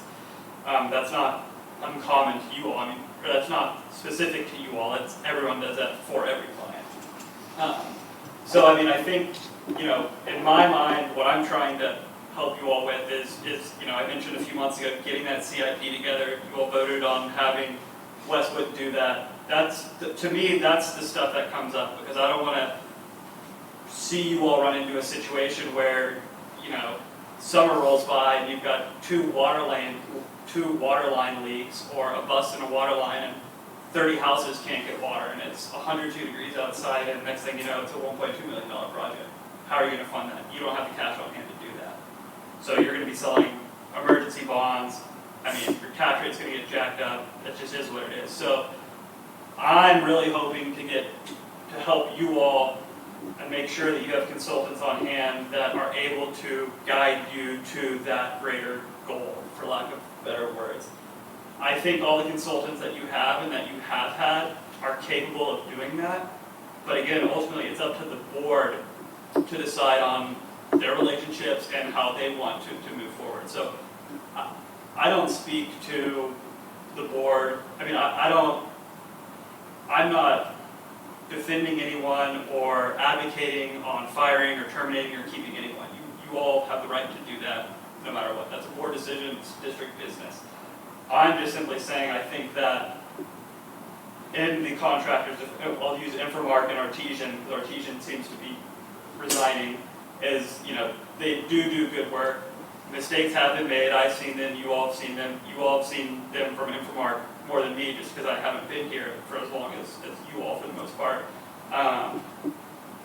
But I mean, I do think having consultants, whether it's them or whoever you choose in the future, I just want to make sure that everyone's goal is making sure that the district's in a good place in 5 and 7 and 10 years, not, getting super nitpicky into certain items. And I'm not saying you all do that all the time, but sometimes I feel like we go off into the weeds. And I'm using we, I'm throwing myself in there. We go off into the weeds and we can't see the forest through the trees. So I'm done. Sorry. Great speech. Item number 11, but we don't have anything because we didn't go in executive session. Item number 12, other matters that may become before the board. Items for the next agenda. I'll tell you what I have. I have, let's see,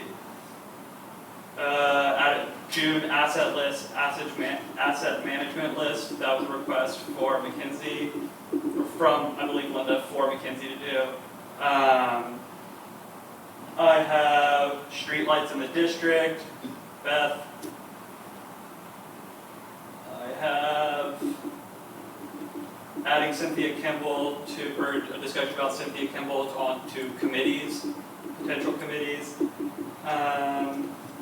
One more in here, I just can't find it. Should we put on, discuss rate order? Reaching out to the community to get involved in committees, like you discussed today, something. I think that's a great idea. Just to get more expertise in different areas that we lack, And get that community collective knowledge out there. Yeah, absolutely. I think Cole, that's. did you have hazardous waste recycling? Yes. Hazardous Yes. waste. Thank you. Yes, that was one of the stars that's built into a paragraph that I did.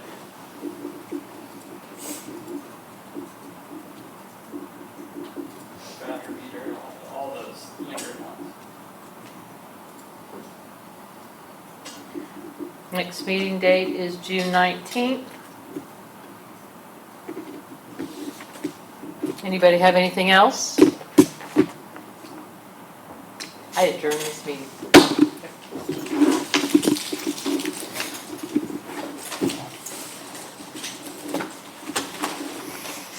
My laptop battery died. So my iPhone. And I had it fully Do you need a charged. copy of this email?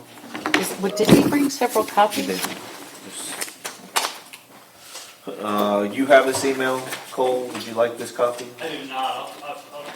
And this is his. Oh, yeah. Yeah, I'll take it. Whoever. Thanks. Okay. Thank you. Do you have your card in? I do.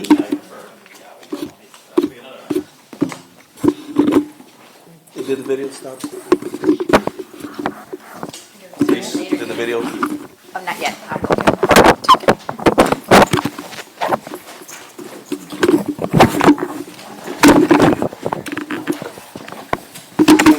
You're welcome.